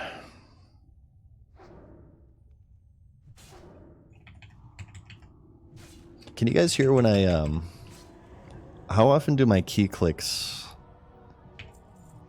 Does that pick up? When I hit them? I hope it's not too annoying. Oh my god, when I was streaming in 2019, I was using the Yeti mic. And Yetis are great as like an introduction mic for streaming or YouTube or whatever. But that picks up everything. And some of you guys may remember, if you watched my streams in 2019, how much keyboard noise and stuff popped up. It was crazy. Like the whole stream was just like... It was crazy. It was amazing. I remember Peo like hosted me once, and the next time we talked, he was like, "What the hell are you doing to your keyboard? That's all you hear is this thump, thump, thump, thump, thump, thump, thump." But always remember, you guys, the harder you press the button, the more damage you deal. I'm going to prove it right now. Watch. Let's Mind Blast. We're going to Mind Blast the warrior. Note the damage. 509. Okay. We're going to wait, and we're going to drop the hammer. This is what I like to call dropping the hammer. You guys ready for this crap? I jumped by accident. Oh shit! Okay, I kind of misfired there. There's a jump that that interrupted it. Okay, here's drop the hammer. There, 545. That was the real one. Drop the hammer. Okay. Drop the hammer. It deals more damage. This is proven. The game has some sort of built-in code that senses the velocity of the key press, and you actually gain more crit too.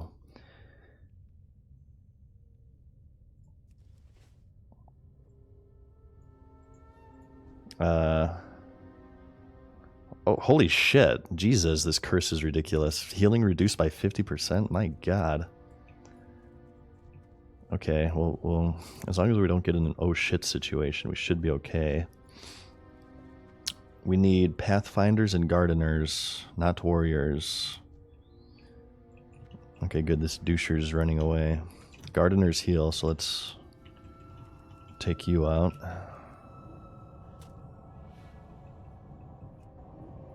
God, look how much damage Shadow Priest does. This is insanity. This spec really just does melt faces.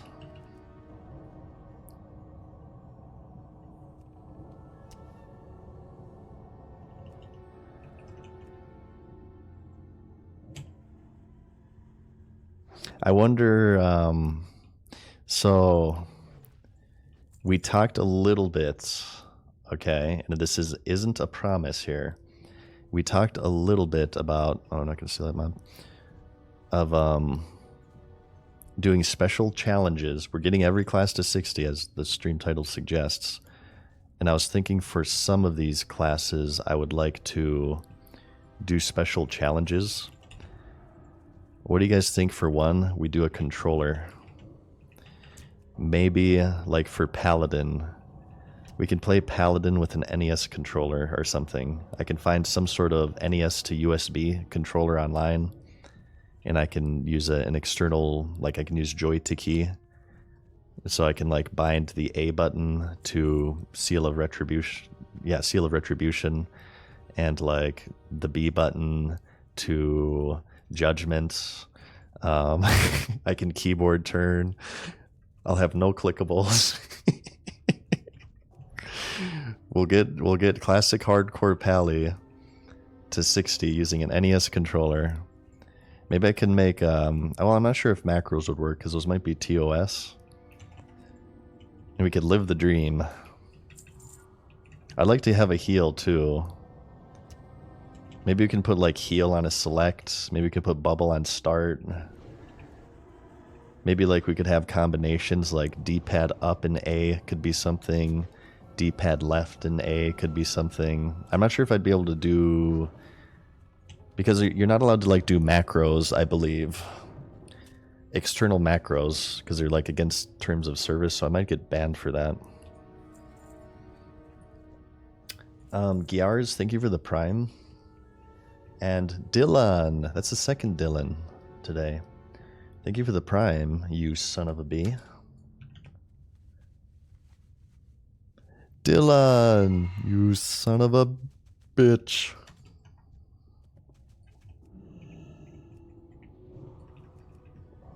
What would be crucial for a paladin? Let's just think about this. So, a seal, a judge, a heal, bubble, lay on hands, hammer of justice.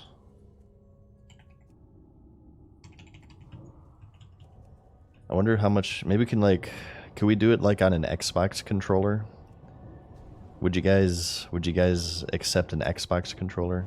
Is there any add-ons for classic vanilla that allow you to play the game on a controller? Do you guys know of? Kings? Yeah, maybe Kings would be good. The console port add-on does that. It says Necrit. Okay. I'm gonna write, well actually maybe we can just download that now. Thank you, Necrit. Console port. I'm gonna download that right now and I'll keep it deactivated. Console port. Because I know I'm gonna forget. Install. Maybe we'll set that up with an Xbox controller or an NES controller or something. I'll figure it out. We'll do that when we do our Paladin.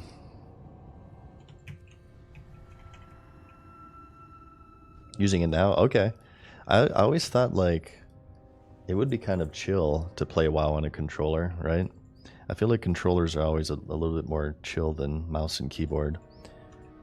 I know there was a streamer actually who raided with a controller in retail WoW. You can do it. I wonder if anybody's got Gladiator with a controller. Ooh, of the monkey cloak. That's going to sell for a lot of money. Let's see. Okay, one more Pathfinder, then we're done. Yeah, people, you get made fun of if you get like Gladiator as a clicker. The next level is Gladiator using a controller. The level after that is Gladiator with a DDR pad. Gardener, Pathfinder here. We're gonna get 2, but whatever. Whatever. Well, we're 1 level away from our record, you guys. 52, if you remember. That's where we died at on the Hunter. From a disconnect, I will say. Died at 52 from a disconnect, so we're about to tie our record here. I feel like we can do it this stream. Then anything after that is progress. Okay, let's turn this in.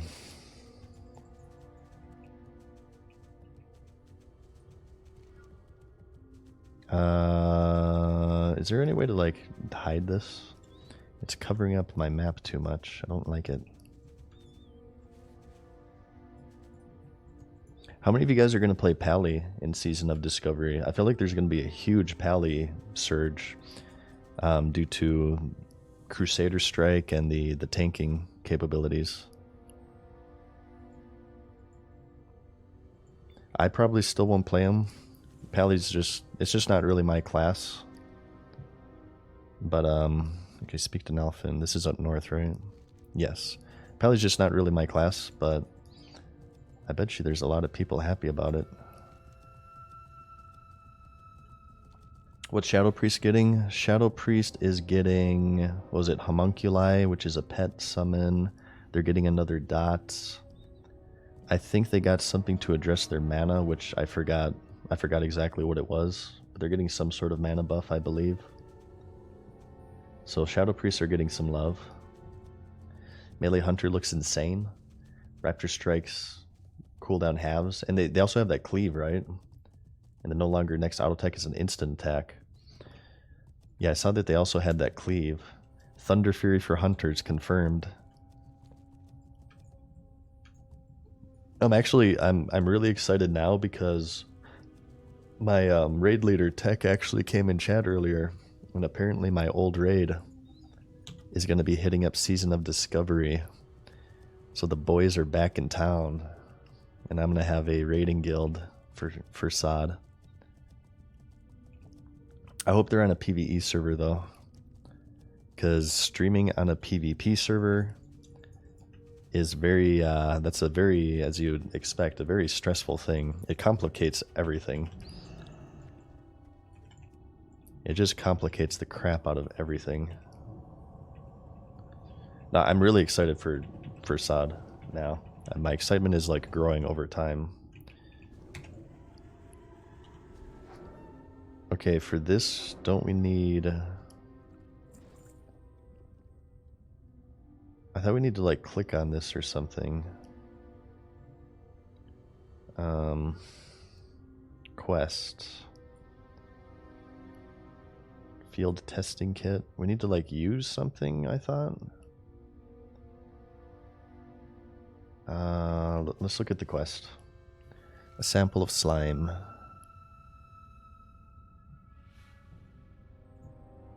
Gather Fellwood slime samples from every slimes of Fellwood. Then use the testing equipment next to the Chemist Fuely in the Undercity. See which of your samples are the most corrupt. Bring 5 of the corrupted. Can I just get 5 of these? This is a really annoying quest. Can I just get 5 of these and they all, or is it like once I test them, it's only a chance to get the corrupted Fellwood sample? I believe the Alliance just got something to use out here. This is clear Alliance favoritism.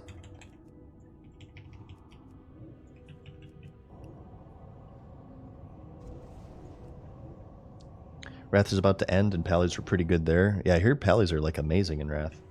I expect a lot of ex-Wrath players in SOD. It's a chance? Oh my god. How many do you think we should bring?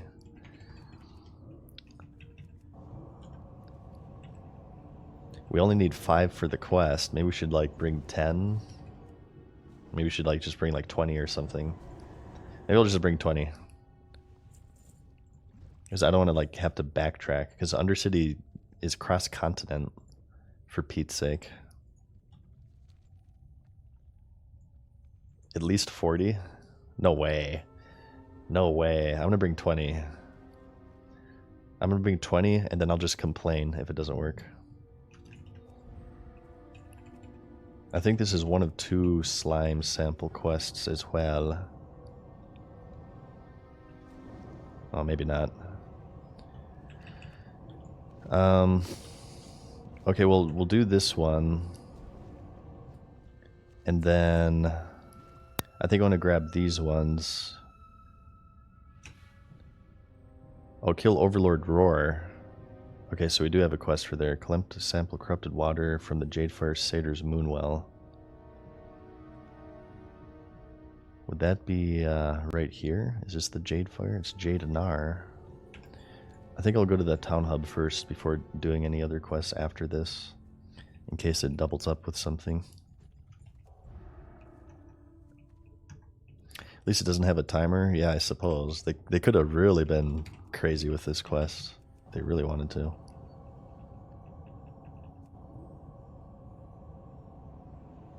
Jadenar's the place to avoid. The barrow dens at least. Oh god.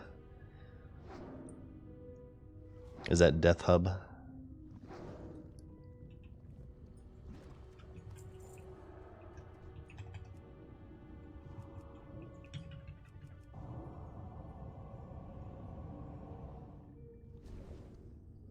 Hang on, one-handed gameplay here.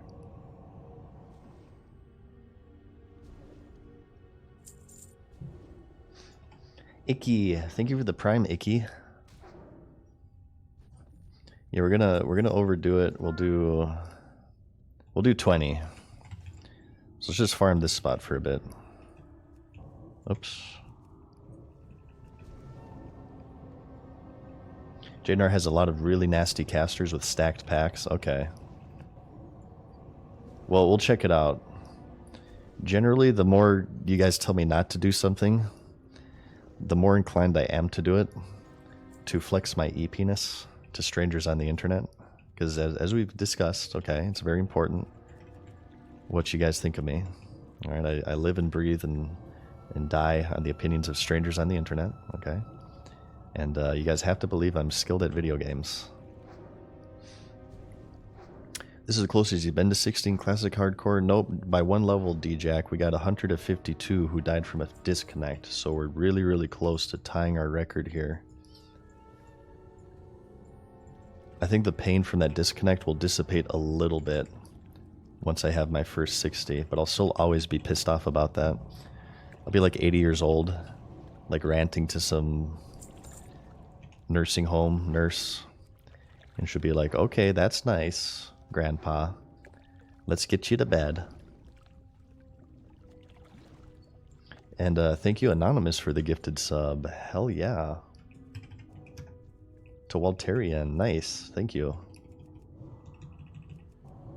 You have a secret admirer, Walterian. How do you feel about that?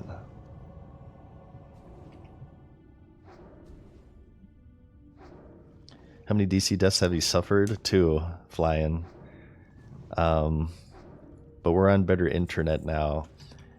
It was probably my internet. You never know. Who knows? It could be the small indie game developers' servers. But my internet has been known to be rather shitty. And every now and then it'll just like cut.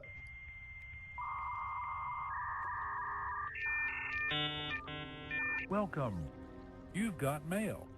Cut off like in the middle of gameplay. It's really annoying.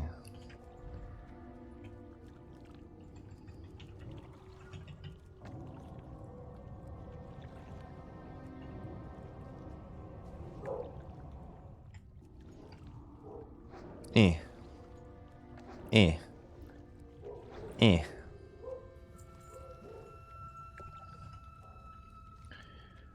How many of these stupid things do we have? 11.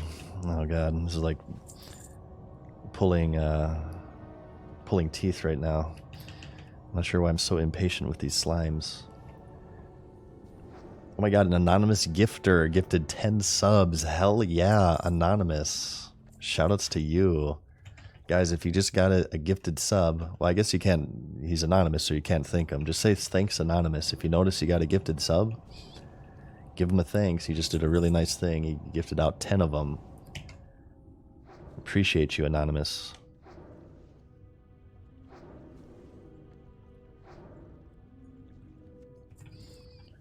Okay.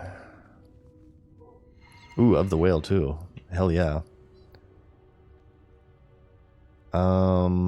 What I have is better, but this will sell, actually. Any necklace will sell, especially if it's good stats. Yeah, that will probably sell for like 5-6 gold.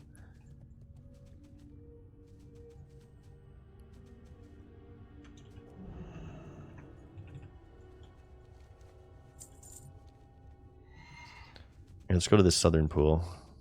They should have respawns now. Yeah, I think we can hit 52 today. What time is it? It's still rather early. How long have I been streaming? Can you guys check for me? I don't have that up right now.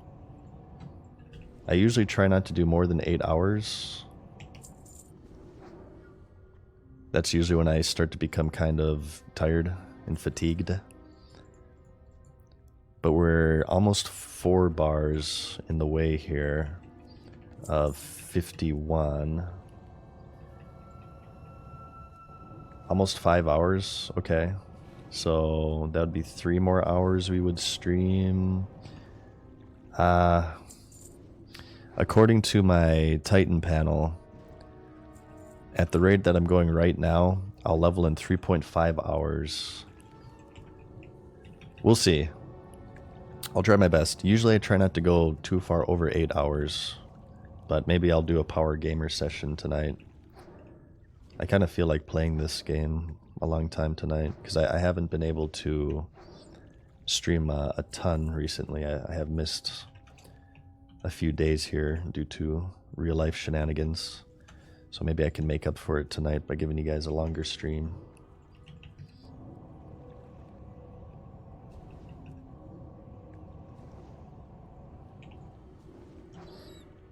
Next level 2 will also be pretty good. New Devouring Plague, new Mind Blast, and Mind Flay. It's a huge upgrade. Okay, 3 more. Note, I'm kind of remembering now my brother doing this quest because he did play an Undead Shadow Priest. I think it was BC, not vanilla, because I remember him using the Misery spell. And I think I remember him doing this quest. He was in Undercity doing something, and he was like raging because it wasn't working out for him. Maybe he was converting these slime samples. He probably got 5, thinking they would all convert. But he did not realize that the vanilla developers are, of course, masochists, and it's not that simple. What's that spell add-on called? You mean the one that shows what's next for training? It's called What's Training.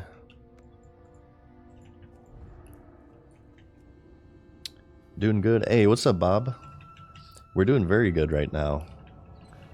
We haven't really had any close calls today, I don't think. Oh, we need to buff ourselves. Everything ran out. No real close calls today. Let's not, jinx it here. Let's try our best. But we started off the stream. Where did we start today? Searing Gorge. We started with Searing Gorge. We swung on over to Ashara. We did all of Ashara. And now we're just starting Fellwood. I think we should easily be able to complete all of Fellwood today. And then from there, like I said earlier... Ooh, wow. Is Winter Spring opening up? No, this is just... Yeah. This is just go to these other people in these other zones. Yeah, Winter Spring's not low 40s. I think that... Or low 50s, rather. I think that's mid-high 50s Winter Spring. Alright, last one here.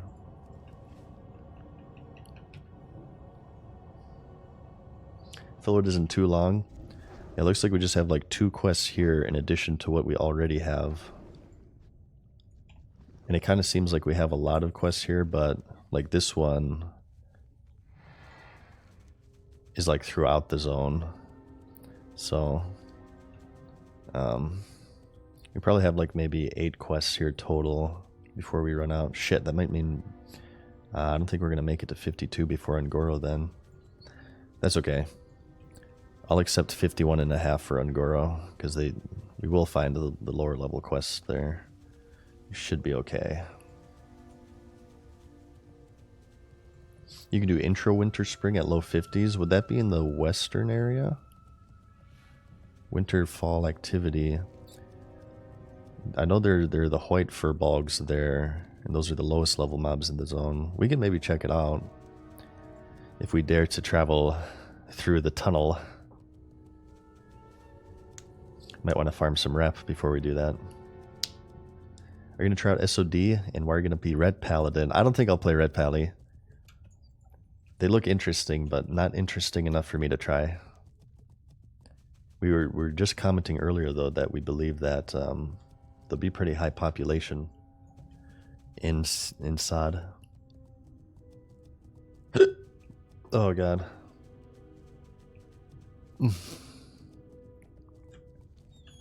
Does you gotta do the furball rep grind?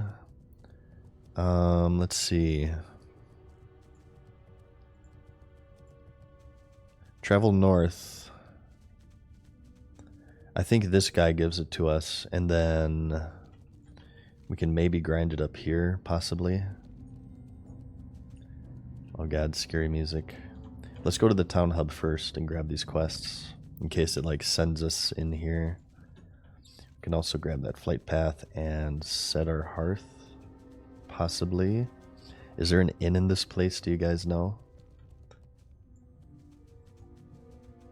I might actually get rid of this add-on for now. It's really bothering me that it's like, it covers up so much of the map.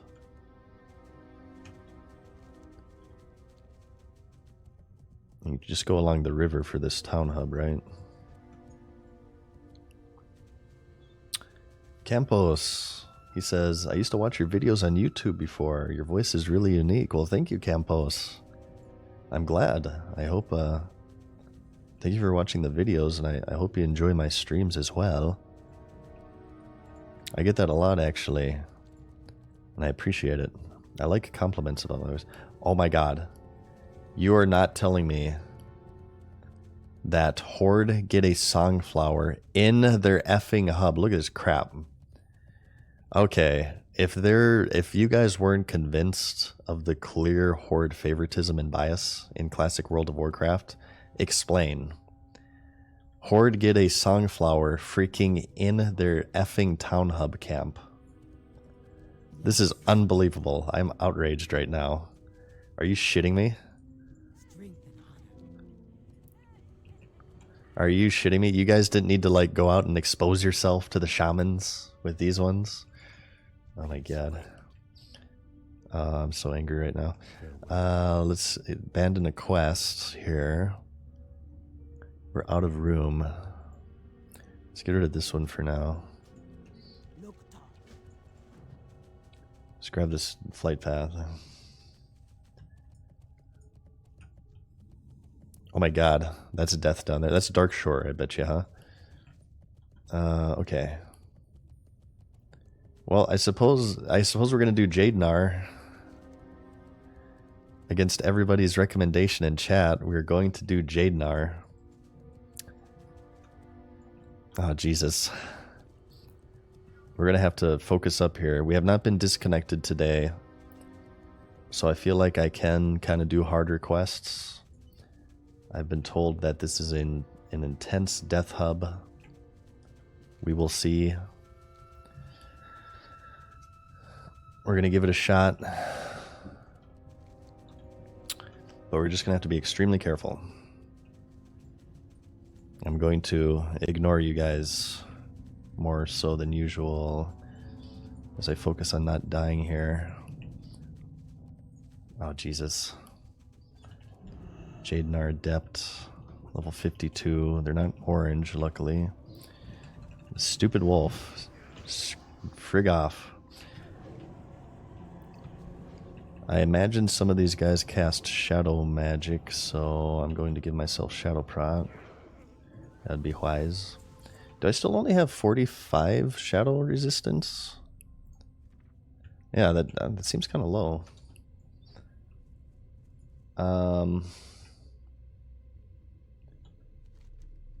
Kill the Jadenar. It's just kill the Jadenar.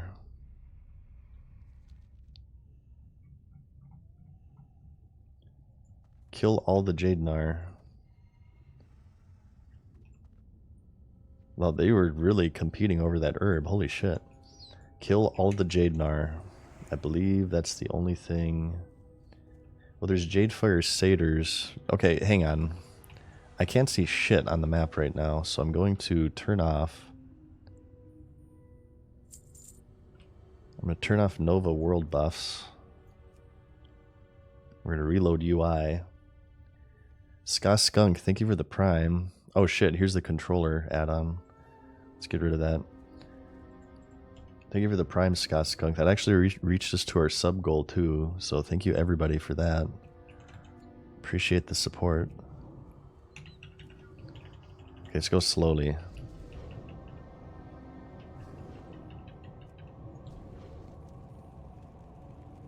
It's over here.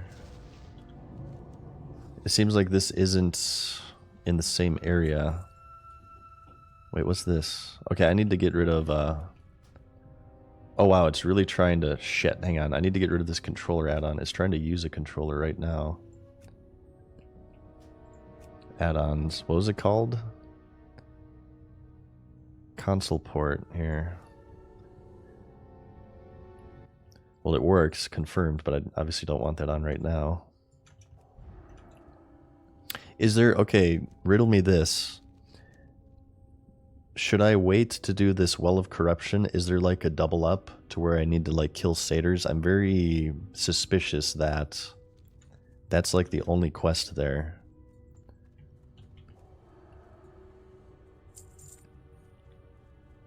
I am very suspicious about that. I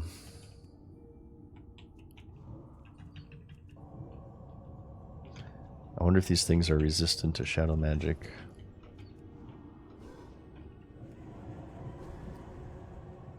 Oh, oh my god, they mana burn.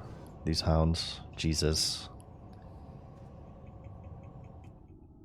And SC Wow, thank you for the Prime. It says we strive to stay above the goals. We took the goals and we doubled it. Thank you, man. You get a follow-up quest that sends you to the same spot. Are you kidding me? Jesus Christ. Kevin Jordan. These classic developers. Are you shitting me?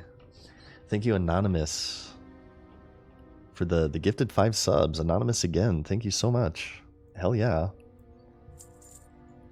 Appreciate the support, as usual, you guys.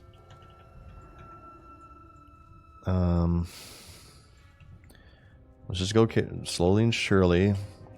In fact, it's this exact same spot is where we saw that warrior die in that hardcore death clip thing we watched earlier. He got Jade Nard. Oh, this does not bode well for the monotone madness. Let's just complete this quest and get the hell out of here. Try to kill these hounds solo if I can because they mana burn. And I hate that. Sweet gesture? It is a sweet gesture by whoever that is. It's very sweet. Nice blackout procs. Some people skip blackout. I personally think blackout's super worth it. This is a lifesaver. Especially if you're undead, because you can spam Touch of Weakness as you're trying to run, and it'll proc blackout, and it doesn't reset your aggro for the mob.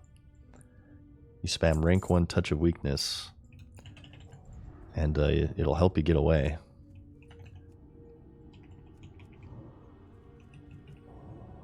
And another gifted sub by the anonymous gifter. Hell yeah.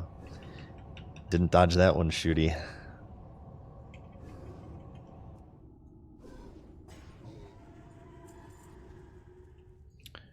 Okay, we need... Okay, just 2 more of these.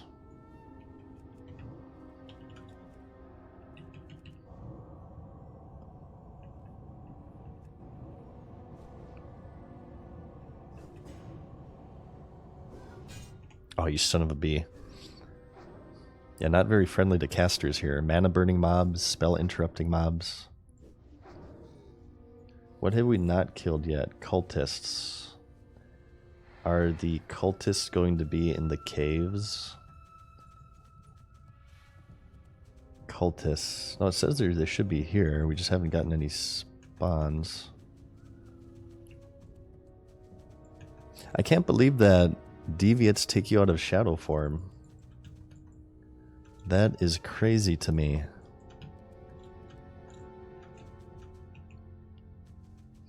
Here we got a triple trio.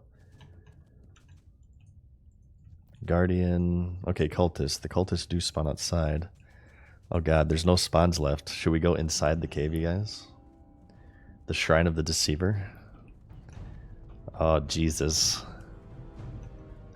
Oh no, the music.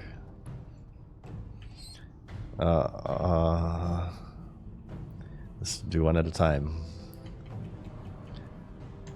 We're being forced in the cave because there's no more mobs. We're the only one brave enough to venture within the inner recesses of Jadenar. Come on, use your stupid shield slam on me so I can cast, you son of a bee. There you go.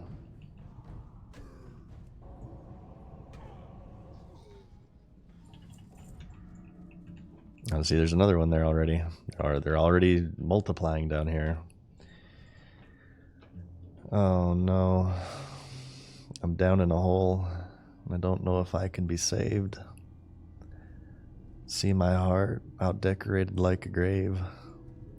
Go away, you boner. Oh, Jesus. They're really gonna make me fight both at once.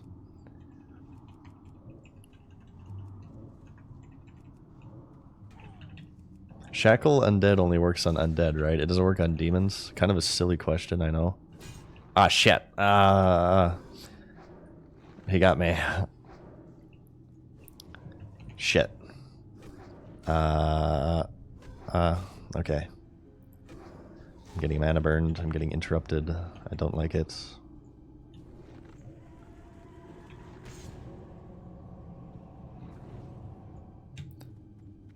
Line of sight. Oh, he still casts it. That's bullcrap. I line of sighted that crap.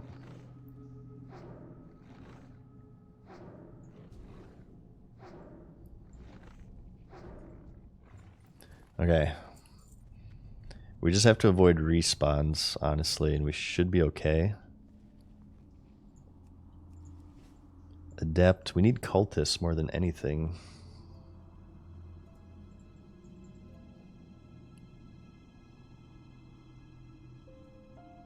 No, you guys gotta believe, okay? Believe in the monotone madness. I got this. We're gonna go deep as we could possibly go.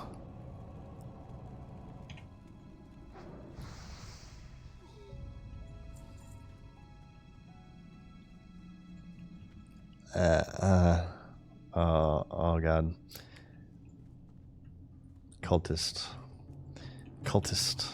He just respawned. He just respawned. He was not there a moment ago. Ah, shit. Oh, come on, man.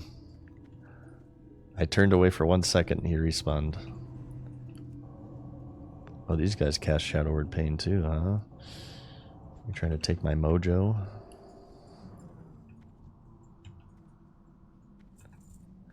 Oh, this one didn't aggro somehow.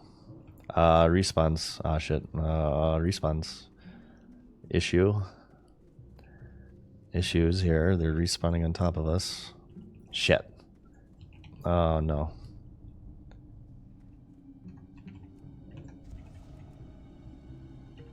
Kill you.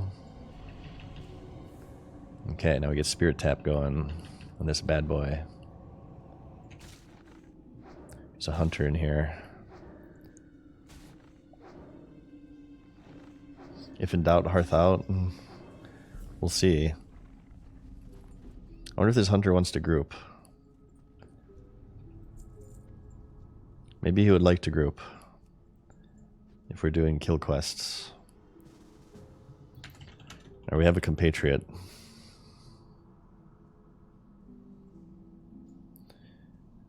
Let's get him buffed up.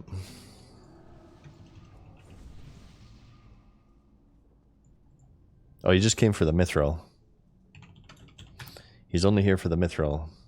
Well, we can give him the mithril if we're going to kill mobs.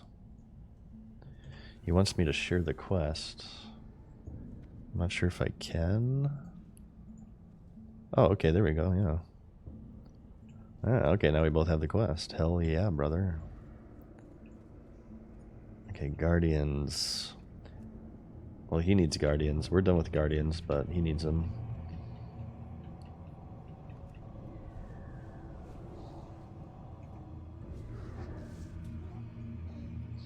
Is that the hunter that saved you with the Furlong King? No, we soloed that quest. I remember soloing that quest. I don't think I got saved. We did, streamers have a special trinket that summons players. That still counts as soloing, okay? Now, just because it's another player doesn't mean it's not solo. Adept, cultists. Alright, let's take this guy out. Line of sight, baby.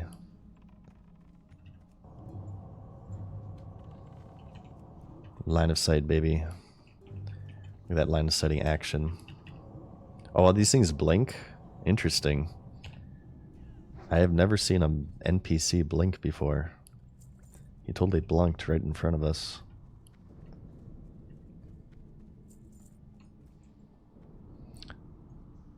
I thought this guy came for the mithril, he said. He's not mining it. I mean, I can take it.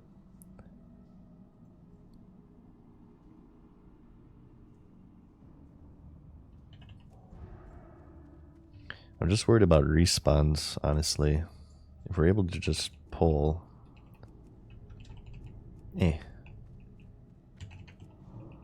one at a time, we should be completely fine.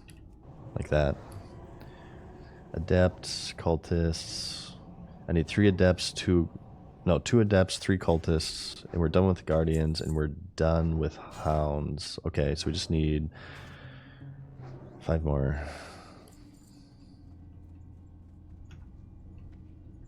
And drink up. Hey Trolch, thanks for the tier 1 for 3 months, man. And agility as well. Thanks for the prime for 8 months.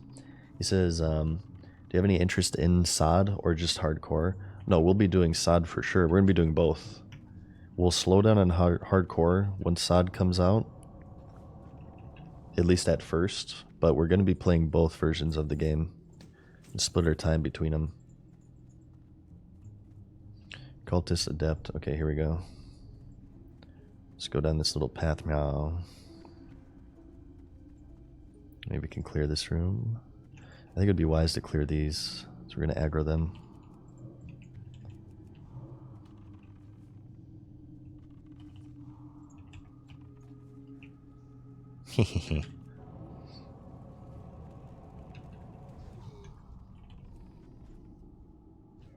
Boom, baby.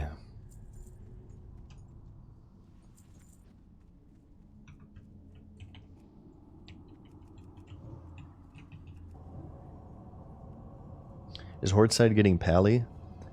I'm not sure about Horde, but I do know that the Alliance are getting shaman-like abilities. The Alliance are getting Wind Fury. I think it's like a druid. Yeah, it's a tanking druid ability. And I think they're getting... What else are Alliance getting from the Horde? There's some issues with that because the Horde are used to having clear favoritism for 20 years in this game. So anytime that the Alliance actually gets something, they have to complain about it. So people were angry on social media that that the Alliance get more from Season of Discovery. They're actually like even with the Horde, which is completely unacceptable, of course.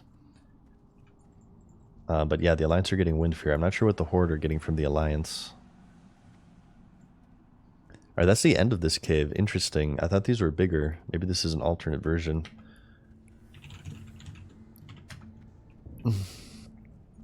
Seems that way. Seems that way. Seems that way. Oh yeah, we're getting Tremor too. Alliance are getting Tremor. Let's see.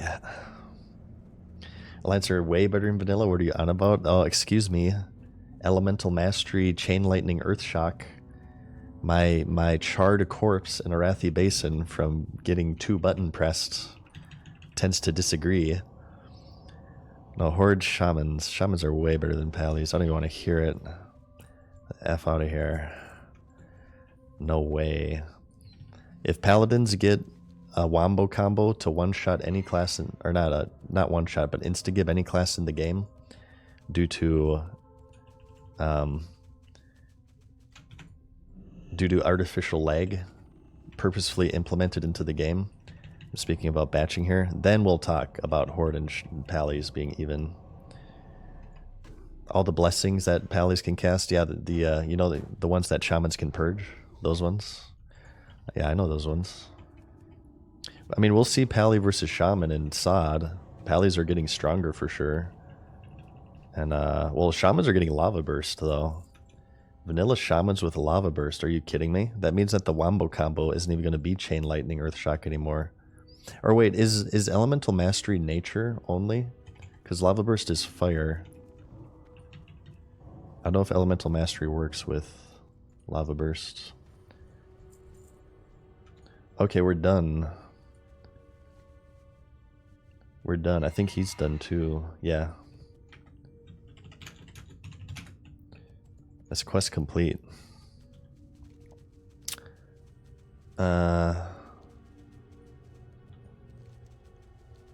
Let's go ahead and... Well, should we do this one over here? The Filled Flasket. Dare we enter the Satyr Cave? Dare we enter the Satyr Cave? You guys told me not to because it's guaranteed death. The Byghost, thank you for the Prime. However, you guys do not know that I like to live dangerously. I think we're going to check it out. The Well of Corruption. Collect a sample of the corrupted water from the Jadefire Satyr's Moonwell. This is apparently inside a cave. We saw some...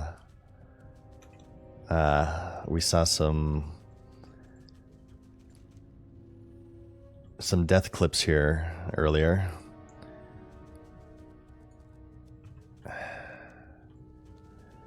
Oh god.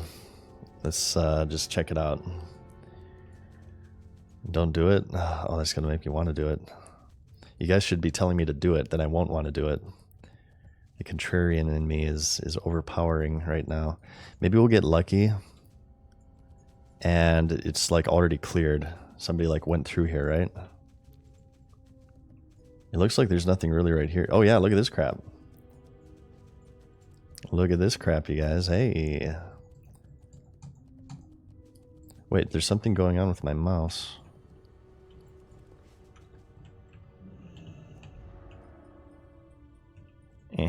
There we go. Oh, yeah. Yeah, hard quest. Yeah, my ass. This was easy. What are you guys talking about?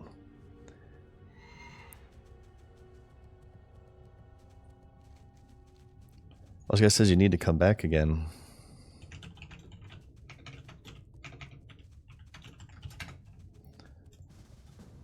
Maybe we can group together. Wait, did I complete it? Forces of Jadenar. Yeah, Well of Corruption. Okay. Yeah, that was an easy quest. What are you guys talking about?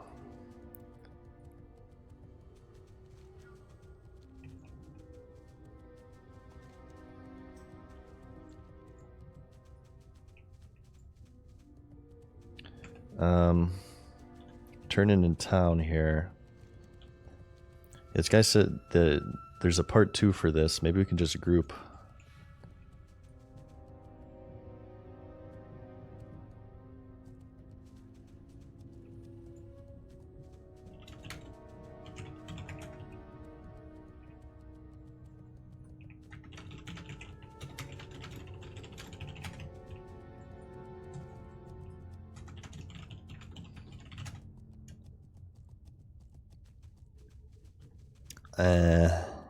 Let's turn this in. Ah, stuck on a light post.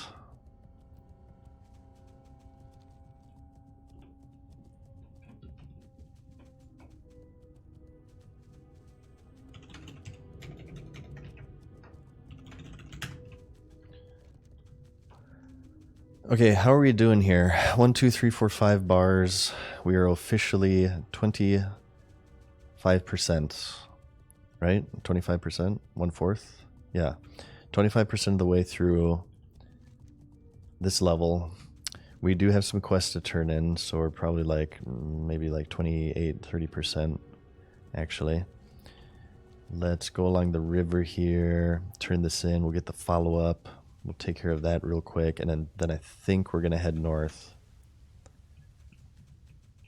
And yeah, we definitely, assuming there's like no crazy follow-up chains, I don't think we're gonna hit 52 in Fellwood. So we're gonna have to go to Ungoro a little bit underleveled, unfortunately, which is a little bit scary because there's some tough quests in there. That gorilla cave is honestly really scary in Ungoro with those thunderers. They have like a 500 damage AoE thunderclap. They will clap my cheeks.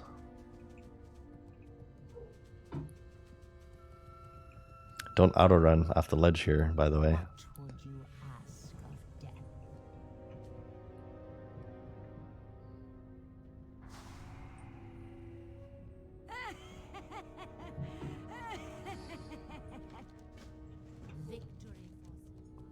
Sit back here. Oh my god, this is the trolliest quest ever. Oh wait, hang on. Or return the corrupted cat. Ah, I see. He follows you on the mount. Ah. You release the kitten near the moonwell. Then it follows you back. Okay. I gotcha. Maybe we can get there in time before shit respawns.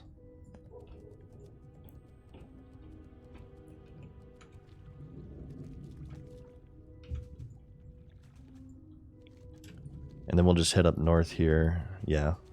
Horde don't get this flight path, right? No, okay, that's Alliance only, apparently. Okay.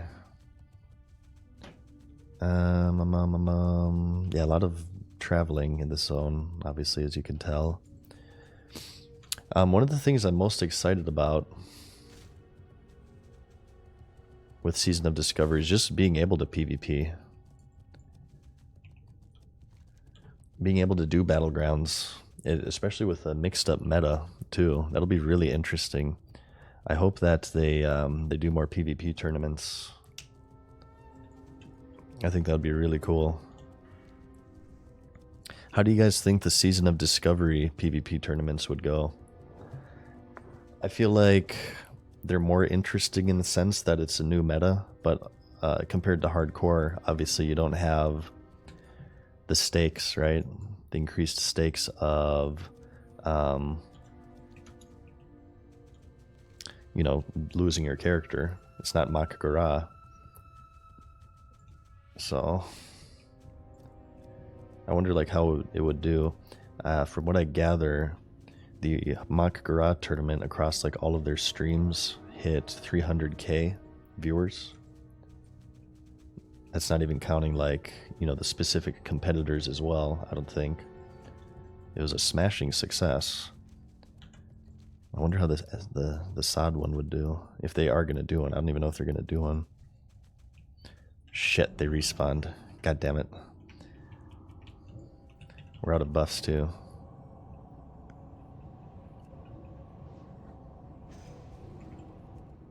Wait, where'd you come from? Shadow Stalker? Oh shit.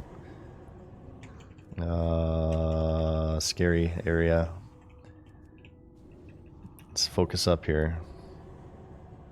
Do these things have shadow resistance too? I feel like I'm not damaging them for a lot. I gotta buff up.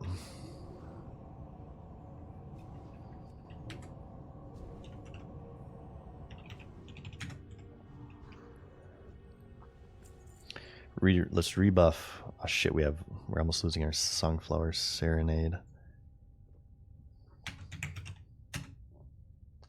I would not go in there. We're gonna go in there. We're gonna go all the way in there.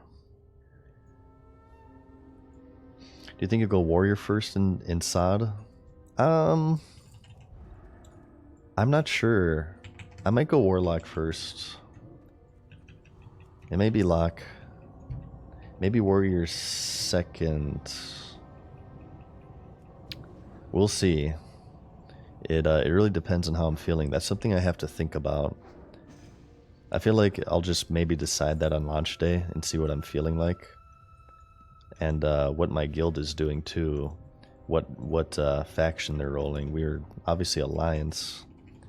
in 2019. But if they're going to be Horde, because I want to make an Orc Soul Link Warlock, I want to make an Undead Mage, I want to make a Dwarf Hunter, and I want to make a Human Warrior. Well, maybe I'll do Gnome Warrior, actually.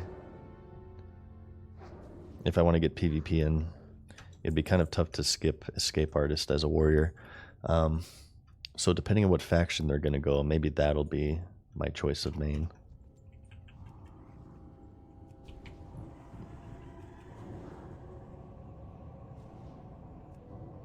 Please don't go in there. We're going in there. I told you guys. Whatever you tell me to not do, I'm going to do. So we're going to do it. It's going to be okay. We have the skills. The only thing that can kill us in this game are disconnects.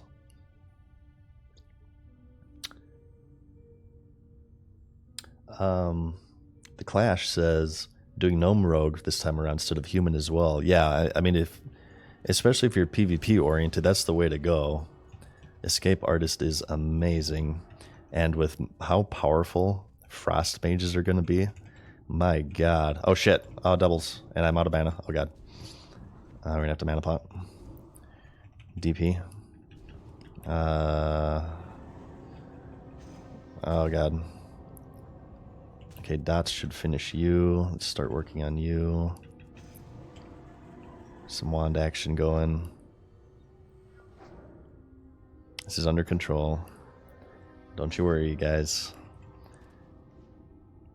This is all completely under control. Just had, you know, that's why we have mana potions, okay? We're prepared for this. Whew, okay. The slowing poison too. This is what killed that warrior. He got slowed like crazy. He had respawns like crazy. Wonder if this is a hyper spawn area or not.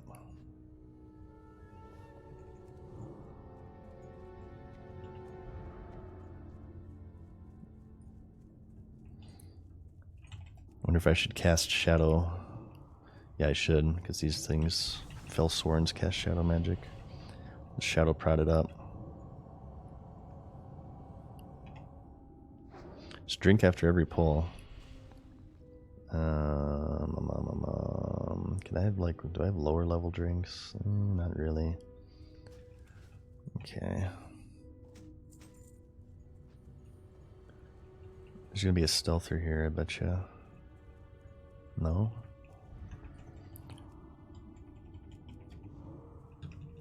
Patrol here, so let's silence.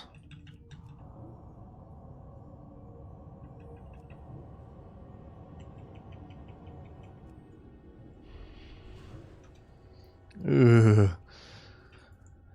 As long as they don't respawn on us, we should be okay, okay?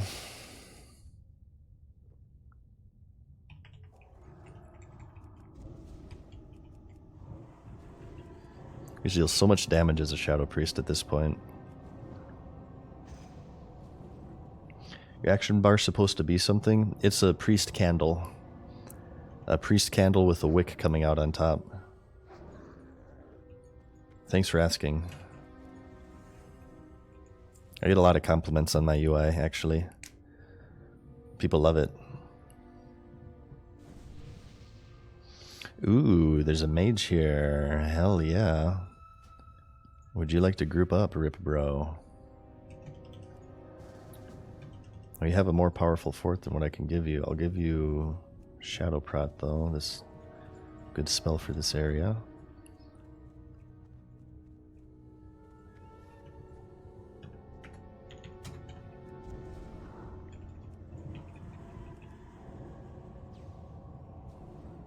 You know, take candle, you guys. You know, take candle. Oh, here's a hunter here too now. Alright, we got a triple. The boys are back in town. There's no way we could fail. I'm gonna mana up here.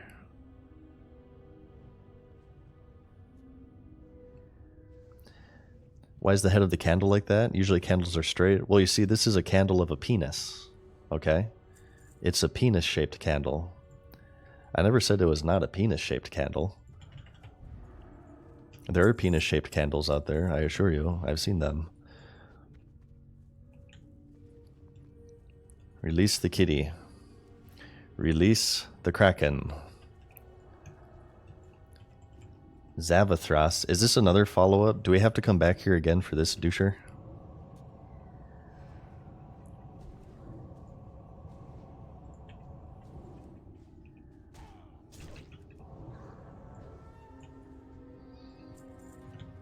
Alright, here we go.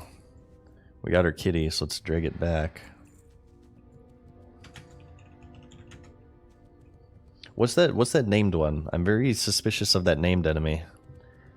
Is there a quest for that? Is this a threefer? Do you go here, then back, then here, then back, then here, then back? I want to turn this in right away. I don't know if this thing can die or if there's like a timer.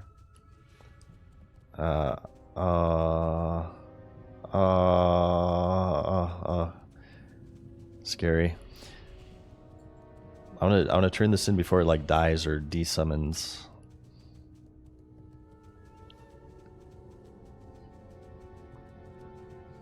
Have you tried playing with Action Cam on? I have not. I know what that is though. I remember them releasing that in Legion.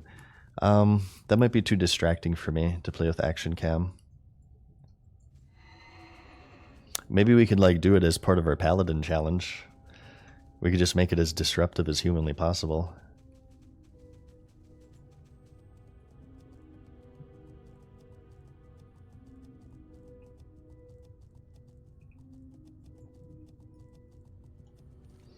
What about rogue tanks? Anybody plan on playing rogue tank in vanilla Season of Discovery? In my opinion, I saw what rogue tanks are getting. 20% damage reduction isn't going to be enough. I know that they're mostly based off of avoidance because they're going to have high chance to dodge and they have some parrying love with the runes that they're getting.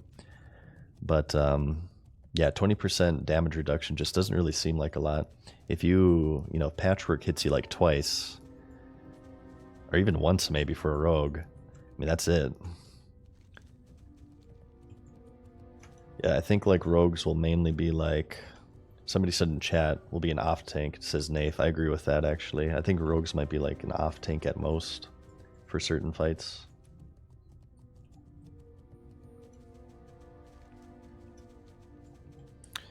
But we'll see. You never know. They said that I think they were also going to change the tier sets. So that is something to consider. So maybe, I don't know, they'll change like the Night Slayer bonuses to give them something more tanky or DPS oriented. I don't know.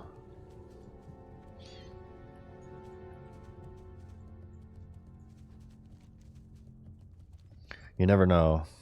We'll just have to see when it comes out. It's kind of early to theory craft.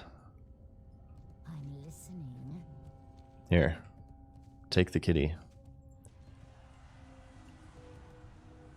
There we go. Yay. Okay, cool. I guess we can turn in down here.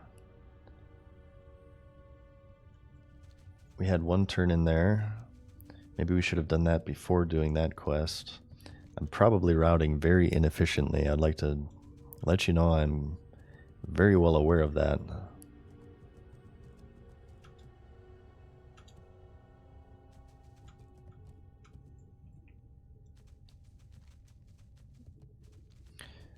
And we'll see if maybe it gets a... Wait, no, there's... Oh, we have to get Overlord Roar's Claw too. I forgot about that.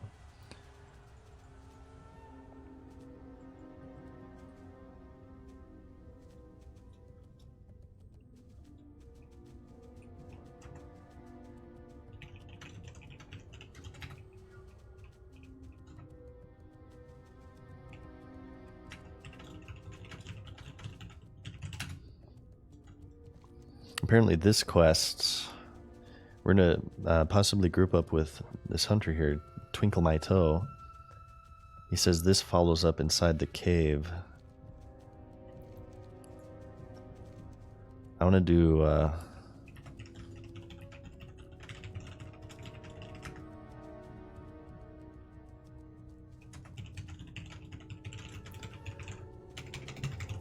I'll do Overlord Roar as well while we're down there. May as well.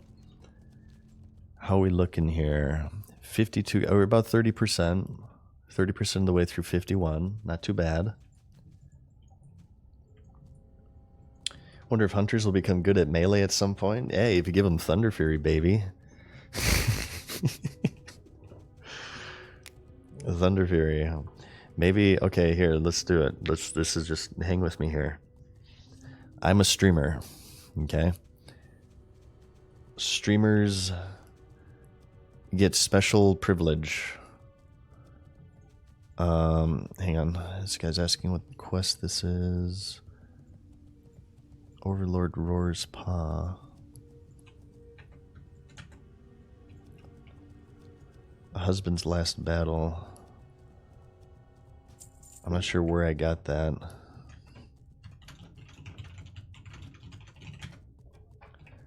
I'm a streamer, okay? Streamers get special privilege. So if I play a melee survival hunter, that means that whatever guild I join will give me Thunder Fury.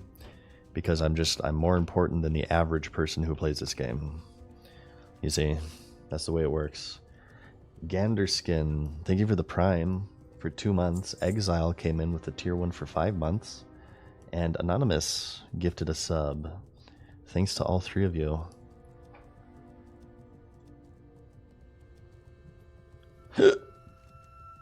Okay.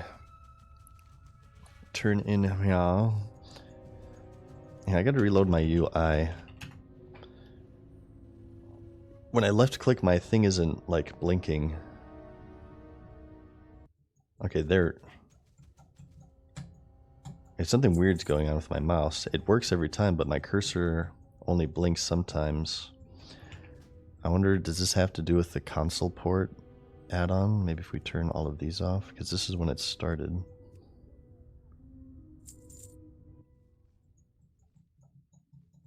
That's annoying the fuck out of me. Why is that happening? My cursor isn't blinking every time when I... You see that crap? Wouldn't that drive you guys nuts? Maybe I have to relog. Let's go over now. Flex Resto, thank you for the Prime. And Windolin, what's up, Windolin? Thank you for the tier 1 for 3 months.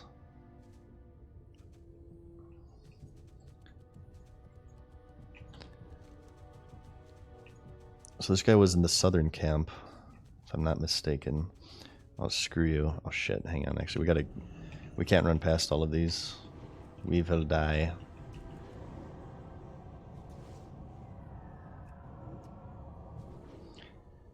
Hey, what up, Tim Allen? How's it going, man? How's your flu? Hope you're on the mend here. Do you think tanky shamans will be fun to play? Asked Carthaginian. I probably mispronounced that. It's hard for me to say. I don't really have a lot of experience with vanilla shamans in general, so it's hard for me to say how tanky shamans will be. They look like they could be powerful. I think it looks interesting. I know that they can already tank dungeons right now, and I think... do you shamans tank and twin imps? I've always wondered that. Do shamans tank on twin emperors? Do you guys take the caster guy? Or do you give that to warlock, like alliance?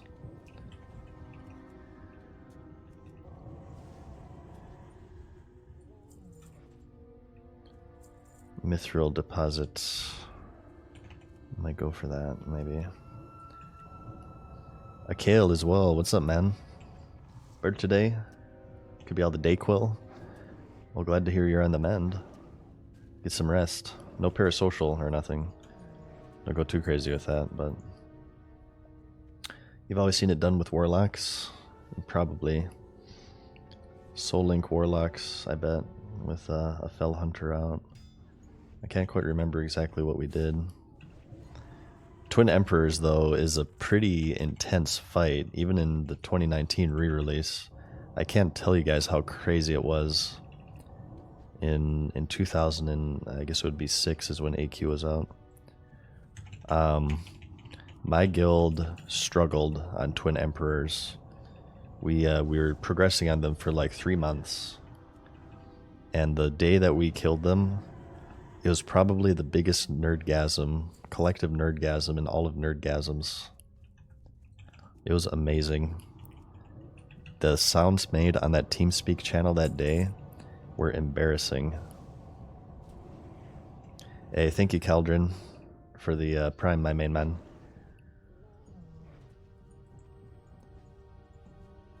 I'm gonna mana up here.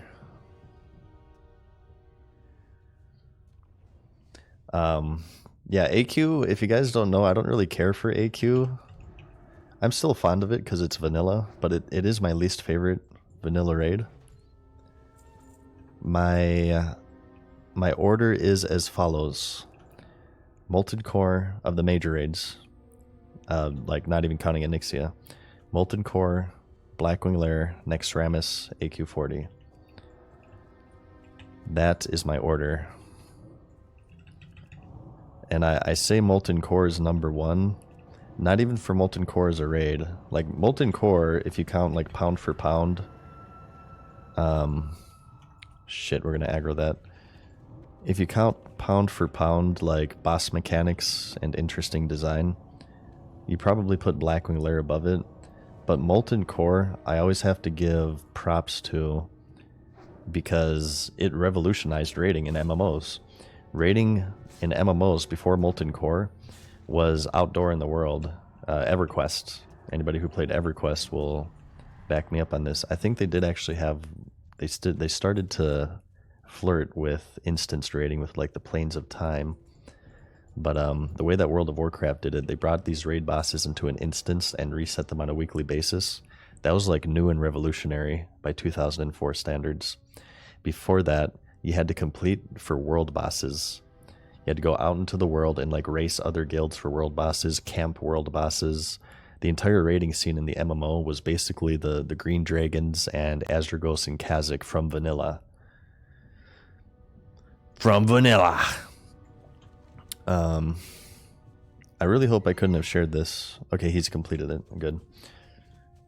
So it just occurred to me that to share it with this guy. So I give a lot of respect for Molten Core for doing that. I feel like that was one of the large reasons why WoW was successful. One of the many reasons why it was successful is that they revolutionized the end game. Yeah, that's how it was in Star Wars Galaxies. Any SWG vets in chat here? You guys remember the Geo Caves? Actually, Star Wars Galaxies did have instances. They had the Corellian Corvette was an instance. We have to go back into Jadenar, the corrupt Moonwell water.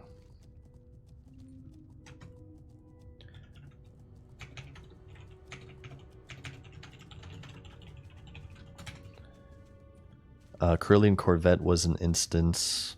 There's also the Deathwing Bunker that was out in the world. The Geo Caves were out in the world.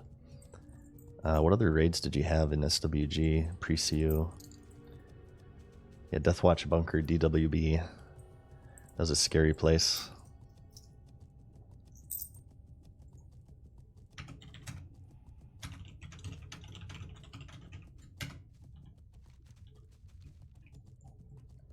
I love an SWG stream. We've been teasing it for a while. I do want to do it one day. I've just been in WoW mode here, as you guys know. I haven't really felt the desire to stray away from WoW. But someday we'll get an SWG stream going and I can regale you guys with the history of MMOs.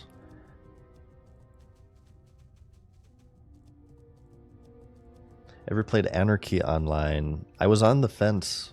Is that the one with permanent character death? Anarchy Online? I was close to trying it. There's a moment in time where I was kind of burnt out from WoW and I was looking at other MMOs. And I had entertained Anarchy Online, but I think it had like permanent character death or something, which kind of scared me away back then. No permanent death. Maybe I'm thinking of something else. No, I haven't played Anarchy Online though. I've played WoW, obviously, SWG. I skipped over EverQuest and RuneScape and MapleStory. I played RF Online. I played some game that revolved around drilling, is a free one. I played so many free MMORPGs, I can't even count them all. SW Tour, of course, Warhammer Online, of course, Age of Conan, Aeon. If you gave me a list of MMOs in front of me, I could tell you which ones I've played. It's probably, I would say maybe at least 30 MMOs I've played.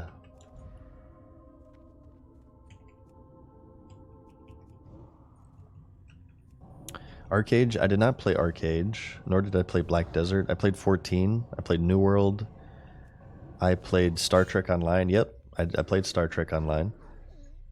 I played Lost Ark, Guild Wars 2 I played. I skipped over Guild Wars 1. I played Lord of the Rings Online. Metin, no. Sherwood Dungeon, no. I played a little bit of Neverwinter Nights. Ragnarok Online, I think I played that. That sounds familiar. I played Silk Road Online. Ultima Online. UO is a little bit before my time. My first MMO, if you count console games, was Phantasy Star Online, although I never got the Hunter's Pass, which allowed me to play online. So I don't know if you count that one. But if you don't, my first MMO was SWG. I played Lineage 1 very briefly. Tibia sounds familiar. I played Matrix Online. I played City of Villains. I did not play City of Heroes. I played, there's another Hero MMO that I played. I forget the name. It was basically the sequel to City of Heroes / Villains. Elder Scrolls Online, I played the beta. Did not pick up the full game. I thought it was really stupid. And I'm told that they went back on this, but Elder Scrolls Online, in order to play Imperial, you know, the humans, the most common race that a lot of people want to play, you had to like buy some special edition, which I thought was really dumb. You played all the WoW killers, yeah, pretty much all the WoW killers. Champions Online, yeah, you got it, Greeny Goblin. It was Champions, I bet you. Endless Online, I haven't heard of that one. Mew, I've heard of it, but I've not played it. I played, oh god, Hellgate London. I played Hellgate London. Ascension, I did not play Ascension. I played a little bit of Nostalrius. And also Phoenix, as far as WoW private servers are concerned. I never got too much into the private server scene for a while. I think I played a little bit of what was that? Chronos as well. And there's like one random ass BC private server that I played on solely to get like a snippet of footage for a video a long time ago, but it had like pre-made level 70s. It was mainly for dueling and arena. Guild Wars, I played Guild Wars 2, but not 1. Hellgate London was my wallpaper on my computer for so long, but you never played it. That game, it was basically designed to be a Diablo MMO. It was made or directed by David Brevik, the creator of the Diablo series, but it had massive problems. It was released far too early. It was released completely broken, and it's kind of infamous as being quite a big dud within the MMO genre.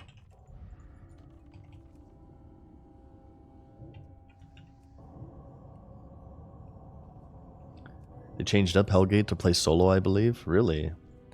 Are there Hellgate London private servers? Has it come down to this? I know there's like BFA private servers and stuff. Apparently there's a market for it. I can't imagine they're super populated, but hey, they're out there.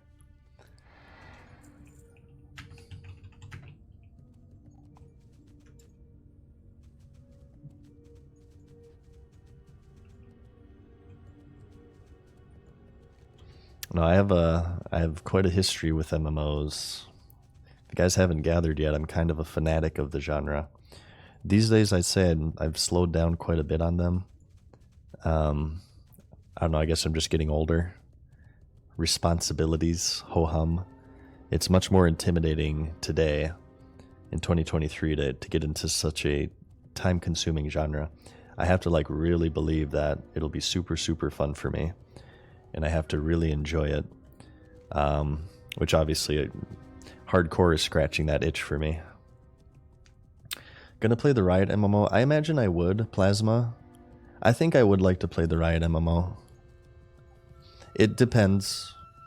They would have to fuck it up pretty bad to turn me off to it.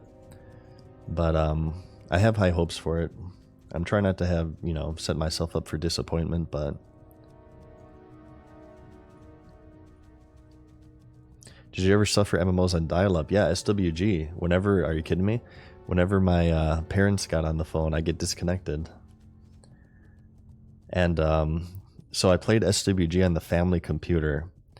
You know, back in the day, a lot of you guys will probably be able to identify with me on this. It was, these days it's, I feel like, I'm not going to say it's common, but it's much more common than like in the late 90s and early 2000s that everybody in the family has a computer. But back then, because they're so expensive, there's like one computer that everybody shared, and somebody, I'm not sure who this was, it's a mystery to this day, like looked up a bunch of pornography on the computer and it got a bunch of viruses. So a lot of the times there's one where it would do like a pop-up box like every 5 minutes. So I know shit, I played Star Wars Galaxies.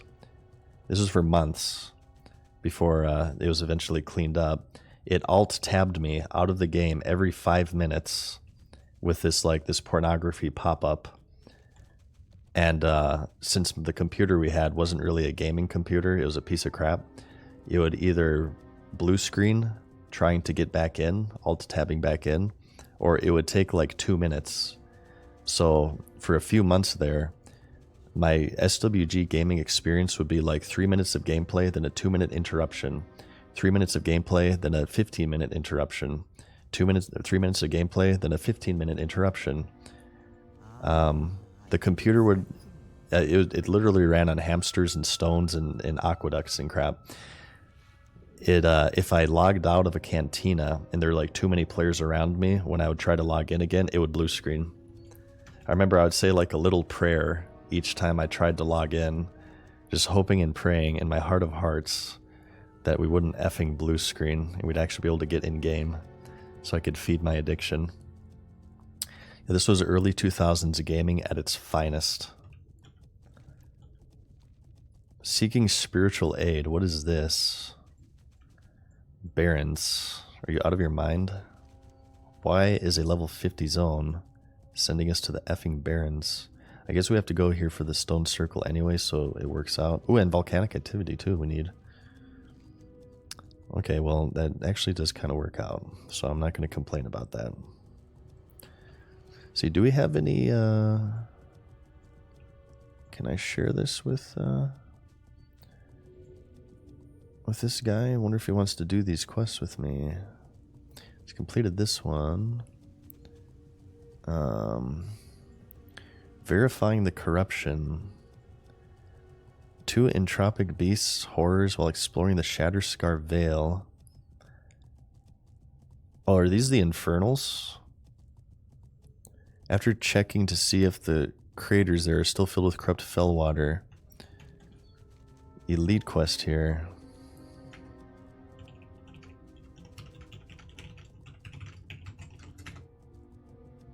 We just kind of randomly ran into this dude and we're doing a bit of questing here. Hell yeah. This is how you make friends in this game, you guys.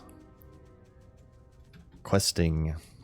One of the reasons why I was so against the level boost in BC. I'm a very, very, very, very big proponent of one of the most effective ways of retaining a player is to make them make a bunch of friends. You want to create a situation to where if they're thinking about quitting, you're not just walking away from a video game, you're walking away from your friends group who value you. It sounds wholesome, but it's financially motivated, and leveling is one of the most effective ways of making friends in classic World of Warcraft. So in my opinion, the BC level boost was very, very damaging to that because you're removing 58 levels of opportunity to group with people and make friends.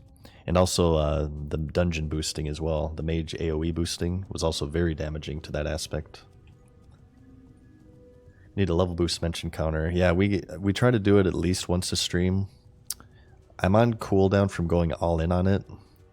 That's like a weekly cooldown. But we try to do it like once a stream to complain about the level boost. Get our quota in.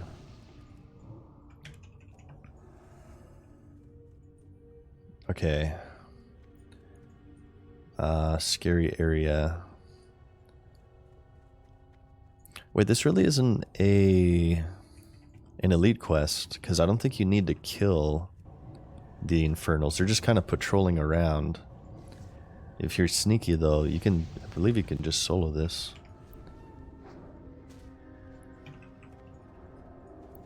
But I bet you need buffs here. Yeah, you need buffs. Let's get Fort going.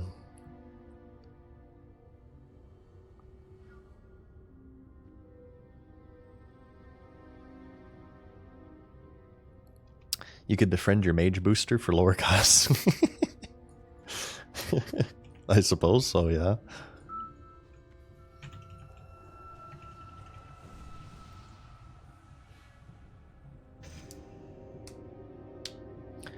Dungeon Finder has the same effect, says Jedco. People can do group play without making any friends.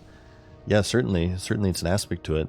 It's hard to make friends with people whom you know you'll never, or there's a low chance that you'll see again, right? It's an aspect to it. There's good from the Dungeon Finder too, but I think that is one of the major down points of it. Does Wrath have the Dungeon Finder? I heard there was some controversy because they said that they didn't want the Dungeon Finder, because just basically saying what Jedco says, they felt like it wasn't in the spirit of vanilla to have the Dungeon Finder in Wrath, despite the fact that it was in Wrath. I think it was like 0.2, it was patched in. But I feel like that's very hypocritical. If you're not bringing out the Dungeon Finder to maintain the spirit of vanilla, or I guess not vanilla, but the spirit of classic, why in the holy mother of fuck are you selling a level boost and WoW token in the cash shop? Where's the consistency? That's what I ask. If you're gonna come up with reasons, sure, whatever, fine. Have the Dungeon Finder. Don't have the Dungeon Finder. But don't come up with reasons that are so completely not hypocritical necessarily, but inconsistent.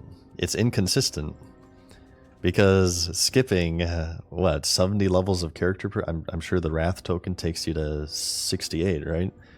Skipping 70 levels of character progression is not what I would consider to be classic. It's kind of silly.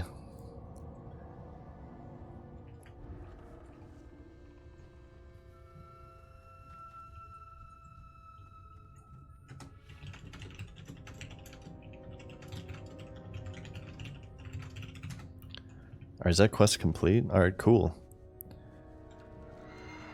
Do you have anything else that we share? We share this one. I'm seeing if this guy just wants to continue with these quests here.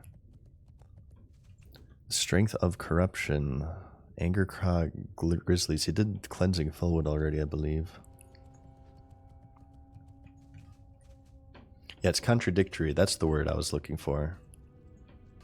The true reason to not release the Dungeon Finder for Wrath, that would have made sense, would have been, well, Wrath initially didn't release with the Dungeon Finder. It was patched in like 3.2 or so, whatever patch it was. So they could have saved it for... Was it the Ice Crown Citadel patch is when they patched that in? Any historians help me out there? And then they could just put it in later. Is it in right now, though? It wasn't at launch. It does now have the dungeon. Okay, it does now have it. I see. But it wasn't in on launch. Well, if you want to emulate the experience as closely as possible, I suppose that would be the way to do it. But yeah, I remember there's a big controversy. When I was on my hiatus, everybody still sent me like every single controversy about the game, I guess in hopes of I would make a video about it. So I am aware of a lot of them. There's an issue with, oh god. There was an issue, oh, I'm not even going to mention it, never mind. I don't even want to get into that. But yeah, suffice to say, people kept sending me, throughout my break, they sent me all sorts of stuff. Ooh, nice. I think I'll just let him take that. I want the Whipperroot tuber, though. We need the Whipperroot tuber. Those things would be amazing to have.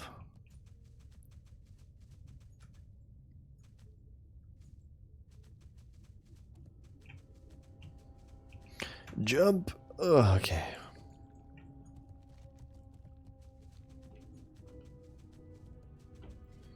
Felpa Ravager. I think this guy also has these quests.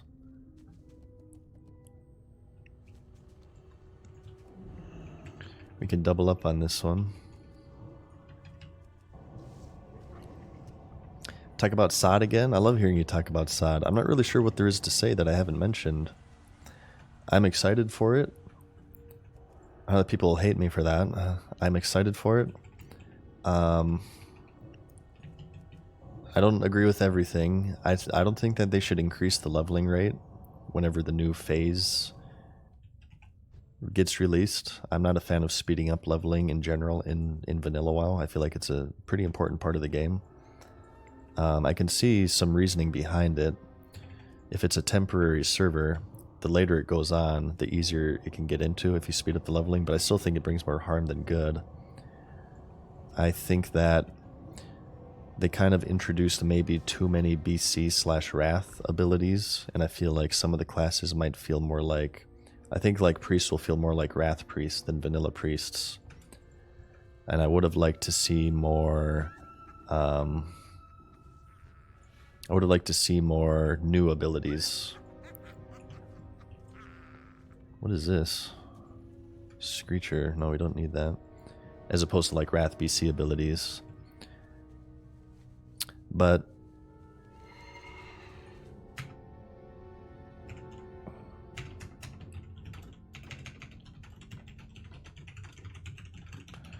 yeah, this guy's a bot, apparently.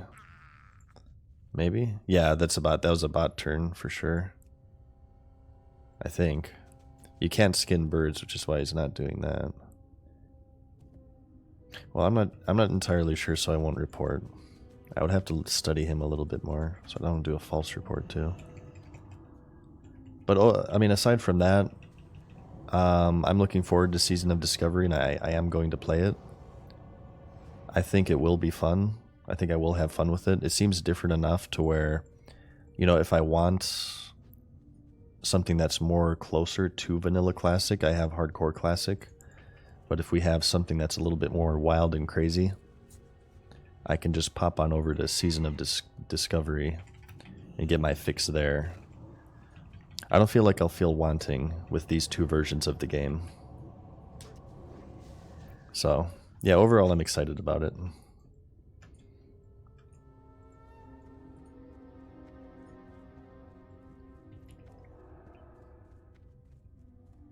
Do you have to rebuy the Classic expansion? I believe it's just the sub fee. As long as you just pay the sub fee, you get access to everything Classic.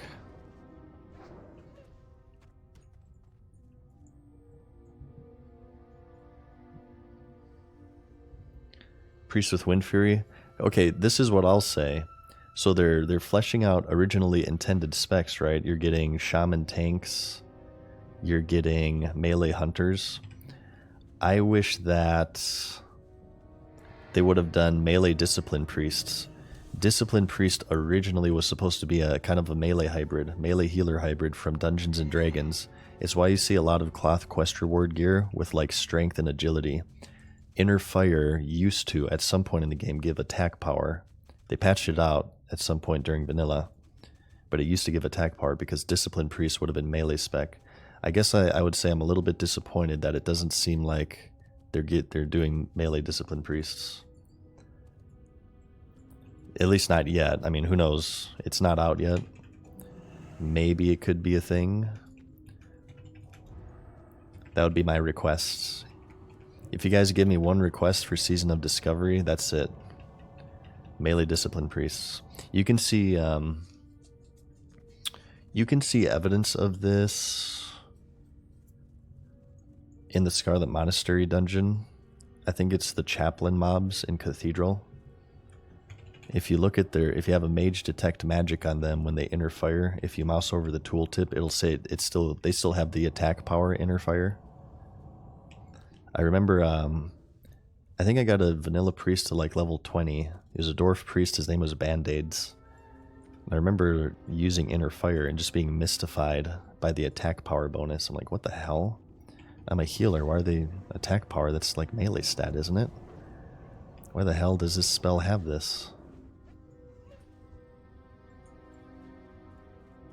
Why the hell does this spell have this? Oops, I just wasted the water.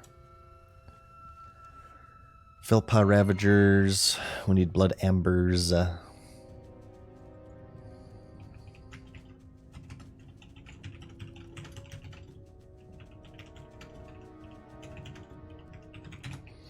want to turn in these quests here. Speak to Nafian. I hope warriors are fun inside. They're getting some mobility boosts. I think they'll still be fucked by mages, because frost mages are... My god, you're giving vanilla mages ice lance? Are you mad? In Fingers of Frost? Jesus. Zico's gonna be unkillable. Unless he runs into a Soul Link Warlock.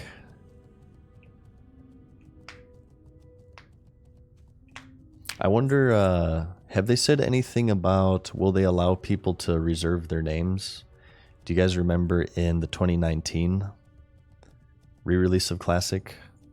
They released the servers like a few days early, but you couldn't play it. You could make characters, but you couldn't log into them. So that way you could, like, you know, get your names. Are they doing the same with, did they do the same with Season of Mastery, or are they doing the same with Season of Discovery? Bear Zerk, thanks for the prime, dude. And Raptor Jesus as well. Thank you, guys. Nothing mentioned on that? Okay. Well, we'll see. It'll just be a frenzy on launch. If we're here on launch, the first thing we're gonna do is we're just gonna create like a shit ton of characters trying to get all of our names. They did not do that in Season of Mastery. We're gonna have to be quick on the draw. Try to avoid server queues. Oh god, what if they're like huge server queues on launch day? What are we gonna do? Oh shit. I better have like a bunch of videos lined up that we can like react to.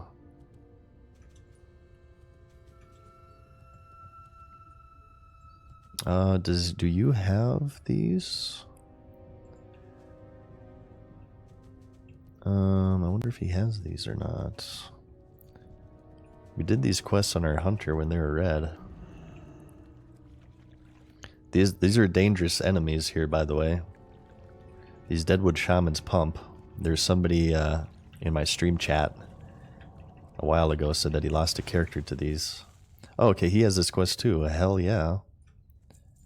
Awesome. Oh my god, this guy's level 56. He's a red. Scary. Okay, well, there's two of us, so we should be okay. Gotta dodge the Fairlena equivalent server. We'll see. Ooh, we got the ritual totem. I think you need like high rep for this though, so I'm not sure if we'll accept it, but I think I probably won't grind the rep for that. My guild, my 2019 guild, apparently is going to be playing Season of Discovery.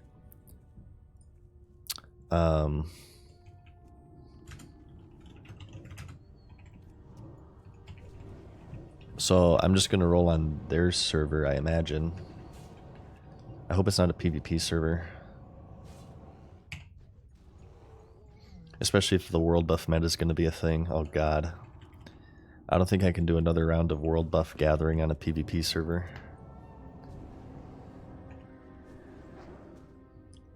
Wonder how many servers they're going to make. How many Season of Mastery servers did they make?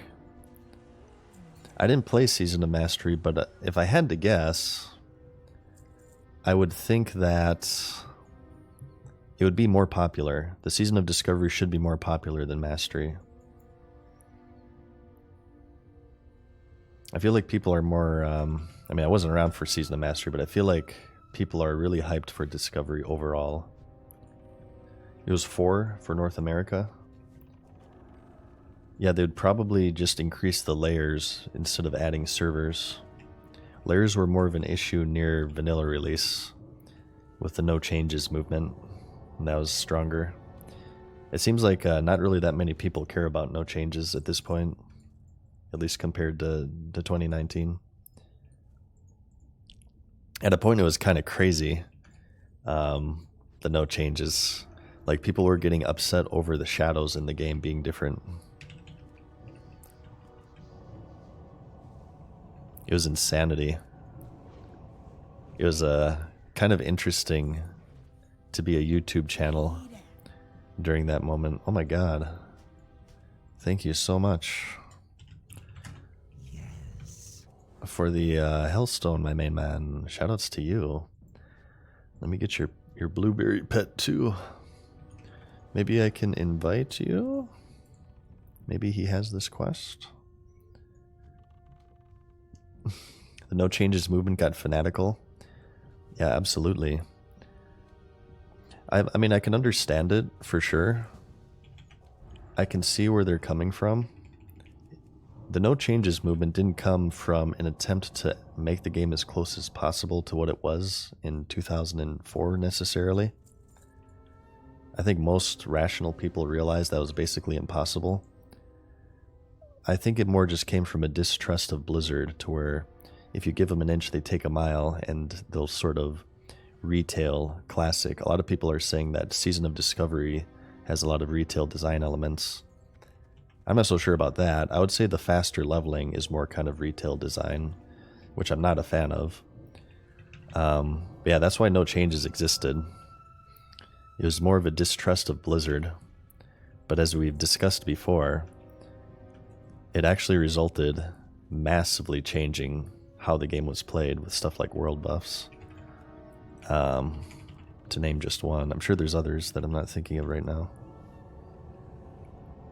Any Pandora's Box videos coming soon? Asks MH. Probably not soon, MH. Pandora, like, really takes it out of me emotionally. I put a lot into Pandora, and like when I make them, I'm very, very obsessed with them. And it's like the only thing that exists, really.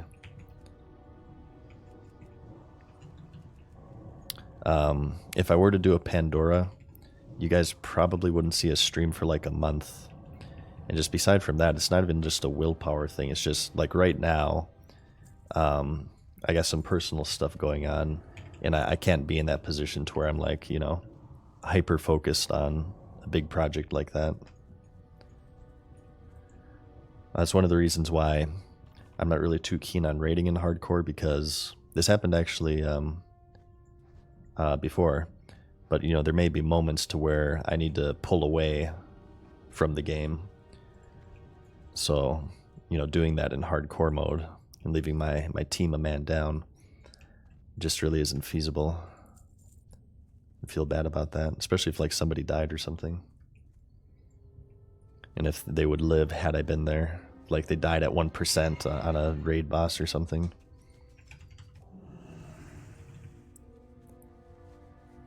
Your Pandoras are my favorite videos. Thank you so much, Amans Jack. Thank you. I really, really love compliments on Pandora. It is a very, very special series for me.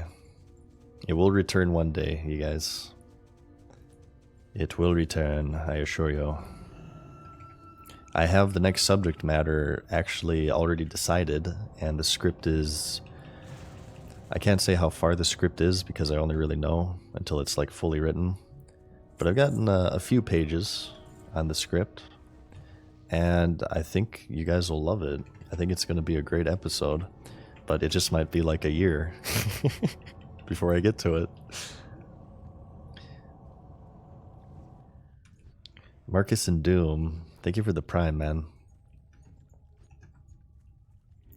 Den Watchers, are we done here? No, we didn't. We need Avengers. Shaman. There's some on the other side of this little lake here.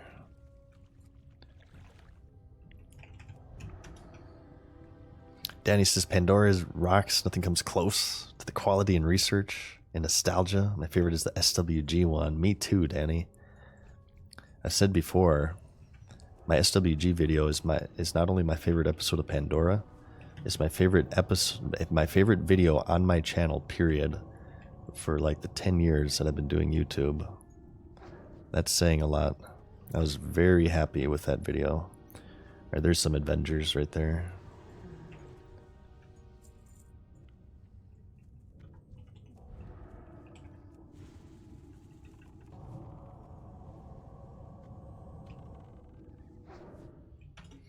How we doing here? Almost halfway. And we got some turn-ins here too. Boom, boom. And we're finishing these up right now. We got a little bit of a party growing here. 3-man party. We haven't really done... Oh, we didn't need this. Shit, I'm sorry. We haven't really done too much group activity on this character. This is an exception, what you're seeing right now. We've just been running into random people here on the same quests. Here, let's get rid of... just do... I want to get rid of these stupid food items. We need these Avengers. Oh, we got a pull over here. Oh, hang on, hang on. A lot of history down that rod. Where are those ones running? What the hell? Is there somebody back there? Oh shit. Where the hell did they run to? I won't do any more group activity after that ZF run. Well, I'm not going to do dungeons. I'm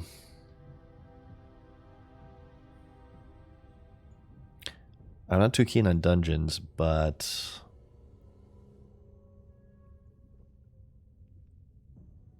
I don't mind questing. Here, let's clear this one over here. Let's avoid that 57. I think you'll just resist everything. We got 2 Avengers here, and there's a 3rd one. Yeah, patrolling over there. Okay. I'll let the hunter pull here.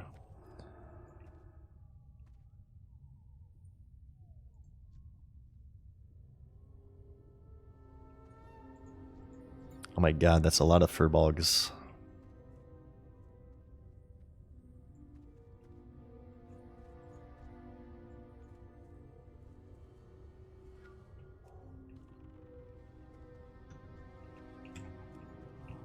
Uh-oh. Game on. Here, let's dot everything up here, huh?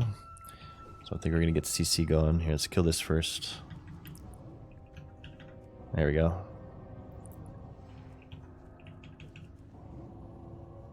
It's a party now, baby.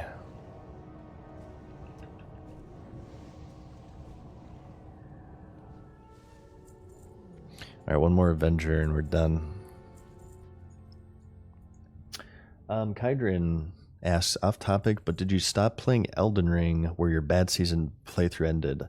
Or you played it but you didn't complete the video series? No, I stopped it. I got dragged away. I had a real life situation, Kydrin, and I had to step away from the game for like about a month. And by the time I was able to return to it, I kind of had forgotten what the hell was going on, what my build was, what I was doing. This has happened to me before with like long RPGs. If I get interrupted, it's really hard for me to get back into them. Are you guys like this too? Like to say you're playing an RPG game and you have to step away from it for a month, is it really hard for you guys to get back into it? When that happens to me, I'm more likely to just start a fresh playthrough. So on that one, we had finished K-Lid, but which I believe was like the halfway point, if judging by the size of the map. But I just couldn't get back into it. It was too much. It was a little bit overwhelming. I will go back to Elden Ring one day. We'll probably stream it, and we'll try to finally beat it. I do know that they have some DLC action going on. Maybe it could be something to where we wait until all of the DLC is released.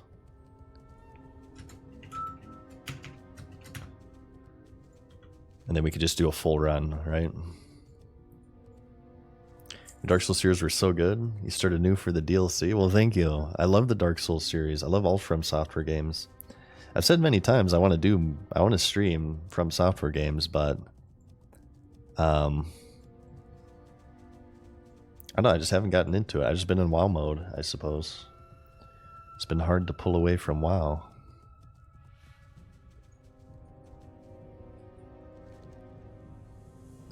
Alright, vendor this. Speak to Selfa. It's across there. Maybe we can continue to kill this wildlife. Hang on a moment.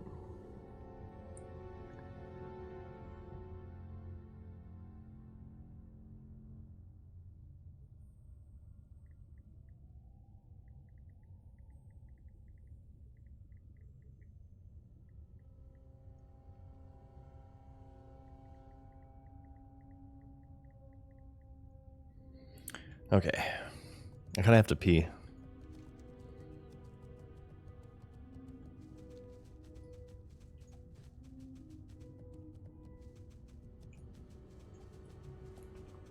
No new sub alert? Are my sub alerts not working? Let me test. I'm sorry if that happened, Axie. Thank you for the tier 1. Sometimes they break. Test widgets. Subscription. Subscription seems to be working for me. I might have just missed it earlier. No pee bottle? Not yet.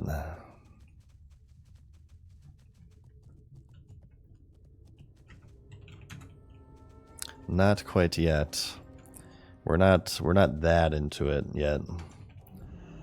I'm gonna kill the wolves and the grizzlies.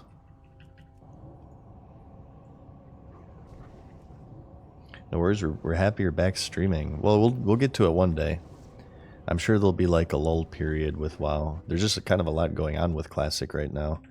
Hardcore is so fresh, and Season of Discovery, I'm sure will keep me more than preoccupied. That's a lot of game. Did you have a pee bottle on the rank 14 grind? No. I swear, you guys. Would this, let me know if this would be, no, never mind. I was going to get kind of gross there, but I'm going to refrain. And your rank 14 grind, you stop drinking water, too much of a hassle. I know, right? It's all about that Mountain Dew, baby. Get that gamer fuel going. IRL consumes, you know what I mean? Funny thing, you guys, I don't know, maybe you would guess this, but my rank 14 grind, a lot of drug abuse. Not from your boy, but yeah, people were popping addies like they were candy, and even some other illicit substances. It was actually insanity, the rank 14 grind. I feel like that's maybe rather common within professional esports, in fact. Adderall abuse. Like, especially within games like FPS games where it's all about reaction time. Yeah, it was crazy.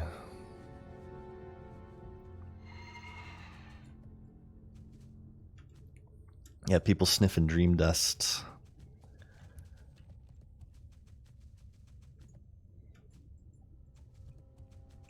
Rank 14 is not worth a meth addiction. Well, okay, let's just hold on. The warrior boots are best in slot until next Rammus. Okay, so let's, you know, it's something to consider. And the Alliance plate armor looks really cool. The Alliance plate armor, rank 14 armor, looks far superior than the Horde rank 14 armor. I'm willing to fight you on this. Would you like to group up with us, my main man, and share kill credits? Yeah, a lot of people here working on the same quests. Fellows popping off.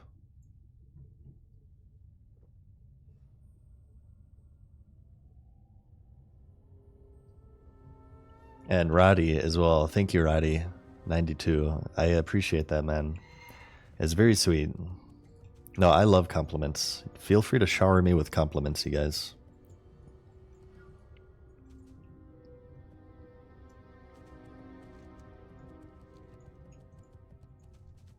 Ooh, what's this? Is this Ashbringer? No, it's just Red Wolf meat.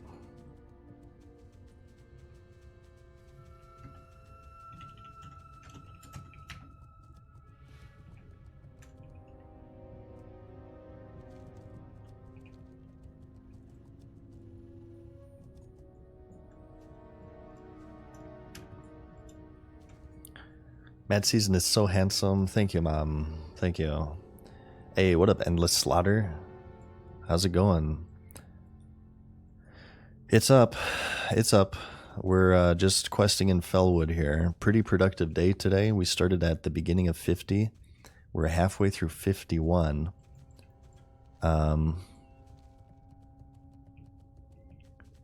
Let's go down here. We started with Searing Gorge. We went ahead and we did Ashara, and now we're kind of probably in the mid/later stages of Fellwood. So triple zones here. Oh my god, look at that Wind Fury proc. This guy's popping off. I kind of want to make an enhancement shaman, and like a DPS enhancement shaman for Season of Discovery. Although, you know what? Okay, another complaint about Season of Discovery here. I wish that enhancement shamans would stick two-hander. Their enhancement shamans are getting some dual wield action with Season of Discovery. I feel like that's a mistake because it'll make them feel more like BC shamans than vanilla shamans. Two-handed Wind Fury is part of the identity of vanilla shamans, I feel. I think it's a mistake to deviate from that. I mean, come on, look at the Unbreakable video. Did these developers see the Unbreakable video? Wind Fury with Hand of Rag? No, I say keep them two-hander. Keep them vanilla. That's one of the greatest PvP videos of all time, by the way. It's not like the most extreme display of skill, but search Unbreakable PvP video if you just want to see slot machine gameplay. Oh my god, it's so much fun. Did you guys know that the original Wind Fury could proc off of itself? And Sword Spec as well for rogues and warriors? I remember I played Rogue before they nerfed it. It was a huge nerf too. But you could, if you had Sword Spec, you could see like 5-10 procs off of one swing. I remember at a certain point in the game, so I was Human Rogue, I had Sword Spec, I had Thrash Blade, and the Hand of Justice. So I was like extra attack spec in the game. It was amazing. But then they nerfed it. The only thing that would have been better is if I was Horde, so I could have had Wind Fury as well. You just swing one time and you get like 10 swings.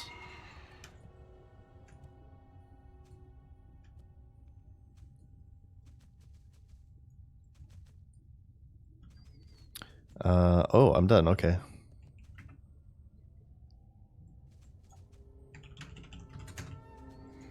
We just finished that one.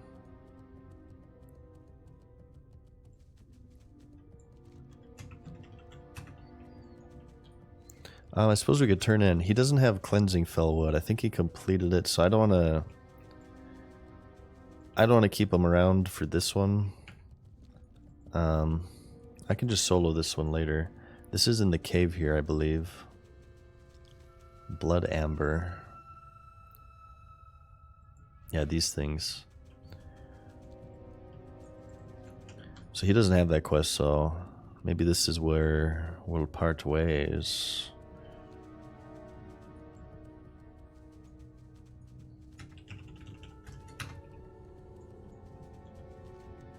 I actually did quite a lot of Fellwood with this guy. Hell yeah, man. We just met him in Jadenar. Ran into him.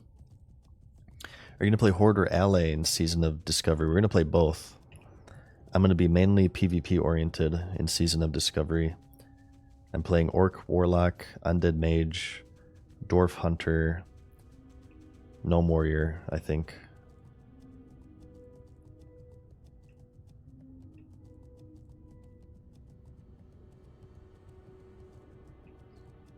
And Vertigo, hell yeah, man. Good luck on your mount grind. Thanks for listening. In Orc Warrior, no, I gotta go Alliance. Especially if Alliance are getting Wind Fury. Oh my god. Warrior's gonna be amazing. So Alliance will have both Wind Fury and Blessing of Salvation in Season of Discovery. That is kind of OP. Are Horde getting some sort of, what do you guys think about this? What do you guys think about Alliance getting Shaman type of effects? And I'm not sure if this is happening for Horde, and Horde getting Pally types of effects. I feel like maybe that also kind of takes away from the identity of Vanilla. I feel like that's a large part of Vanilla, is that Horde and Alliance, like raiding and PvP, are differentiated through the exclusivity of the Shaman and the Paladin. So having that bleed over cross-faction, I mean, I'm very excited as Alliance to get Wind Fury. That sounds amazing.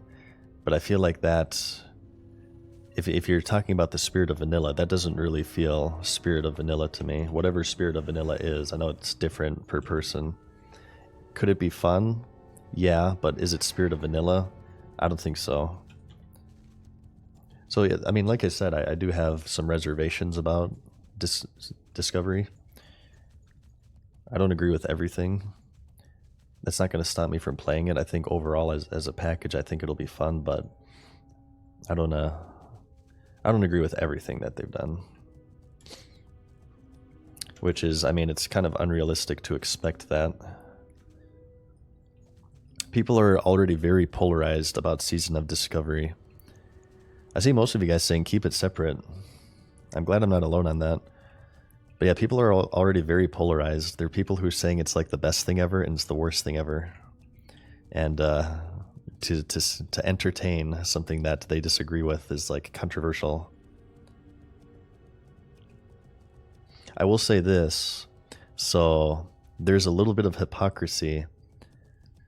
There are some people who have problems with it, which I think would be pretty realistic, and I think it can be rational too. There are people who are like, there's factions, of course. There's big drama within the Season of Discovery community already, who are like, well, the game's not even out yet. You guys, well, should I even get into this? This is going to get into a whole tangent. I'm not sure if I should get into this. Okay, I'll do it since I started anyway. But if you criticize Season of Discovery, there's a certain contingent of people who are like really upset because it's not out yet and you don't really know. And they basically shut down any form of criticism under the basis that it's unreasonable. But in my opinion, it's a little bit hypocritical, because doing so is, in my opinion, just as unreasonable. You know what I mean? Like, people's opinions are valid and concerns are valid. You ever, and I'm not saying Season of Discovery is going to be shit, but do you guys know the meme or the picture of the dude that's like it's a stick figure drawing of a dude that's like about to take a dump on a dinner plate. And then there's a stick figure comment saying, oh, this is really going to be shitty. And then somebody says, oh, well, how can you say that? It's not even out yet. Here, I'm butchering it right now. I should just show you a picture. Here, this is, well, I don't know. I feel like I'm not explaining myself too well.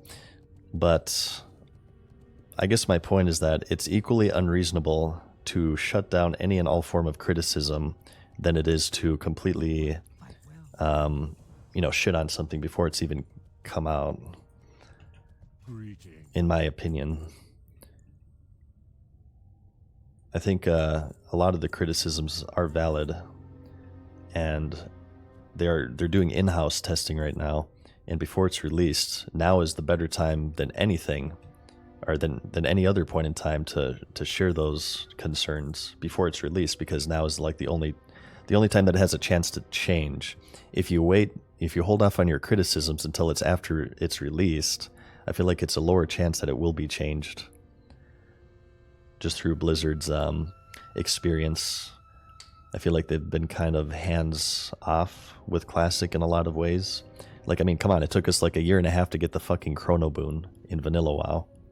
If maybe they were more receptive to the criticism of world buffs, would we have gotten the Chrono Boon earlier? But a lot of the criticism with Vanilla was shut down under the basis of, well, it's not out yet, so how can you say anything negative about it? As long as it's rational, you know what I mean? As long as the criticisms are rational and it's not just, everything Blizzard does is bad, which is certainly out there. I feel like it's legitimate. It's important, I guess is what I'm trying to say.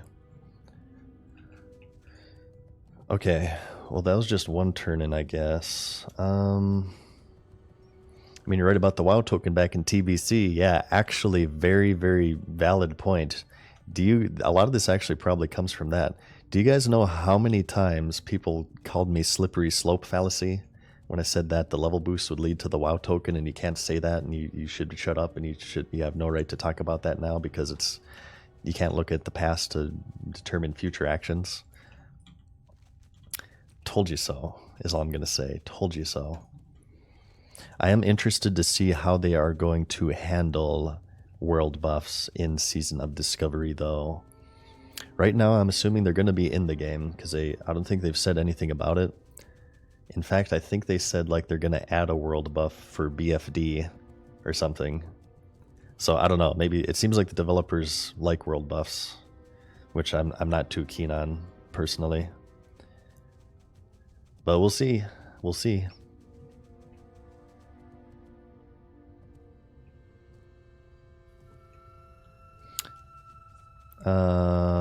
Okay, just one more turn in here. This one right here we've already done. We have to like take stuff to Undercity.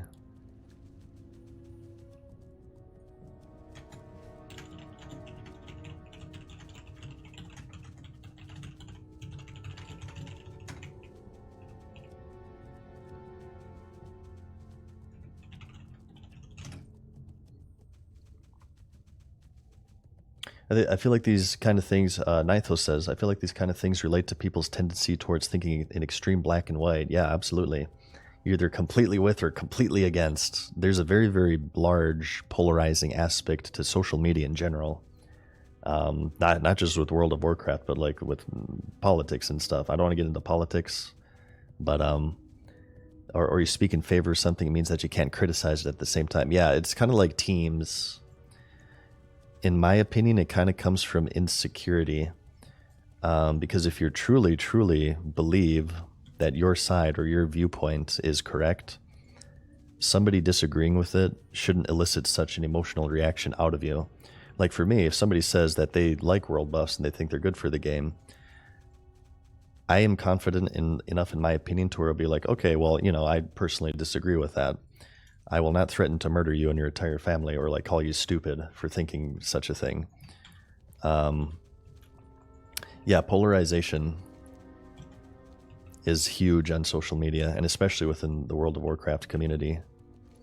And I think it's really sad that anybody who kind of has opinions of both, they're labeled as fence sitters. Have you guys ever been accused of that? I've been people bring that up with me quite a bit, not just on stream, but like on my YouTube video, to where I say, okay, well, no changes is good because of this, but it's bad because of this.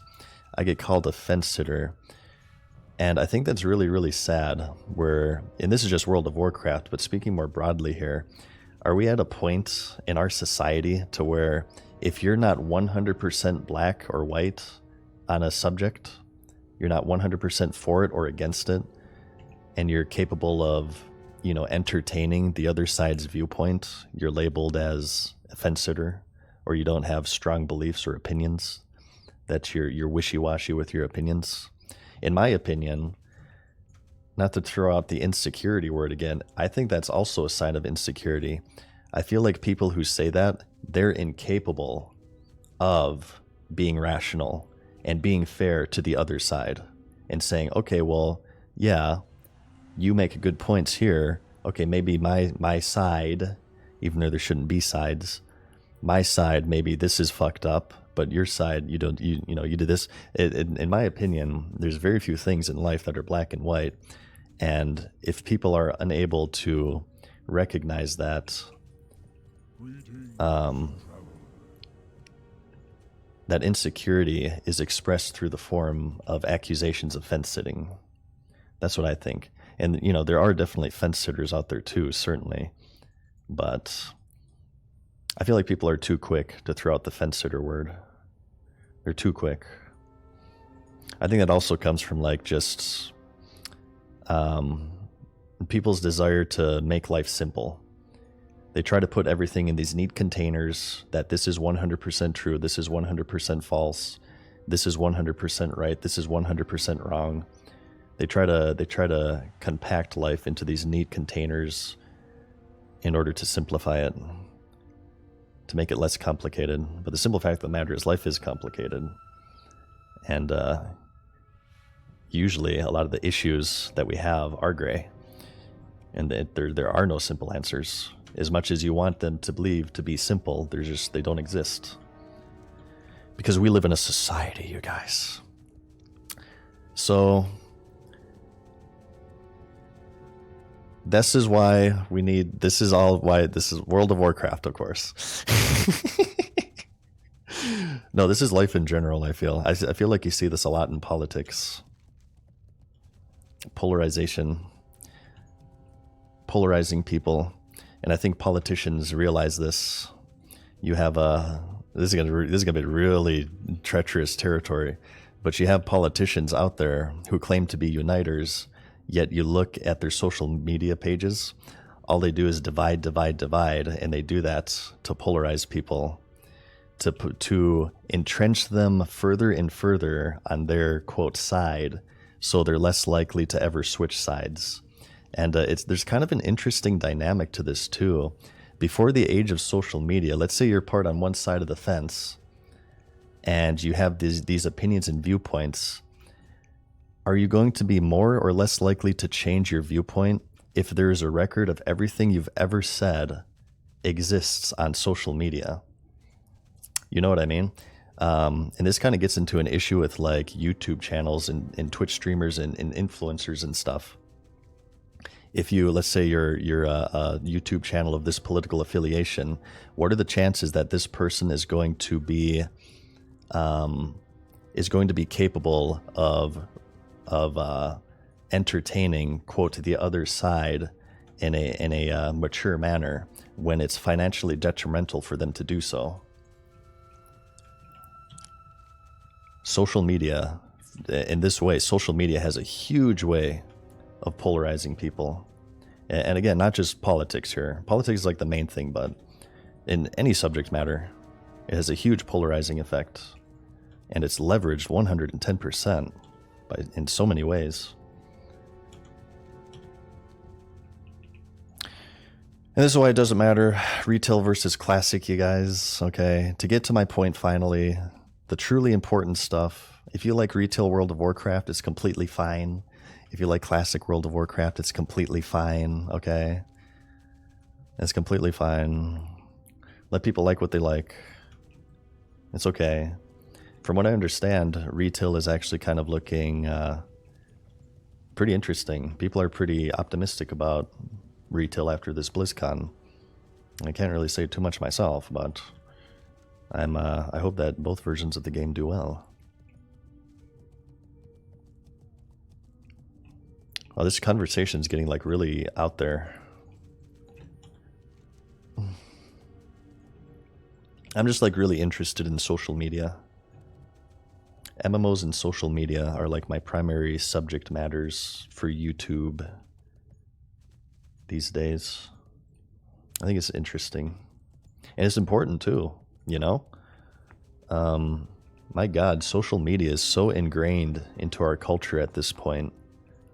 And who would have thought that these websites would become so central to our lives?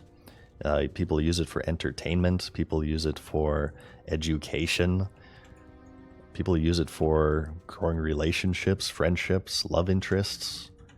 It's crazy. So I think the more we analyze it and the more we discuss it, the better we are able to protect ourselves from manipulation and things of that nature. The more you understand, the better protected you are.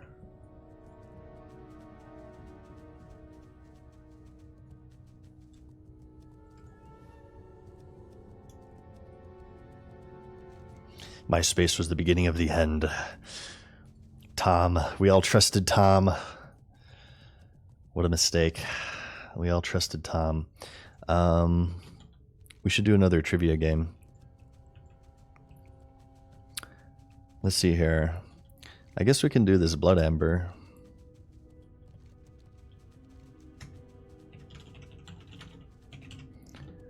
Let's see.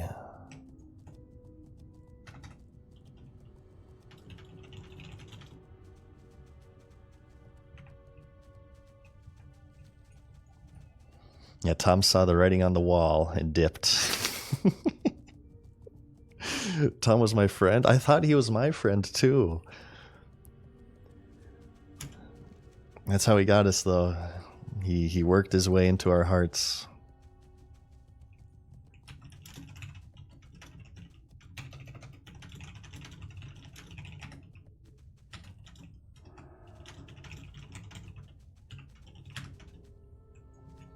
Alright, let's do this quest. We're going to do a trivia after this, you guys. We're going to do another trivia run, so if you are not subscribed, stick around. You have a chance to win a subscription, as long as your World of Warcraft knowledge is up there. This next one, I already have an idea. I already have the question in mind. This one will be... I don't want to give it away too much. It'll be related to World of Warcraft, of course, but not necessarily World of Warcraft as much as pop culture surrounding World of Warcraft. That is your hint.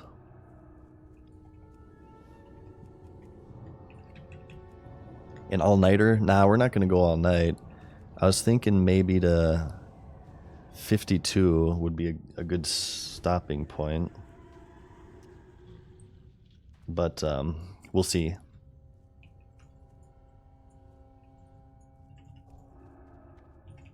I think this is like the last quest in Fellwood, actually. Oh shit, I pulled this without mana. It's mana pot.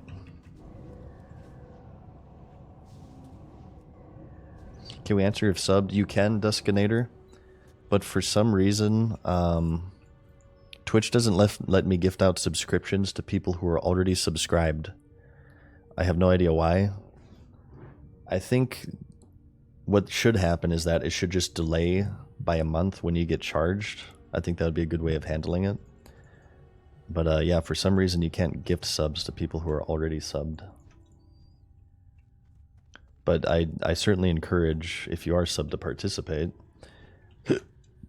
We'll give you a participation trophy. Oh Jesus.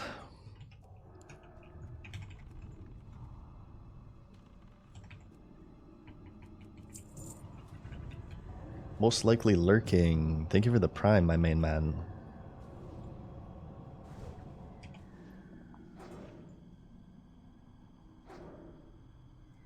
I'm starting to get indigestion. Hang on. I got some Tums at the ready.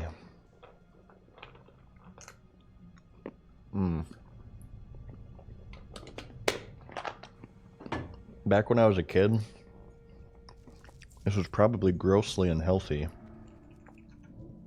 But I got into my mom's Tums, thinking that they were candy, and I totally ate like 20 of them. Until she realized it and like snatched the bottle away from me. I'm still alive, but I can't imagine that that's the most healthy thing in the world, and I wouldn't recommend it. But they taste kind of good, Tums. That's the issue with medicine. If you make it taste too good, people go crazy with it. Jaybird did this too. It's like the Flintstones vitamins. You guys remember those? I'm sure they still have them. They made them too tasty, so kids, if they got into them, they'd go ham. They'd be vitamin C for like the next 50 years.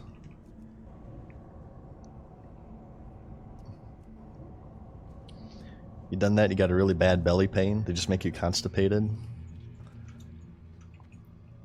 Yeah, I don't really remember anything happening personally, but I was very young, so.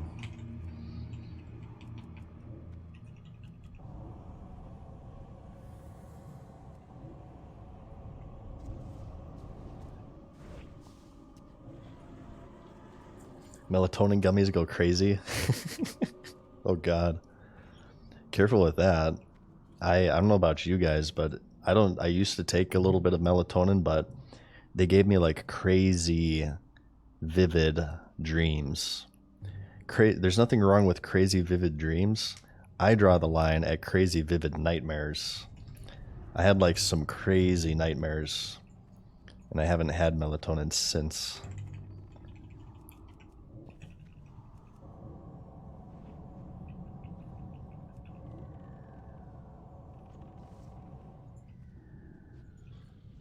Luckily, it seems like these are a rather good drop rate. Dare I say 100%.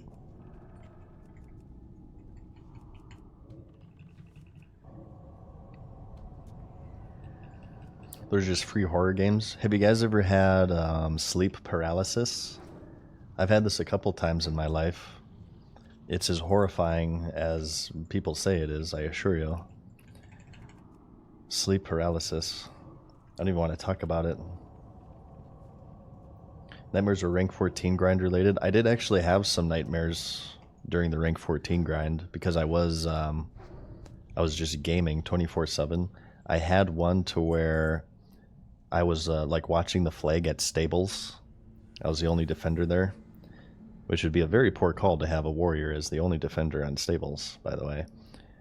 But I was left defending the flag, and like a rogue stealthed up to go grab it, and I'm just sitting there looking at him as he's capturing the flag, and like I can't. You guys ever have like the nightmares where if you try to throw a punch, it's really, really weak and nothing happens? Yeah, I had the equivalent of that during the rank 14 grind with defending a flag. That one happened a couple of times. I haven't had a WoW dream in a long time, but I have had them in the past. Typically, like if I'm really going ham with it, I'll get WoW dreams.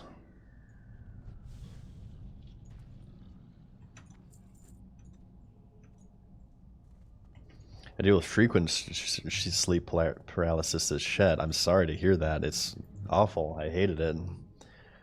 It's scary. McFree, thank you.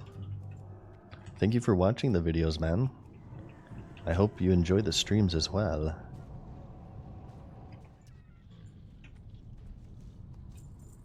I used to see shadows and feel like my body was being squeezed and my face being pulled. There's actually like a common, like a sleep paralysis demon that multiple people have reported seeing. I forget his name, but it's like a dude with a trench coat and a flat-brimmed hat. Apparently, like, it's been a common sight for multiple people who have like never met each other before. The sleep paralysis demon. I think he's called like Hat Man or something. The Hat Man, there you go. Yeah, Google the Hat Man. The sleep paralysis demon.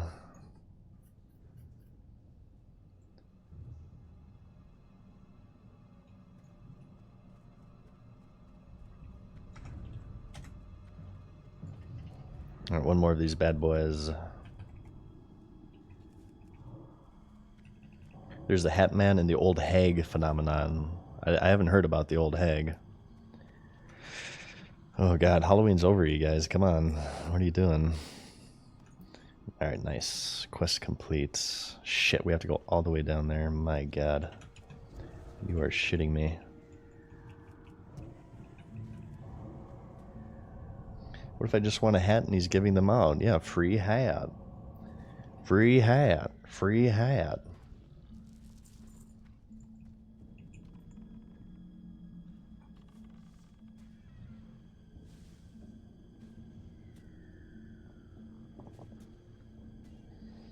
How are we looking here? Well, almost 2/3 of the way there. You guys ready for some Ungoro Crater? I believe that this is the last zone, or the last quest in this zone. That's what I meant to say.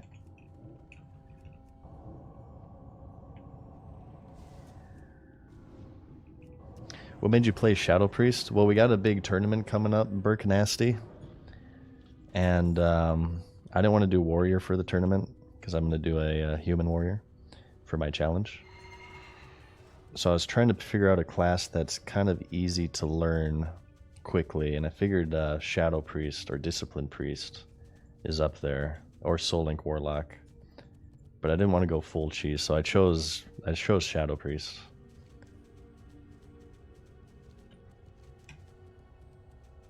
Okay.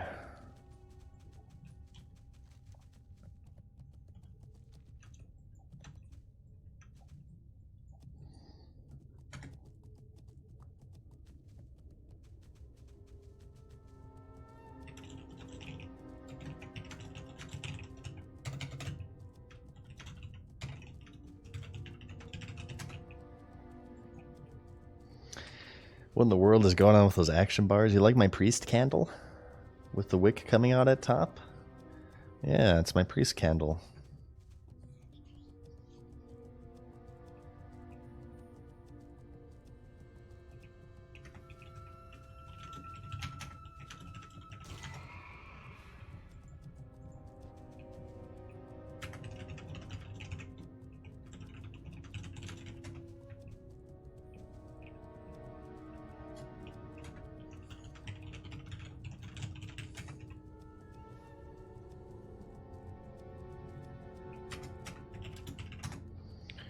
We're parting ways with Twinkle Toes. Twinkle my toe. I do not want to see you in the death log, okay? You stay safe out there. We saw our druid compatriot. We had a druid leveling with us in Tannerus a few days ago, or like a week ago maybe actually. And we saw him, unfortunately, bite the dust. Let's see who it was. It was like Keanu Reeves or something. Wait, why isn't this working? Level 80? Level 80 druid? Okay, that's totally bugged. Okay, we're gonna do Ungoro. So we're gonna go all the way south down here. Turn this in.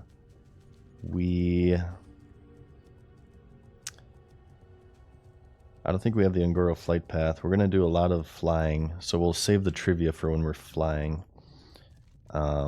We may actually do a couple of trivia rounds. Keanu Beefs, there you go. Thank you.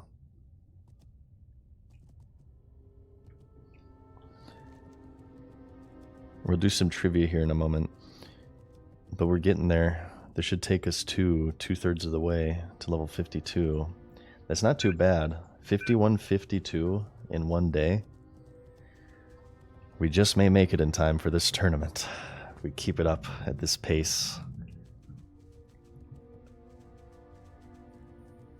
Actually, we can do a turn. We can do a. I changed my mind. I want to do a trivia question. Right here.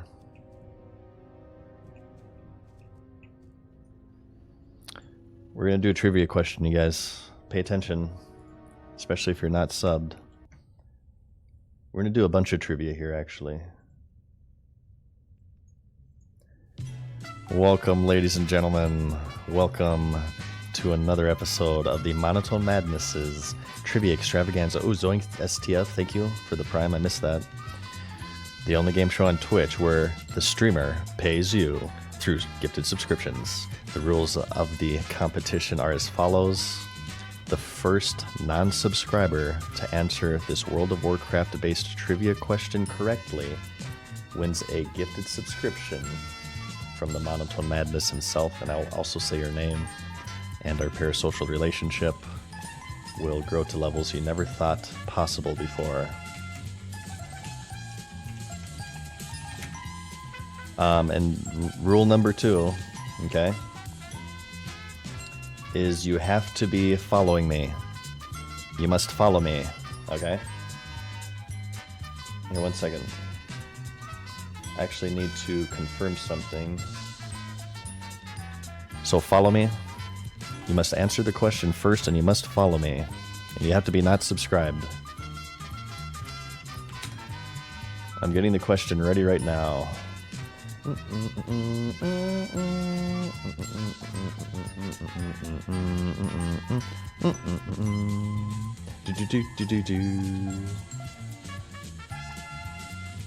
Okay, here we go.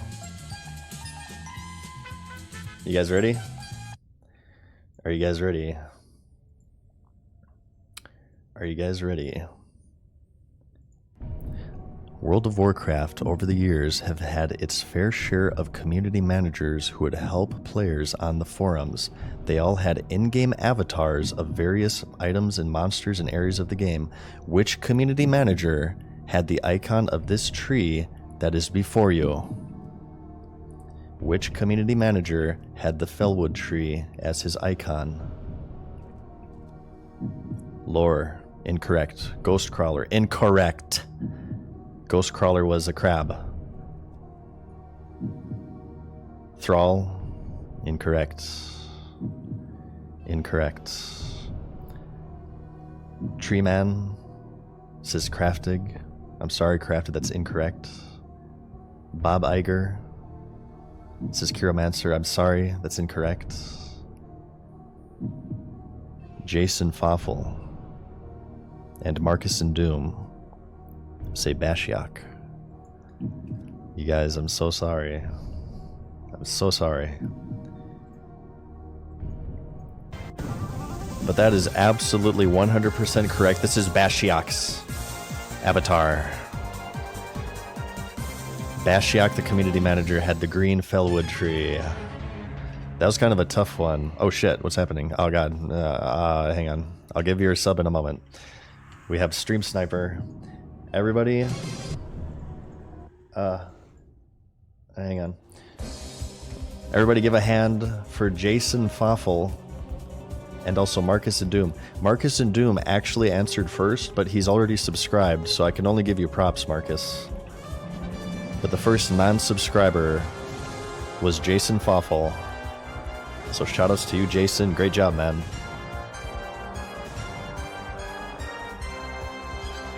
Here's your gifted sub. Hell yeah, brother. Let's get a round of applause for Jason Foffel. Please clap. Please clap. Hell yeah. That was kind of a tough one. It took you guys a little while for that one. I like it. I'm throwing you some curveballs tonight. We're going to do more, so stick around. We'll probably do one on the flight path.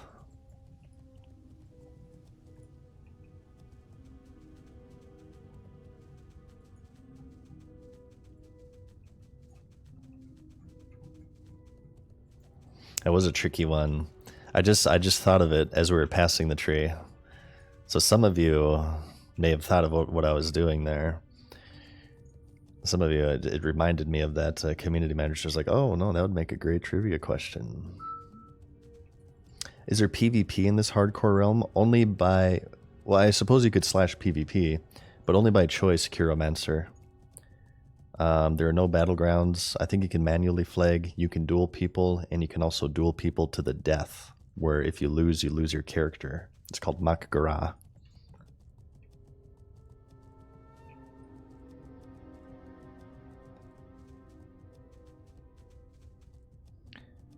Let's see here. Matt, do you think that Blizzard will ever screw up as big as the fluorescent green Mechanostrator again? You mean in-game? Yeah, sure, absolutely.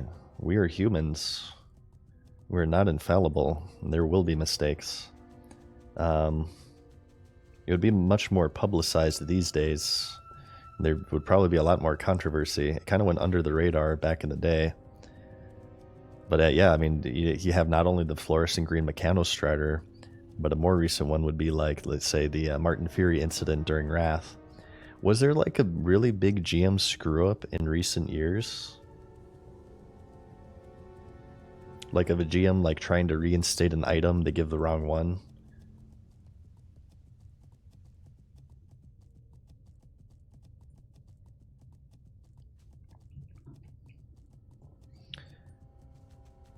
So I can do BG and not die? Oh no, there's no BGs. Yeah, BGs are disabled. Honor system is disabled. Yeah, all the PvP stuff, aside from willing world PvP, if you manually flag, or duels, are disabled for hardcore mode. But if you guys are interested in,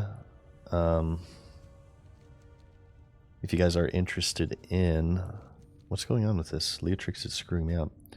In PvP, you might get your fix with Season of Discovery, which will just be normal rules for PvP.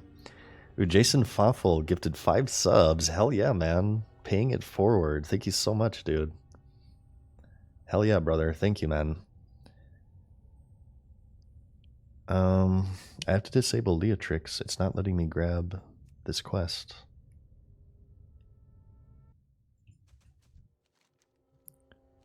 Oh, I see. Wait, do these give XP? Do you guys know if these give XP for the first turn-in? Give me the Cenarian Beacon, damn it. So now we can get blood shards via hunting or mining. I wonder if this is worth doing.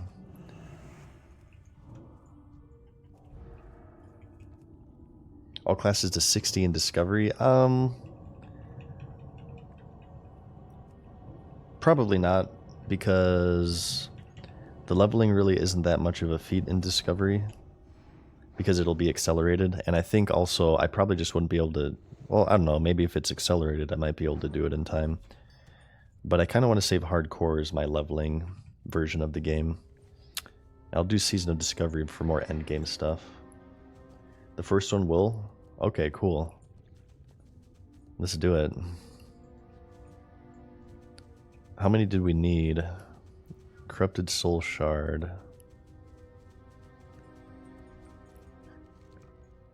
6 and 4. Okay, well, let's do a little bit of mining and hunting for these quests. I thought we were done with this with Fellwood, but I forgot about these. Let's do mining and hunting and grab this XP here real quick. Hey, what up, Gavrod? How's it going, man?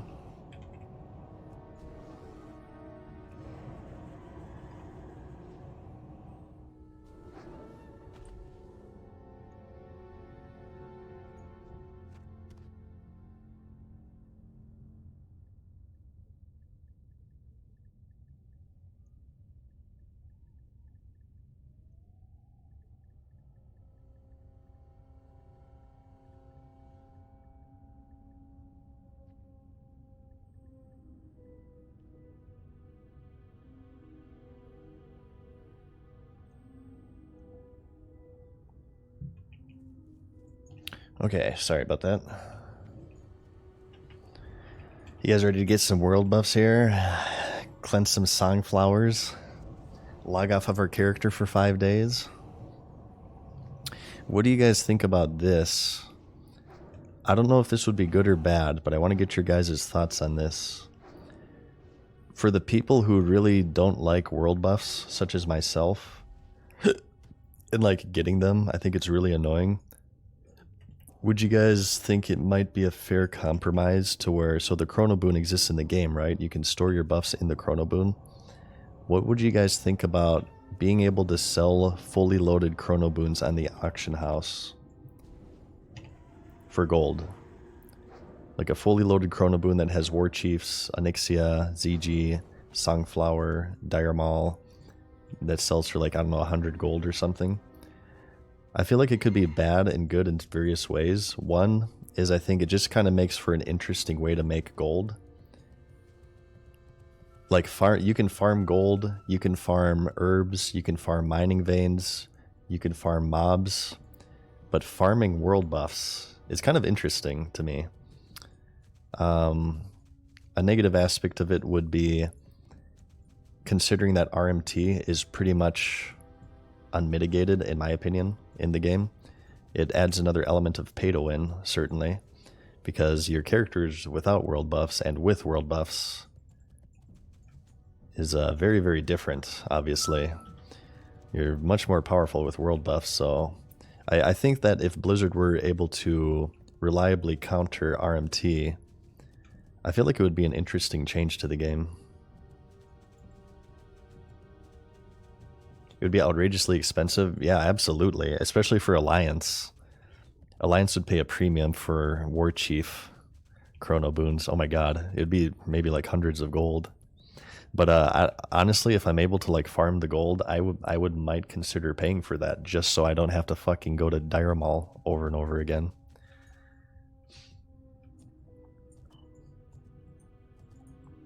I'd probably be willing to, as long as I'm able to farm gold. It's more fun for me to like farm gold and like do profession shit than it is to globetrotting for world buffs.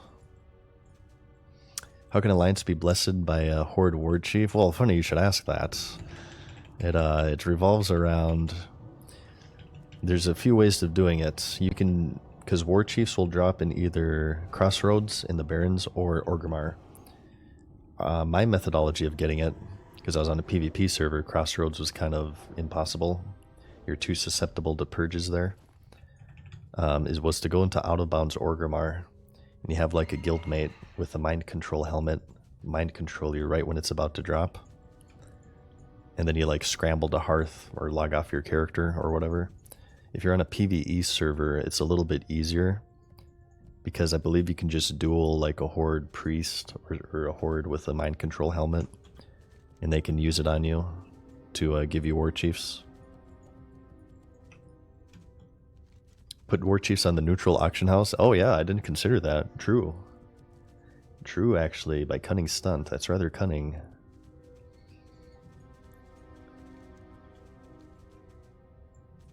I don't know, I feel like it's interesting. That's kind of a compromise, because the world buffs are still in the game, but the people like, such as myself, who don't want to get them, have another means of getting them. I don't know. Need the beacon for the quest giver? We got it. We got it. We got one soul shard. They're just not dropping a lot. I guess we can just kill all of these. We need 6 of them, and I also need the vitriol. So I gotta find some mining veins as well.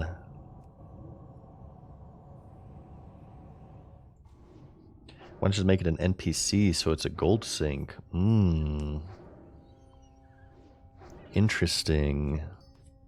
Interesting idea. That could be a way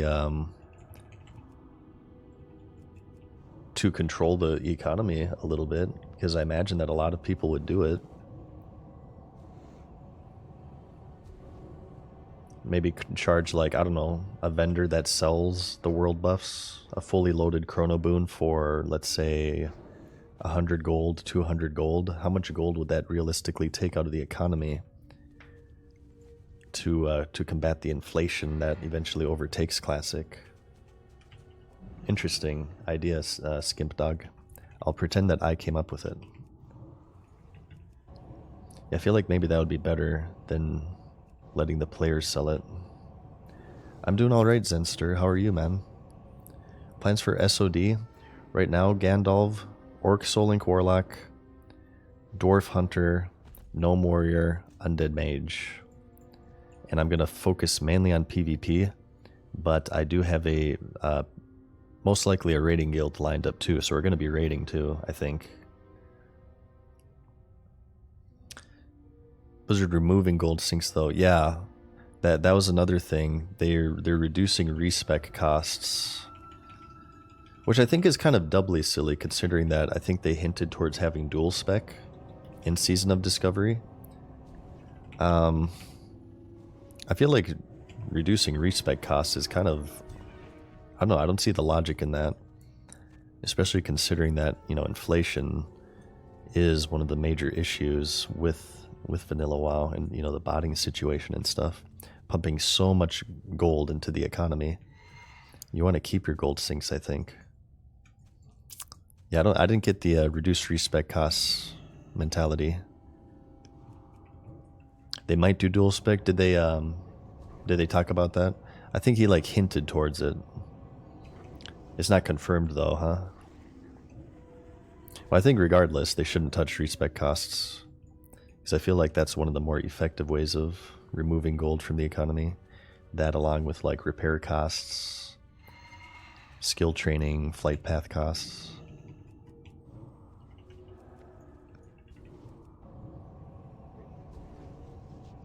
They hinted at it? Okay, I gotcha. Bots will farm BFD to the gills? You mean the level up rate, or like the Did they talk at all about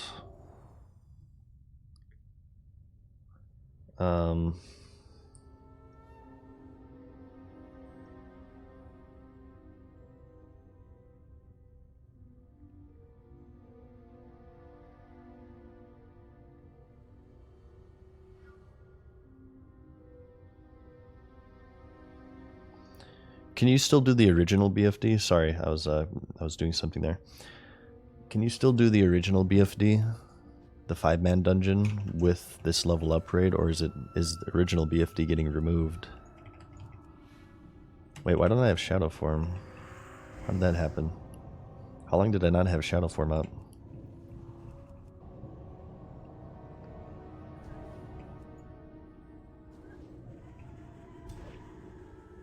It's still in? Okay. Well, I think that's good. I think that's a good call. You still keep the original in case people want to do it. I was a fan of, like, you guys remember in Legion, they did the Karazhan Mega Dungeon, which was great. I actually loved the Karazhan Mega Dungeon, but they retained the original Karazhan. I felt like that was kind of that was a much better way of doing it, as opposed to something like in Cataclysm when they redid Zul'Gurub and Zulaman. They got rid of the original ZG and the original ZA, which I think was a shame. I'm not a fan of removing content unnecessarily like that. Like, I can kind of see switching Vanilla Nax to Wrath Nax. I can understand that, because so few people got to experience Vanilla Nax back in the original, because it was too fucking hard. By 2006's standards. So I can understand that one, but like something like ZA and ZG, I felt like they should have maybe kept the originals.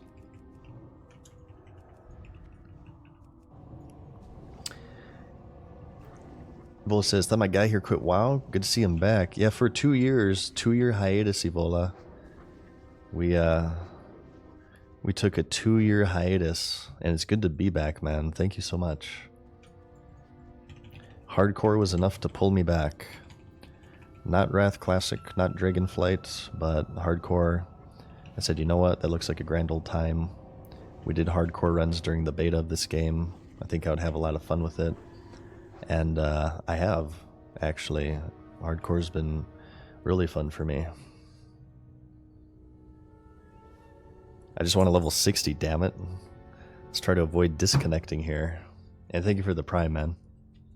Hell yeah, thank you, dude. Oh shit, I unplugged my headset.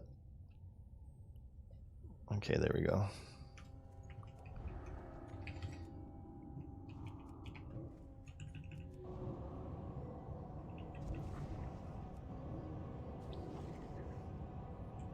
What do you guys think of this dilemma? I brought this up before.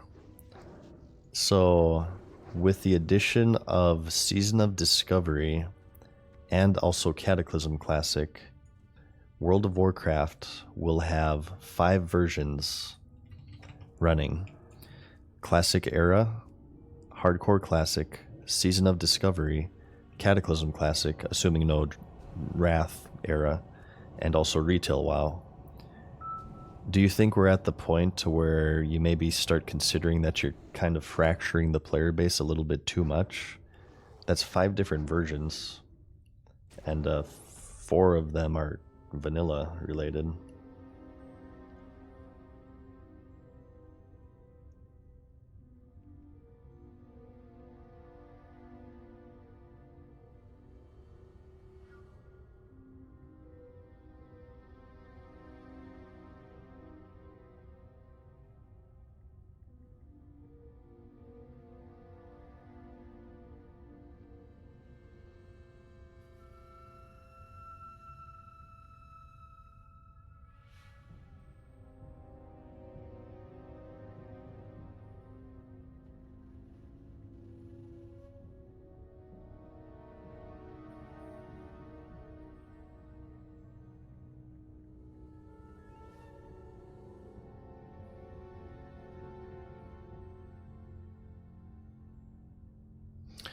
Okay.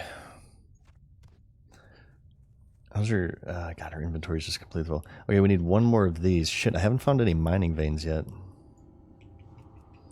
Are they keeping Wrath and Cata separate? I don't think so. They didn't do BC era, so I doubt they would do Wrath era.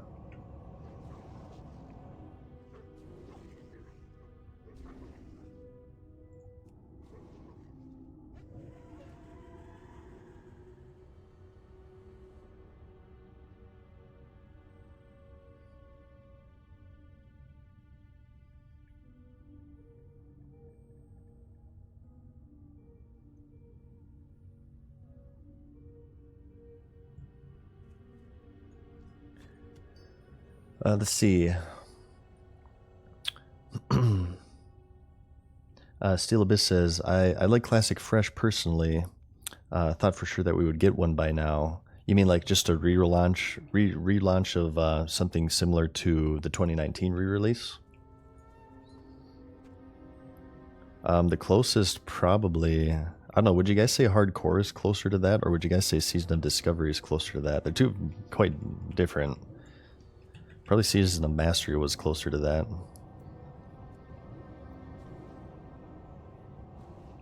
Better to have a fraction player base than no player base is Tuttle. Yeah, maybe. Came back for Hardcore, didn't want to play Retail, says Cinerag. Everyone hates Cata, nobody asked for Cata. I mean, I'm inclined to agree. The response for Cataclysm was not surprising from your boy, but it was certainly underwhelming. There's like one guy... Oh, we got the Corrupted Soul Shard. There's like one guy who was like, woo! But other than that, it was just crickets. I really feel like Cataclysm Classic is going to have huge population issues. Because I hear that Wrath Classic is already kind of suffering from that, from what I understand.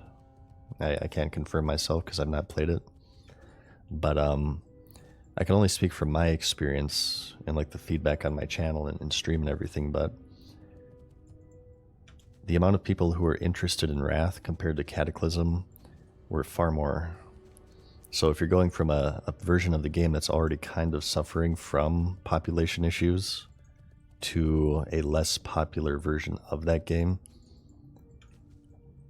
I think it doesn't bode well. Zero Deck, thank you for the Prime. Appreciate that.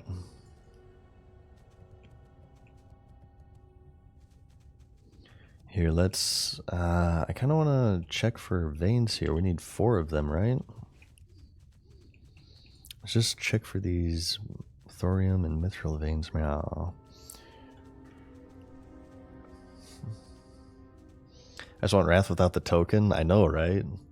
Although honestly, for me, even if Wrath didn't have the token, I might just still be putting my time into Hardcore. I've found out that I'm much more of a fan of vanilla than I am of like BC Wrath, as good of expansions as they are. This is just the version of the game that I prefer. Screw you guys, I'm going home. Look at that hardcore parkour. Ah, shit. I guess aside from that. Ah!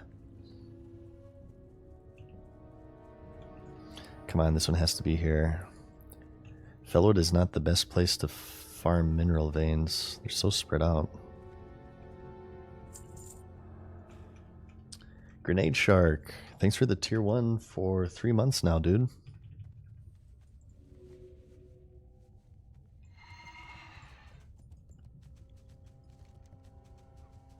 I'm not sure how far I'm going to go with this. Because it probably will take more than one vein, even.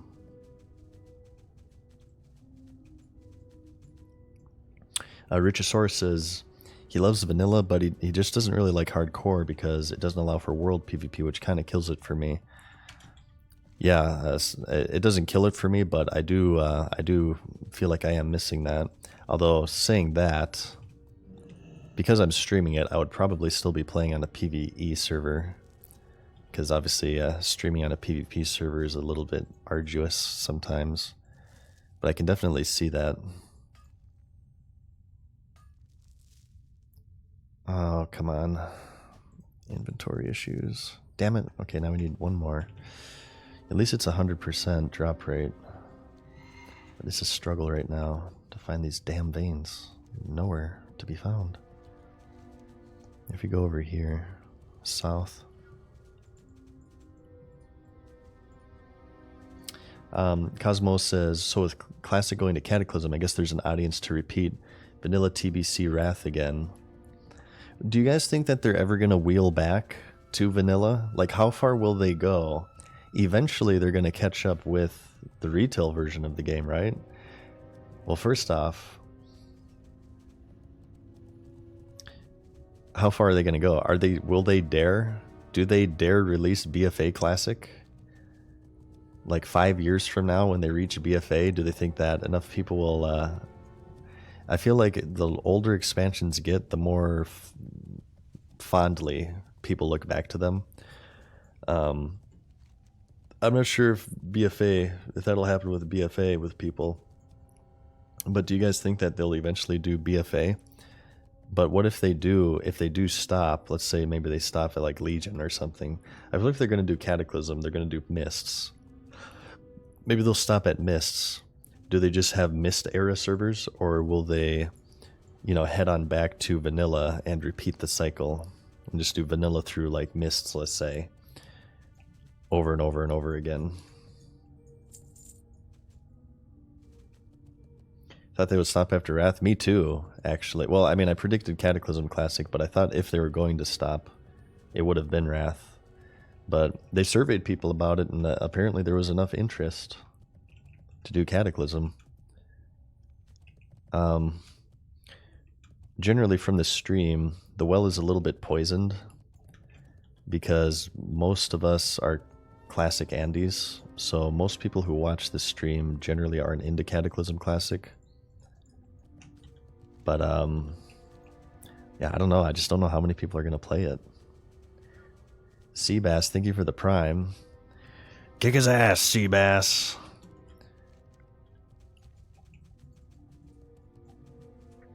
I bet the survey said, I want mop.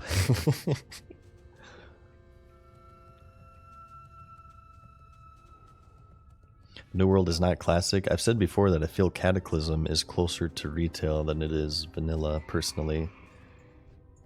With a lot of the removed RPG elements and the changed old world.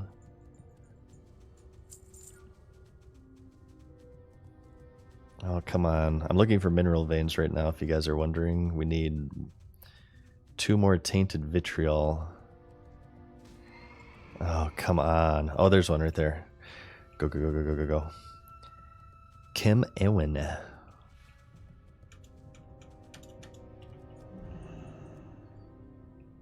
What's the deal with airline food? I mean, Kim Ewan. Well, this had 2 vitriols. Had black vitriol and tainted vitriol. God, the inventory issues are real right now. Taint City, thank you for the prime.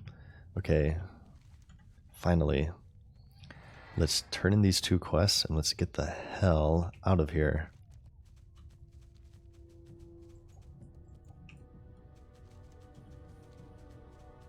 Wow, what a great audience. Sod overshadows Kata by a mile, says Caldrin. Then you get to a retail expansion later that year too. It's a lot of WoW, certainly. It is a lot of WoW.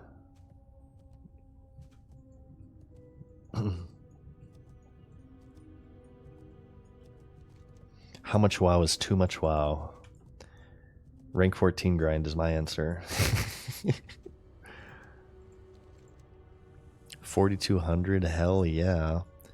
I wonder if we can maybe hit a Songflower on our way out. Here, we can do... I want to turn Leatrix back on. And I want to turn on Nova again. Nova Rald buffs.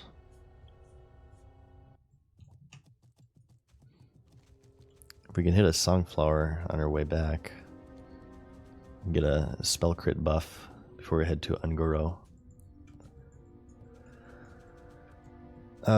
Okay. North of the Emerald Sanctuary. I feel like Songflowers are probably easier to get on hardcore. This one's not up, damn it. What about, yeah, the Whipperroot tubers, right? I would like Whipperroot tubers. I don't want to go to Jadenar for Whipperroot tubers, but I mean, I'd like them. Maybe you can try for this one here, to the southwest of us.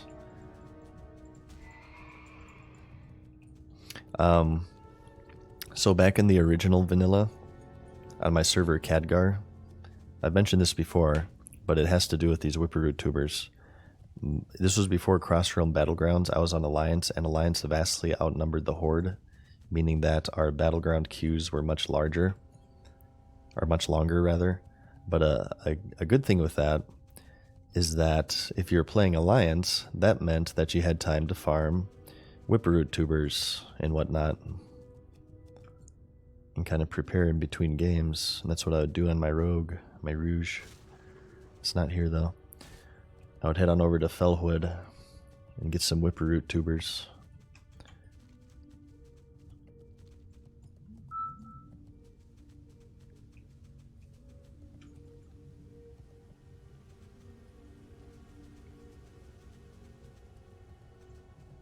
Is Kata fun? Didn't a lot of people quit? Kata was the first time that WoW showed weakness. They have the subscriber chart. It was only gaining subs until, I believe actually, technically, I think the game lost a little bit of subscribers between like ICC and the Ruby Sanctum patch for Wrath. Just a little bit. Or maybe like they maintained steady. But there's a kind of a surge for Cataclysm, but then the period after Cataclysm's release, they saw a big dip. And Warlords of Draenor saw one of the biggest spikes. Spike up and spike down.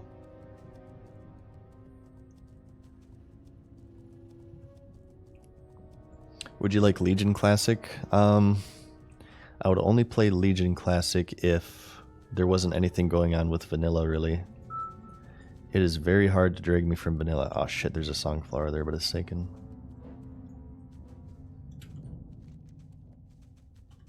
But I will say that Legion was my favorite state of what everybody describes as current WoW. Legion, I was able to look past level boosts and WoW tokens and everything because I just thought that the game was fun enough. That was partly due because a lot of my guildmates returned in Legion, so I had a lot of people playing, or a lot of people to play with. And also, I loved Mythic Plus content.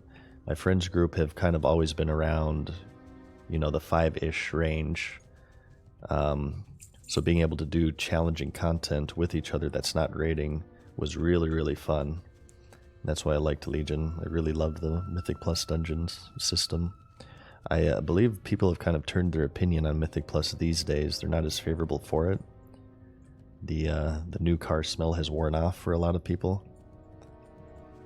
I can't really say anything about that because I stopped early Shadowlands. But at least when I played the game, I rather enjoyed it. Okay.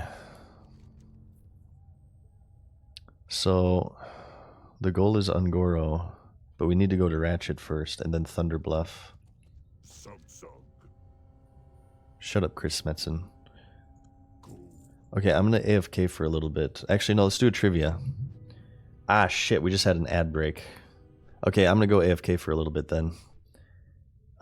During this flight path. I'll be right back, you guys.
We're back.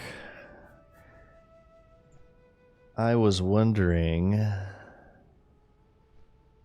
if you guys are up for it. Maybe it's time for a little bit of the Monotone Madnesses Extreme Trivia Challenge. Get those fingers ready. Get that giant engorged vanilla brain ready, because we are about to start another round. The rules of the minigame are as follows. Wait, I'm not muted, right? Okay. The first non-subscriber to answer this World of Warcraft-based trivia question correctly wins a gifted subscription from the Monotone Madness himself, and I will also say your name, and our parasocial relationship will grow to levels you never thought possible. The only rules is you have to answer first, you have to be not subscribed, and you have to be following me. Okay? Hit that follow button and get ready. I'll give you guys a little bit of moment to log in case you're logged out. Go ahead, join in on the festivity. I encourage you to also participate if you're subscribed. I will say your name. I know this is a grand prize. I will say your name. And you guys can do whatever you want with that clip as you please. You can play it to your lady friend. Be like, hey baby, look, this monotone dude who's obsessed with World of Warcraft like said my name. I'm sure that'll just get the juices flowing, okay? And you're welcome, by the way. Alright, are you guys ready?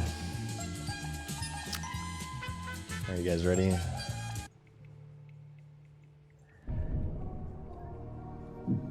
The TV show South Park once made a parody episode of World of Warcraft. One of the characters in the show, Randy Marsh, played the game. What was the name of his character? What was the name of Randy Marsh's character in South Park? Bobby Kotick, Vincent D. It's incorrect. The Sword of Truth, incorrect. Boars, incorrect. Look at you guys trying to answer the question before I even finish it. Shame on you. Allyric says Falcorn. Allyric. You're absolutely correct, Allyric.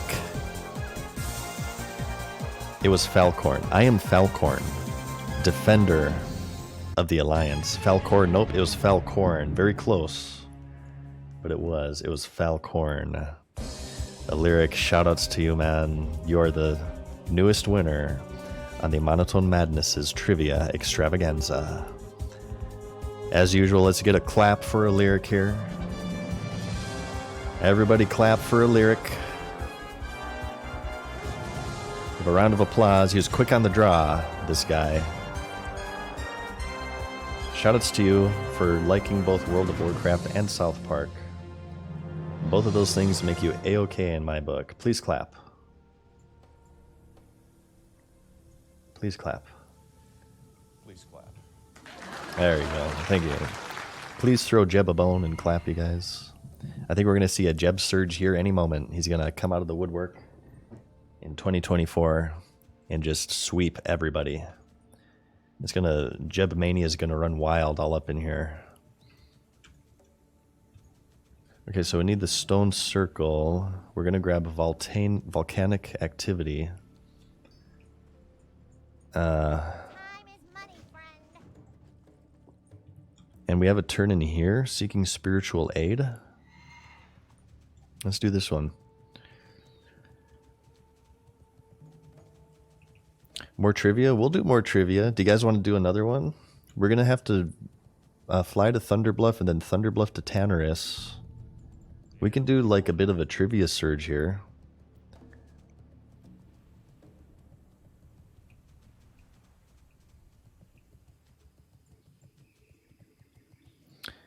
We can do a bit of a trivia surge if you guys want another shot. Stick around. Here, hang on. Let me turn this one in first, though. I have to think of another question.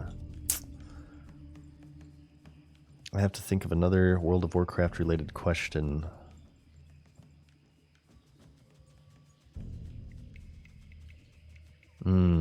Soka. I'm trying to get my vanilla brain going here. I guess it doesn't necessarily have to be a vanilla question. It could be like Wrath, BC, BFA. Let's think about it.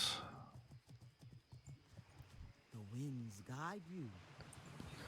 As this character RPs us away from accepting the next quest. I kind of want to switch things up.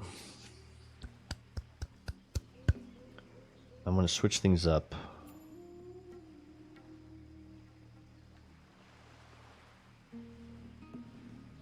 Okay, I got one. I got the question ready. But we're just going to start it on the flight path, though. This one will be... Oh, no, I'm not going to give a hint. If I give a hint, it'll be too easy. But get ready. An SWG question? I think that might be unfair. There's only a few nerds here that have played SWG. We could maybe do one, though. It'd have to be an easy SWG question. Cleansed water returns to... Oh, shit. Are you sending us back to Fellwood? Oh, my God. I hate you. I'm not sure if I'll complete that quest. It's only 2700 XP. I don't know. If I find myself in Fellwood again, maybe I'll turn it in, but I doubt that's going to happen. Unless, like, I'm heading to Winter Spring or something. I think for now we're going to head to Thunderbluff, because we got a turn in here. Wait. Yeah, we have to turn in the delivery, right? Yeah. Delivery to Magatha. And also, we're going to get an Ungoro Crater quest from Homul Room Totem for the soil, I believe. Let's get all of our Ungoro quests going here.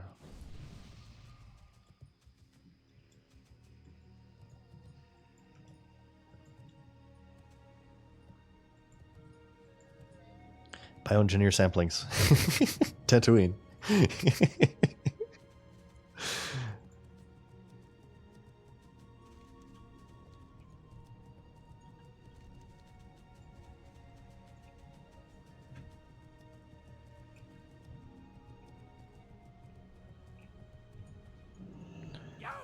Okay. Alright, you guys ready? I think I missed this. Cyrix, thank you for the tier 1 for 2 months. Sorry about that. Alright.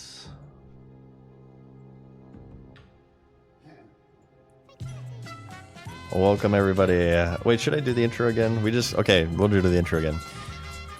Welcome, everybody, to another episode of the Monotone Madness Streamer Trivia Challenge. We're the only show on Twitch where the streamer pays you.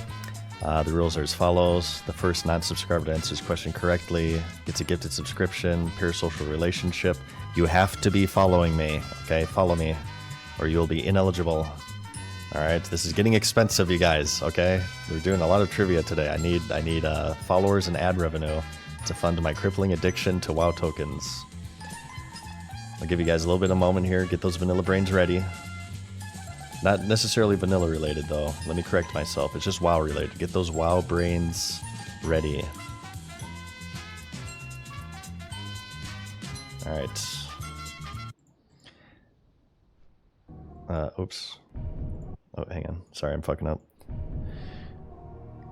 In Blizzard's convention, BlizzCon, there's a returning character, a person who is colloquially known as the Red Shirt Guy. However, he is a human and he does have a real name. What is his real name? What is the real name of the Red Shirt Guy? This man corrects Blizzard developers on their own game with everything related to lore. What is his name? His full name.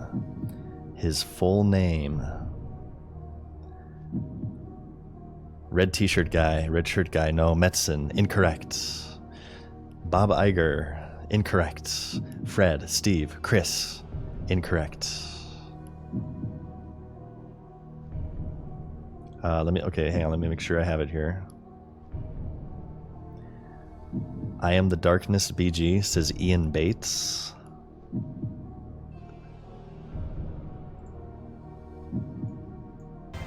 That's absolutely correct. The man's name is Ian, the red shirt guy Bates, who I believe still makes appearances at BlizzCon. He's still there in the Q&A panels, making the Blizzard developers sweat. I am the Darkness. Shoutouts to you with your BlizzCon knowledge. As usual, let's get a clap for I am the Darkness, you guys. Please clap. Good job, man. Oh, I'm running out of questions today. It's getting harder and harder. Hell yeah. Ian Bates. He's on Twitter, too. Oh, he skipped this BlizzCon? Oh, that's a shame. Well, hopefully the next one. He probably has something going on. That's okay. If you guys, he talks about lore a lot. He has a Twitter or an X. I think his handle is like the red shirt guy or something. I believe I'm following him on Twitter. Hell yeah. Please clap.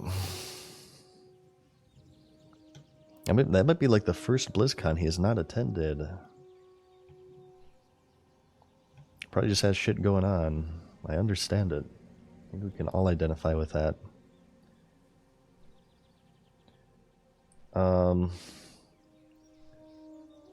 I'm kind of a boomer, but I'm getting fatigued, you guys. I know we're near the finish line. 5 more bars. But how long have we been streaming? Wait, why does this say 4.6 hours to level? Are you mad? I'm slow, but I'm not that slow. Titan panel, how dare you? How long have I been streaming, you guys? I'm starting to get tired. Northeast. Oh shit. Oh my god. Oh Jesus Christ. Okay, I'm quitting. Oh, I'm quitting. That's it. Stream over. Oh, I just shat myself. Oh no, it's stinky. Oh god. Jesus Christ. That just made my heart skip. God damn it. Okay, I think I should quit. Yeah, I'm done. The stream's over. Oh, did you guys see that levitate? Yeah, boomer? I think not. That quick reaction time. Oh, Jesus Christ. That would have been death, right? Was that death there? Fucking hell. Yeah, we're done. That's a sign. I believe in signs. I'm a firm believer of signs. And that's a sign right there.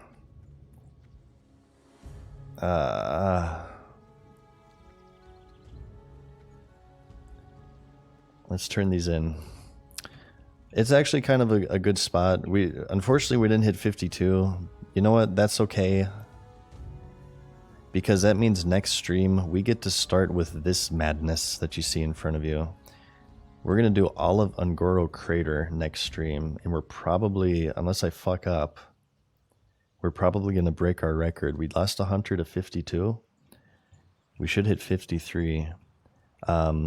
If I stream tomorrow, I'm not sure if I will stream tomorrow, but the next stream, we'll see. I'll try my best, you guys. Let's turn this one in. At least we get to listen to the wonderful Thunderbluff music on our way out here. The wonderful Thunderbluff music. Thank you guys for watching. I hope you had a swell time. This is a long stream, actually. 8 hours. That's kind of that's a long one for the Monotone Madness here. I'm getting old, you guys. I feel about as decrepit as this undead character before you. Let's find somebody to host. Yeah, thank you guys for watching. I really hope you had a swell time. I certainly did, as usual. Let's see. Ooh, McConnell is streaming. We haven't raided McConnell yet, I don't think. Let's go ahead and give McConnell a raid. I have not raided him yet. He's not online too often. This is going to be a rare opportunity in order to raid him. Well, actually, you know what? I said that we were going to do a small streamer. Okay, we're going to do a small streamer. Moment. Sorry to debate you. Nothing against McConnell or anything, but I did say earlier in the stream I wanted to do a smaller streamer. Somebody like just starting out whom a host would be like invaluable for. Give me a moment, you guys. Stick around for this, please. We're gonna make somebody's day. I'm gonna try to find somebody who is doing hardcore.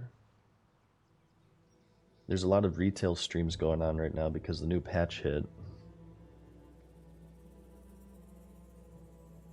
It's kind of hard to find a lower here. I'm gonna go lower viewer. Scroll down. Hardcore.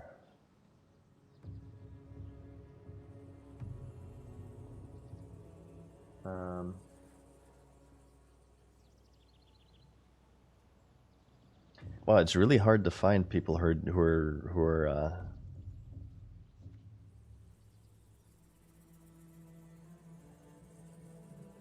are lower in the viewer range and doing class. Okay, here we go. Rockman. Rockman, I believe, was an editor for Wowhead. Let's go host Rockman. Let's say what's up. Let's keep the good times rolling. We're gonna raid Rockman here, you guys. I believe he was also on Fairlina. I believe I maybe played something with him. I did like a dungeon run or something. Let's go raid Rockman and keep the good times rolling. Again, thank you guys for joining me here tonight. Being disconnected. Hello? What's going on? Uh-oh. Can you guys hear me? My screen froze. My screen froze. Oh no. Okay, this is definitely a sign to quit things for today. Yeah, but I'll see you guys maybe tomorrow, if not the day after. Follow me if you want to be alerted when I go live. And I guess I'm just going to leave my character here. But yeah, you guys take care of yourselves, take care of each other. Let's flood Rockman with like follows and stuff. Let's pay it forward. The reason why I'm talking to you guys right now is somebody gave me a big shout out in 2015. His name was Old Bess, so I want to pay it forward here. And let's support Rockman here and throw him follows and just enjoy yourselves. Watch more Classic. And you guys take care and you have a great weekend, okay? All right, later, guys.